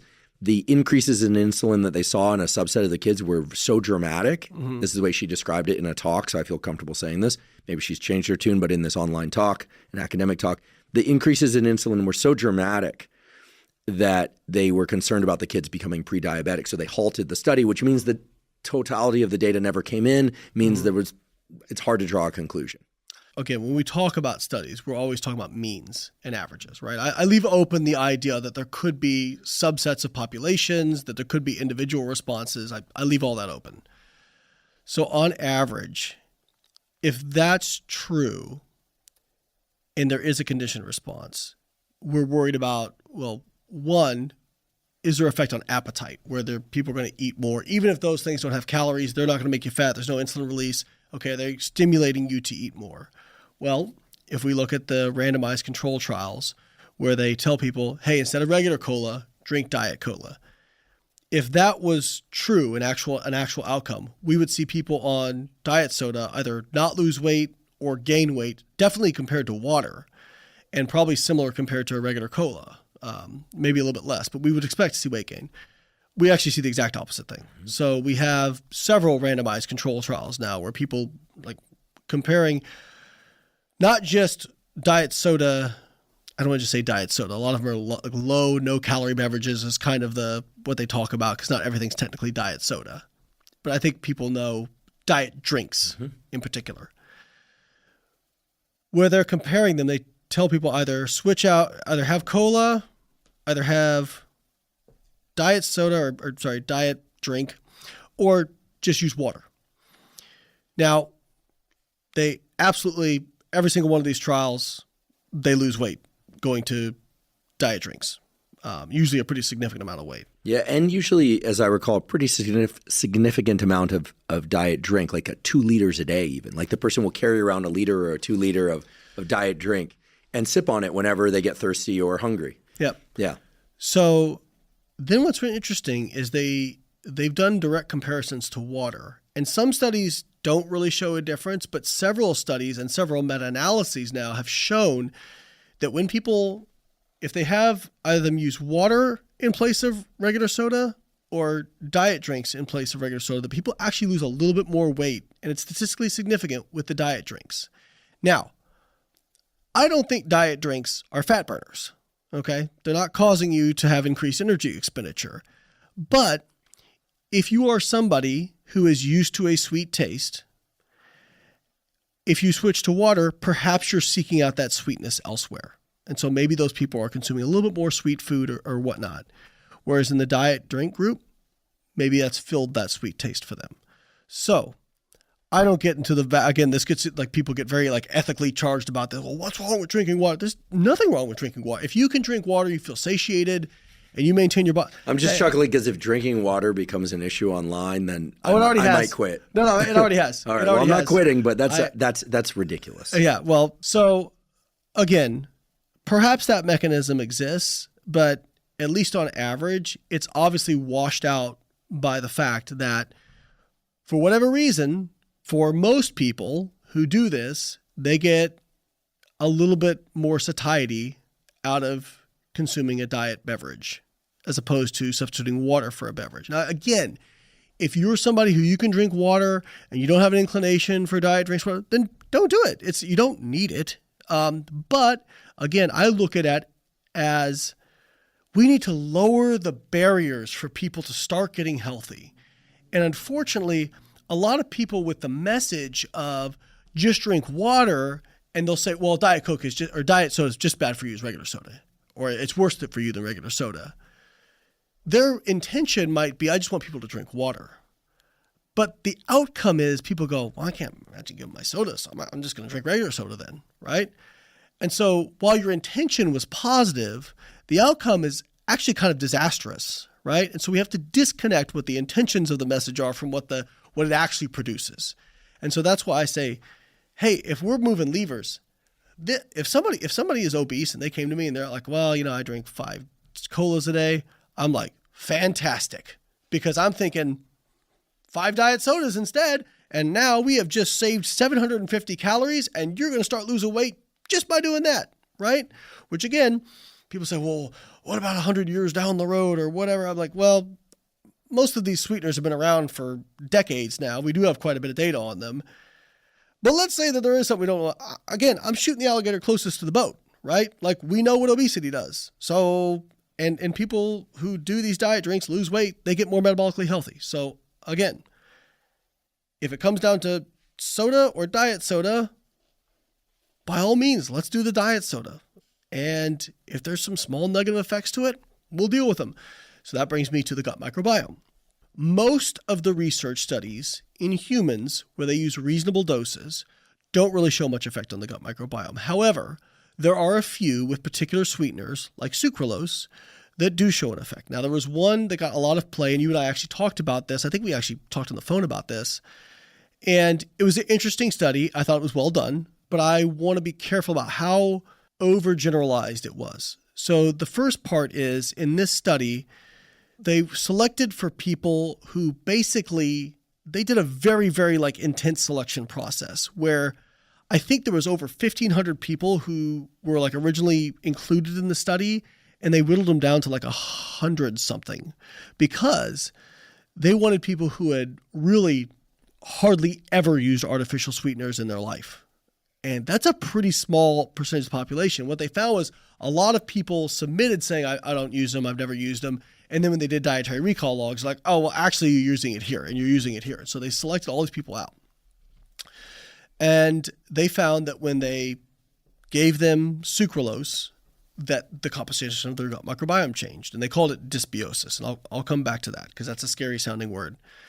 First off, what's interesting is if you're somebody, that population that they're selecting, those are probably people who have been specifically trying to avoid them. Because if you're not, even if you don't try to consume them, they're everywhere. Mm-hmm. So if you haven't been consuming them, it's likely that you're specifically trying to avoid them, which probably means that you have negative thoughts and beliefs around artificial sweeteners. And again, we've discussed the power of belief before. I'm not saying it was a bad study because of that. I'm just saying we have to be careful about how much we overinterpret this research data. Are you saying that the potential that those subjects had to believe that something zero-calorie sweeteners or low-calorie sweeteners could be bad for their microbiome might have actually made their gut microbiome more dysbiotic? Maybe. I mean, again, what we've talked about, the power of belief is very powerful. Mm-hmm. Now, I have no way to support that, right? I'm just saying be careful before we overgeneralize. Plus, it was a 2-week study, and just 2 weeks? Yes, it was 2 weeks. Now, again, 2 weeks is enough time to show differences in the gut microbiome. Actually, a few days is typically enough time. And only for sucralose. So stevia, no change. There was another sweetener that I think had a change. It might have been saccharin. Saccharin and sucralose are the ones that seem to always show the biggest effects, quote unquote. And I don't know how often those are used in diet drinks these days. I mean, less and less. I mean, it's usually aspartame, stevia more in the kind of wellness, health, fitness crowd drinks. Sucralose is pretty ubiquitous in a lot of diet products and whatnot. But I being frank, my whey protein powder with Outward Nutrition is sweetened with sucralose. I mean, it's a great sweetener. Mm-hmm. And so some people will take that as, well, of course he's going to defend sucralose because it's in his protein. But if I thought it was really bad, I would just use a different sweetener. Mm-hmm. So what I will say as well is gut dysbiosis sounds bad, but it simply means that the gut microbiome changed. And I have several friends who are gut microbiome experts. And when we sit down and talk about this stuff, they're like, I mean, their takeaway is, yeah, in 50 years, we'll probably have a really good idea of this stuff. But right now, we just know that certain things change it. We don't really know, if it's a good change, bad change. So I'll give an example. There was another study that did show a gut microbiome shift with sucralose. And they showed some of the species of bacteria that were increased or decreased. And one of the species that was increased, I believe, I'm going to butcher this so badly. I think it was Blaudia cocoides was the name of it, or at least how I tried to read it, right? Because these are very like strange Latin words. Yeah, the names of bacteria are really difficult to pronounce. Now, what's interesting is this species of bacteria was associated with better metabolic health, lower risk of obesity, better insulin sensitivity. And so I kind of walked away saying, well, couldn't you make the argument that sucralose actually changed the gut microbiome for the better based on some of this data? And so I'm not saying that. What I'm saying is the following. We don't really know if that change to the gut microbiome is a good change, bad change, or neutral. We just know that it changes. So if you want to avoid, fine. But if you're somebody who really struggles with moderating your intake and a sucralose or an aspartame or whatever have you, helps you moderate that intake, then again, you're shooting the alligator closest to the boat. Let's focus on the big stuff, right? Mm-hmm. And that's kind of where I land. And again, I hold open that perhaps my mind will change and adjust, but sucralose has been around a long time. The other thing people bring up is cancer. They'll bring up cancer with artificial sweeteners. And I'll give you an example why I'm not worried about this. First off, you have to keep in mind the negativity bias in the news, all right? Things that are negative are much more likely to get play than things that are positive, okay? Think about how much you hear about this causes cancer, this causes heart diseases, versus this protects against this protects against this. It's also safer to when the media warns people off things as opposed to towards things, because if they push people towards things, there's more liability. Right. Push people away from things, rarely are they responsible for the opportunity cost there, or the trade-off, as you referred to it. Right. So you hear a lot. People are like, oh man, all these studies say that these cause cancer. So again, I'm going to give a shout out to Consensus, because it's a great AI tool that basically will give you, like if you ask it a question, and there's some filters that help with that, it will give you kind of like this percentage of studies say yes, this percentage say possibly, and this percentage say no. I've used it a little bit. Yeah. It's a great tool. And if you type in, does aspartame cause cancer, for example, 80% say no.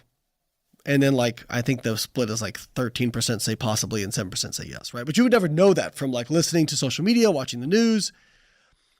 But I want to point out one study in particular that did show an association of aspartame intake with cancer. And it was from the NutriSanté cohort. I think that was out of France, like 100,000 people.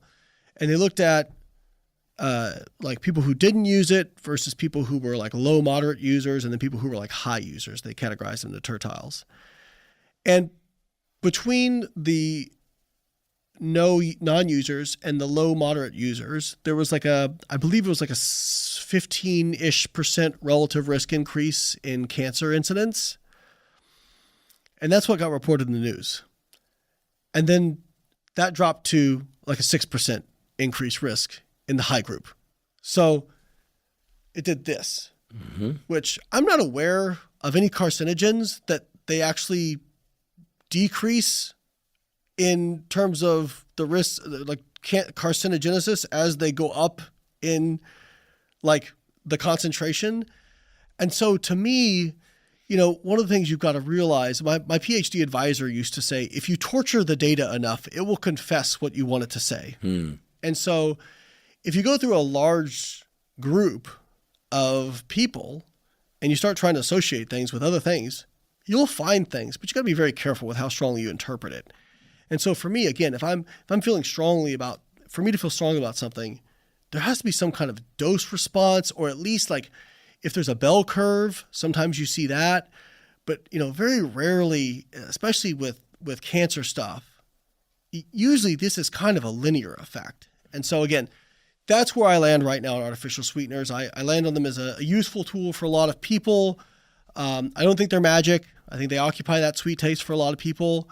And if you can completely avoid them and abstain from them and you're perfectly happy, then by all means do that. But if they help you maintain a healthy body weight, then by all means do that. Love it.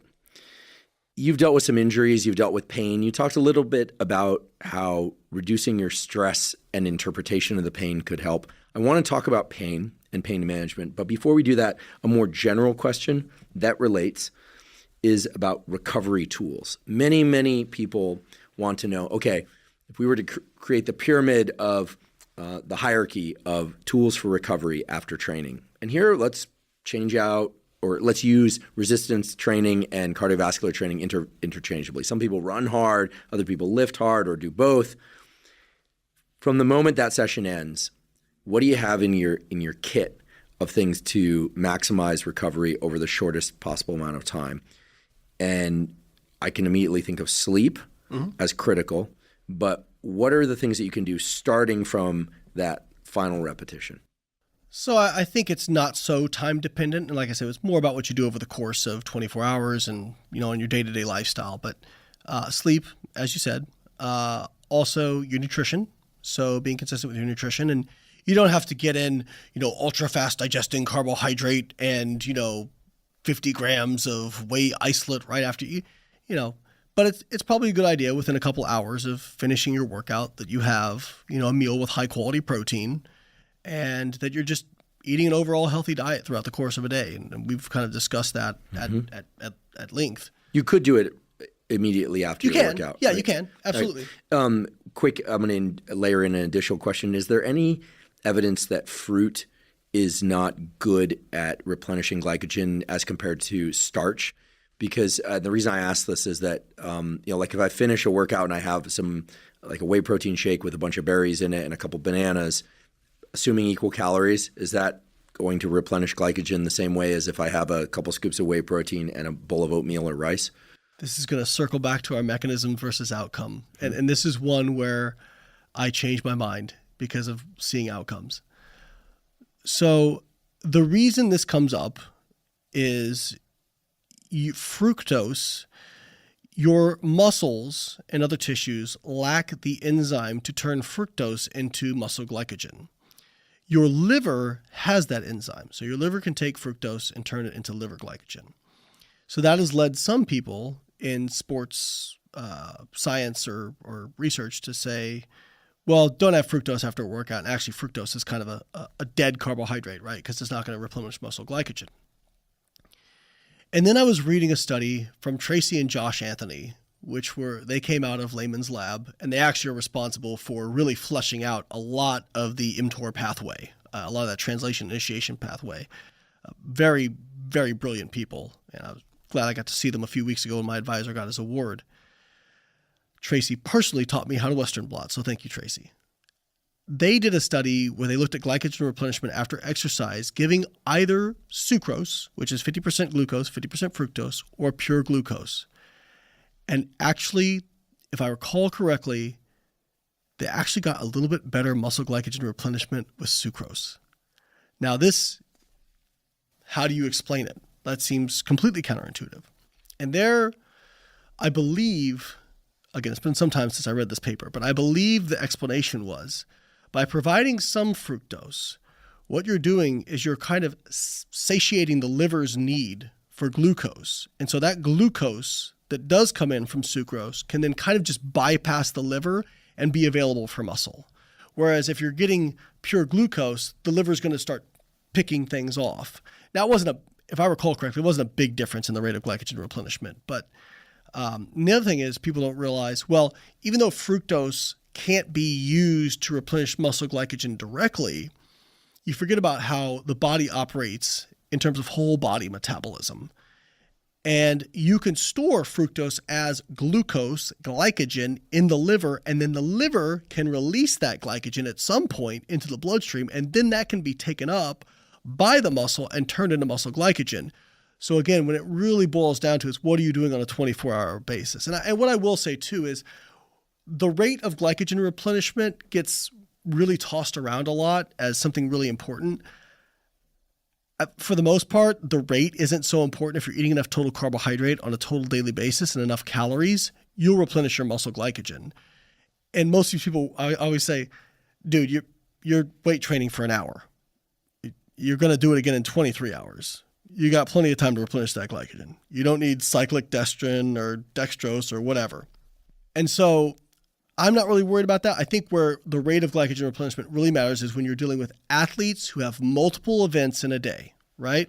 Where they're going to perform and then they need to replenish quickly before they go to their next event. Or, people obviously doing like endurance exercise where like Ironmans, triathlons, and that sort of thing where, getting in that replenishment and keeping it going is very important. But I think for the average person who's just exercising once a day, not really a big deal. Just make sure you're eating enough total carbohydrates. So for you, the berries and the fruits and the whey protein afterwards, excellent. Okay, and then typically I'll do a meal that includes some starch a little bit later in the day. Yep. Great. So nutrition post-workout or in the hour or two post-workout, making sure you eat enough in the following hours. Do you include any kind of stress down regulation? Do you do anything else besides nutrition and sleep to accelerate recovery? So stress management, like you said. So I am blessed enough that I currently live in a home on Tampa Bay, and I get to watch the sunset over the water every night. Nice. And that might seem like a weird thing, but I really feel like that has helped with my stress level. Viewing horizons, we know, puts you into panoramic vision. We know this from stuff my lab has done. This is right in your wheelhouse right here. Oh yeah, panoramic vision will come off the accelerator of the sympathetic arm of the autonomic nervous system, which is just nerd speak to say enjoy those sunrises and sunsets. They are very calm. I was talking to a friend of mine. We were sitting out. And I said, well, Andrew would approve of the sunset viewing. He might not approve of the bourbon I'm having with it, but you don't need my approval anyway. Yeah. So whatever gets you just slow down a little bit, and just decompress and feel better. And so, another thing I'll do is if I had the kids, once I go to bed, I'll go downstairs and I'll lay on the couch with my cat and I'll play a video game. Nice. Just relax. Yeah, decompress. Just decompress, Things you enjoy. Yeah, I think things you enjoy. Like, obviously, like, you can't drink a 12-pack of beer and have that be conducive to that sort of thing. But the other thing I will say is I think a lot of people focus too much, especially with resistance training.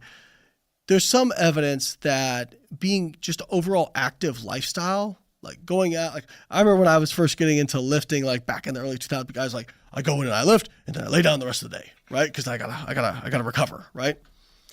I think the research actually suggests that you're better off like having kind of an overall active lifestyle. Yeah, it's important to rest and recover, but it's probably important to move your body throughout the day. Active recovery does have some good data on it.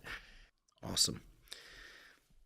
Earlier, we were talking about protein. Actually, several times we talked about protein, and I neglected to ask a question that is very timely because I just did a solo episode of this podcast recently about skin health and appearance. Mm-hmm. And I looked at the data on ingesting collagen. Could be from bone broth or other sources of collagen. Typically, it's powdered collagens, anywhere from 5 to 30 grams of collagen.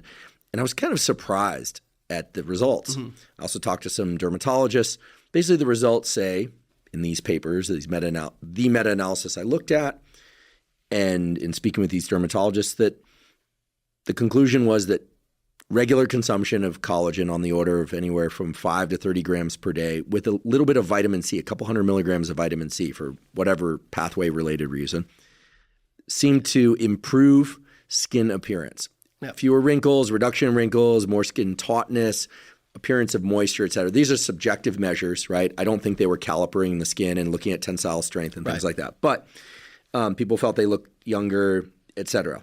And I was surprised, really surprised, because without making this too long a question or story, a few years back there were some claims by not to be named individuals on Instagram saying, well, if you want to improve the function of your liver, eat liver. If you want to improve the function of your heart, eat heart. If you want, and you and I were just like, no. Okay, you're the nutrition biochemistry guy. I'm the neuroscience guy. I have a little bit of a background in cold physiology that I rarely talk about, but in any case.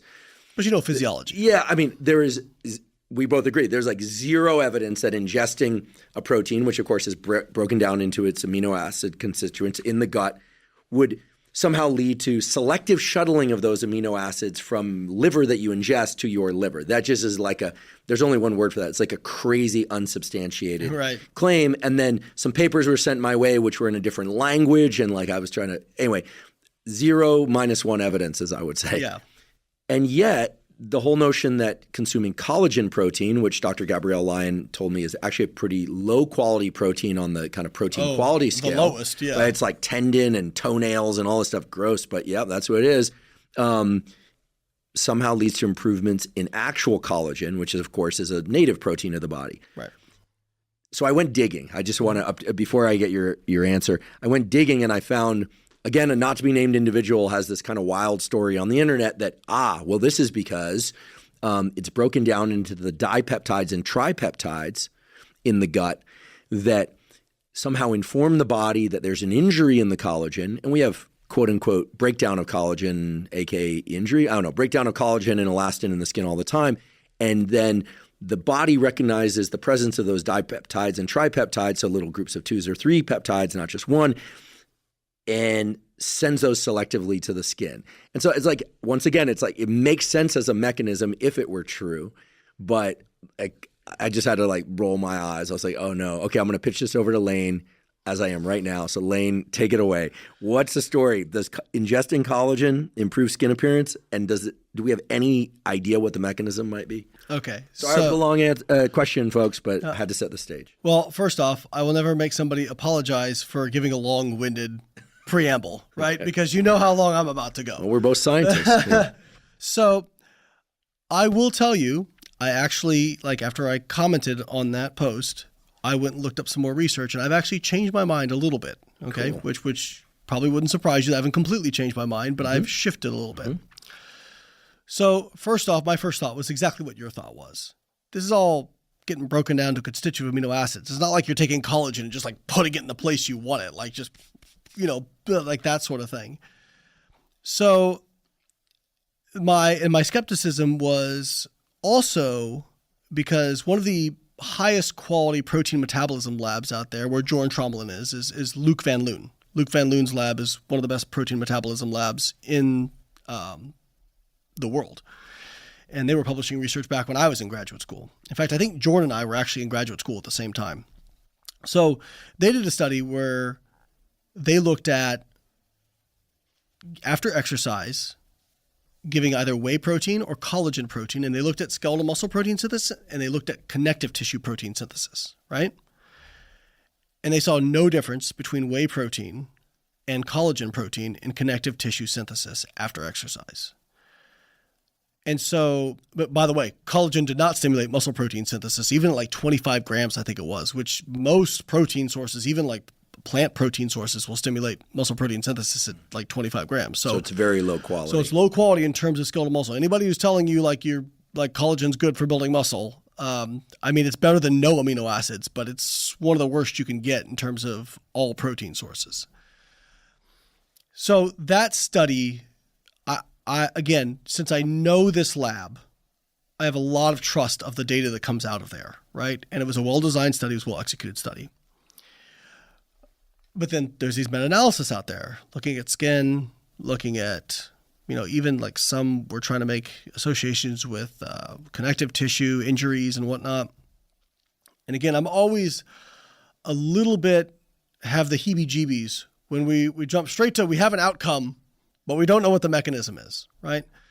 And then I started reading a review by Luc Van Loon, actually, and was talking about like the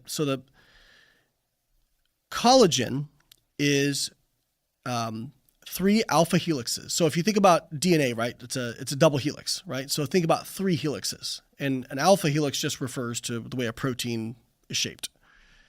And they have a very large amount of glycine. So glycine is a non-essential amino acid, and every third residue in collagen, in the 3 alpha helixes, every third residue is a glycine molecule. So 33% of collagen is glycine.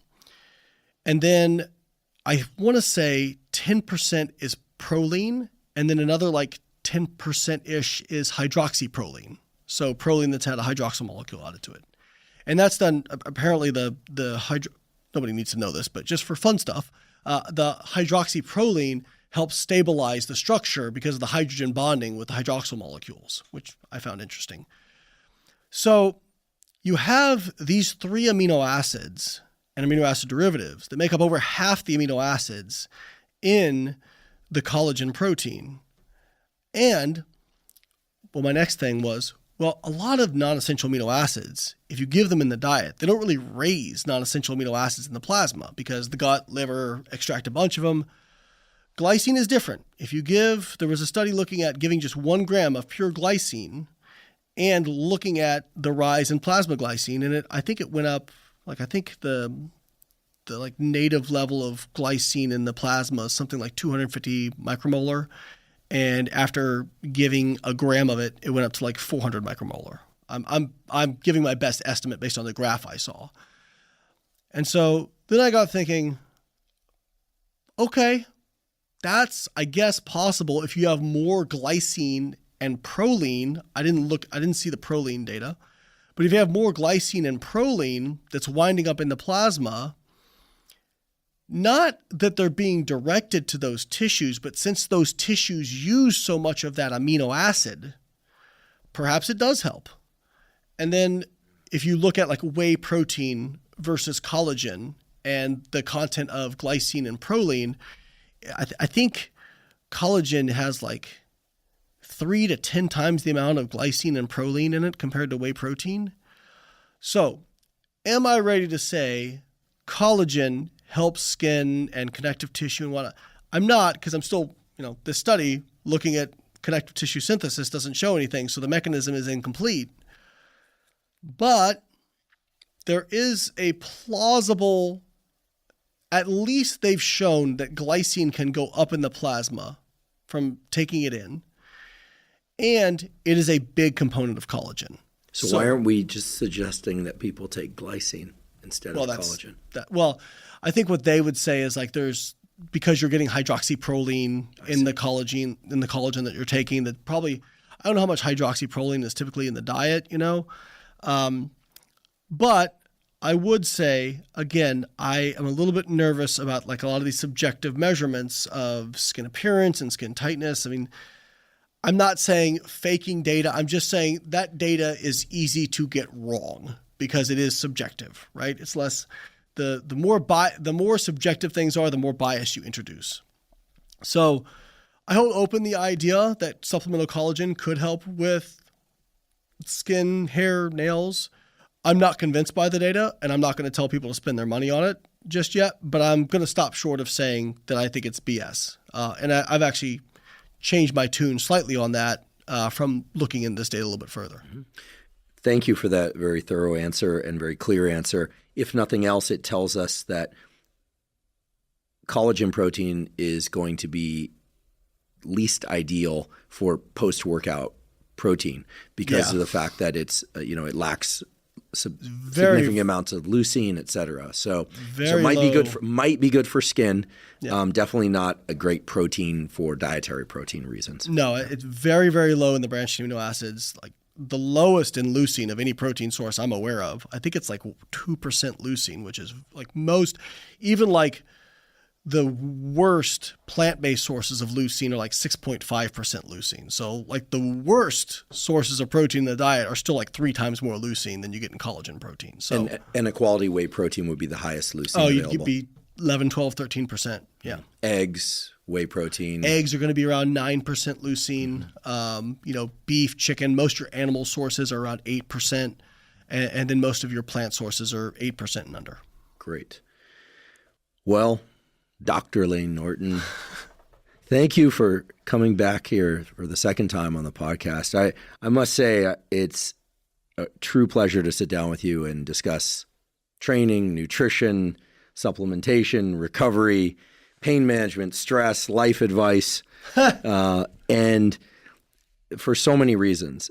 You're a serious scientist. In our business of science, that really means something. You're serious about the science, and you're a lighthearted guy in the right context, but you're a serious scientist. You believe in the process, and you provide the nuance, even though that might not be convenient to what somebody wants or convenient to the discussion. By the way, not convenient for me either. I'd rather this stuff be so simple, Right, sure. You're like the rest of us. And at the same time, I really appreciate it because we are now also colleagues in the public health, public-facing landscape, social media it's sometimes called, but a lot of landscapes, podcasts, YouTube, et cetera. And it's required, it's needed that people like you exist. And I will go so far to say that, and I'm not alone in this, right? Because I've talked about this with Rogan and with Gabrielle Lyon, Dr. Gabrielle Lyon, and others, in an ocean of noise, some of which has validity, right? But in an ocean of noise about nutrition and training and all these different things and how to evidence-based blank and science-based that, you really clearly are pure signal. Like you're going to take as much time and as much effort to communicate the real signal. And you today have really defined for you, what is real versus not real, which versus a maybe.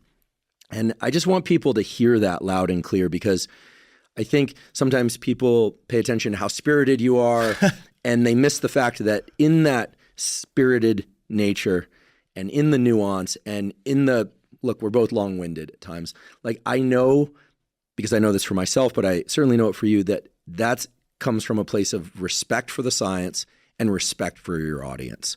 That is not being dismissive. That's actually respect for them. It would be disrespectful to just give them the answer they want or give them a quick answer without the explanation. So I just really want to extend like a real voice of gratitude for you for what you did for us today. Just far too much to list off. It's all so valuable, just so valuable. And also what you do on social media and the way you do it. And look, I also really love and respect your fighting spirit, because you're fighting for truth, you're fighting for good. And I also love the posts and the pictures of your kids. They're delightful. And it's great to see the balance in your life you've created. So I could go on, but I'm going to cut this short by just saying a giant thank you for being the signal among all the noise. Well, speak for yourself of being long-winded, because I'm not. But I honestly appreciate that. That means a lot to me. I recognize how valuable your platform is and how many people want to be on it. And the fact that I've been asked to come on again, I really appreciate it. And to be able to have the opportunity to disseminate this information and not just talk about the studies, but talk about, hey, here's a method of thinking. Here's a way to approach this stuff. And I mean, you kind of pointed out, like, I would love to be able to say, yeah, seed oils are bad. Like, I'd love to give you that answer. But I can't do it. I can't make myself do it, because I look at the evidence. And I'm glad you said spirited. I do feel like I do have some fighting spirit, but at the end of the day, I tell people, I'm human. I've got my own biases, my own beliefs, and I like making money like anybody. But I like to be right. But at the end of the day, I want to help. And I believe that if I continue to execute on that mission, that, financial stuff will take care of itself. And at the end of the day, I just want to be a net positive on the world. So thank you for giving me that chance. Oh, it's been a true pleasure, and you're absolutely more than net positive on the world. And we'll just have to have you come back and talk to us again before long. Thank you so much. Anytime. Thank you. Thank you for joining me for today's discussion with Dr. Layne Norton. To learn more about his work, please see the links in our show note captions. If you're learning from and or enjoying this podcast, please subscribe to our YouTube channel. That's a terrific zero-cost way to support us. In addition, please be sure to follow the podcast on both Spotify and Apple. And on both Spotify and Apple, you can leave us up to a 5-star review. Please also check out the sponsors mentioned at the beginning and throughout today's episode. That's the best way to support this podcast. If you have questions for me or comments about the podcast, or guests or topics that you'd like me to consider for the Huberman Lab podcast, please put those in the comment section on YouTube. I do read all the comments. For those of you that haven't heard, I have a new book coming out. It's my very first book. It's entitled Protocols, an Operating Manual for the Human Body. This is a book that I've been working on for more than 5 years, and that's based on more than 30 years of research and experience. And it covers protocols for everything from sleep to exercise, to stress control, protocols related to focus and motivation. And of course, I provide the scientific substantiation for the protocols that are included. The book is now available by pre-sale at protocolsbook.com. There you can find links to various vendors. You can pick the one that you like best. Again, the book is called Protocols, an Operating Manual for the Human Body. If you're not already following me on social media, I am Huberman Lab on all social media platforms. So that's Instagram, Twitter, now known as X, Threads, Facebook, and LinkedIn. And on all those platforms, I discuss science and science-related tools, some of which overlap with the contents of the Huberman Lab podcast, but much of which is distinct from the contents of the Huberman Lab podcast. Again, that's Huberman Lab on all social media platforms. If you haven't already subscribed to our Neural Network newsletter, our Neural Network newsletter is a zero-cost monthly newsletter that includes what we call protocols, which are brief 1 to 3 page PDFs that cover things such as neuroplasticity and learning, dopamine optimization, how to get better sleep, things like deliberate cold exposure. We have a foundational fitness protocol. We have a protocol all about habit forming and much more. To sign up, again, at completely zero cost, you simply go to hubermanlab.com, go to the menu function in the corner, scroll down to newsletter, and you provide your email. I should point out that we do not share your email with anybody. Thank you for joining me for today's discussion with Dr. Layne Norton. And last, but certainly not least, thank you for your interest in science.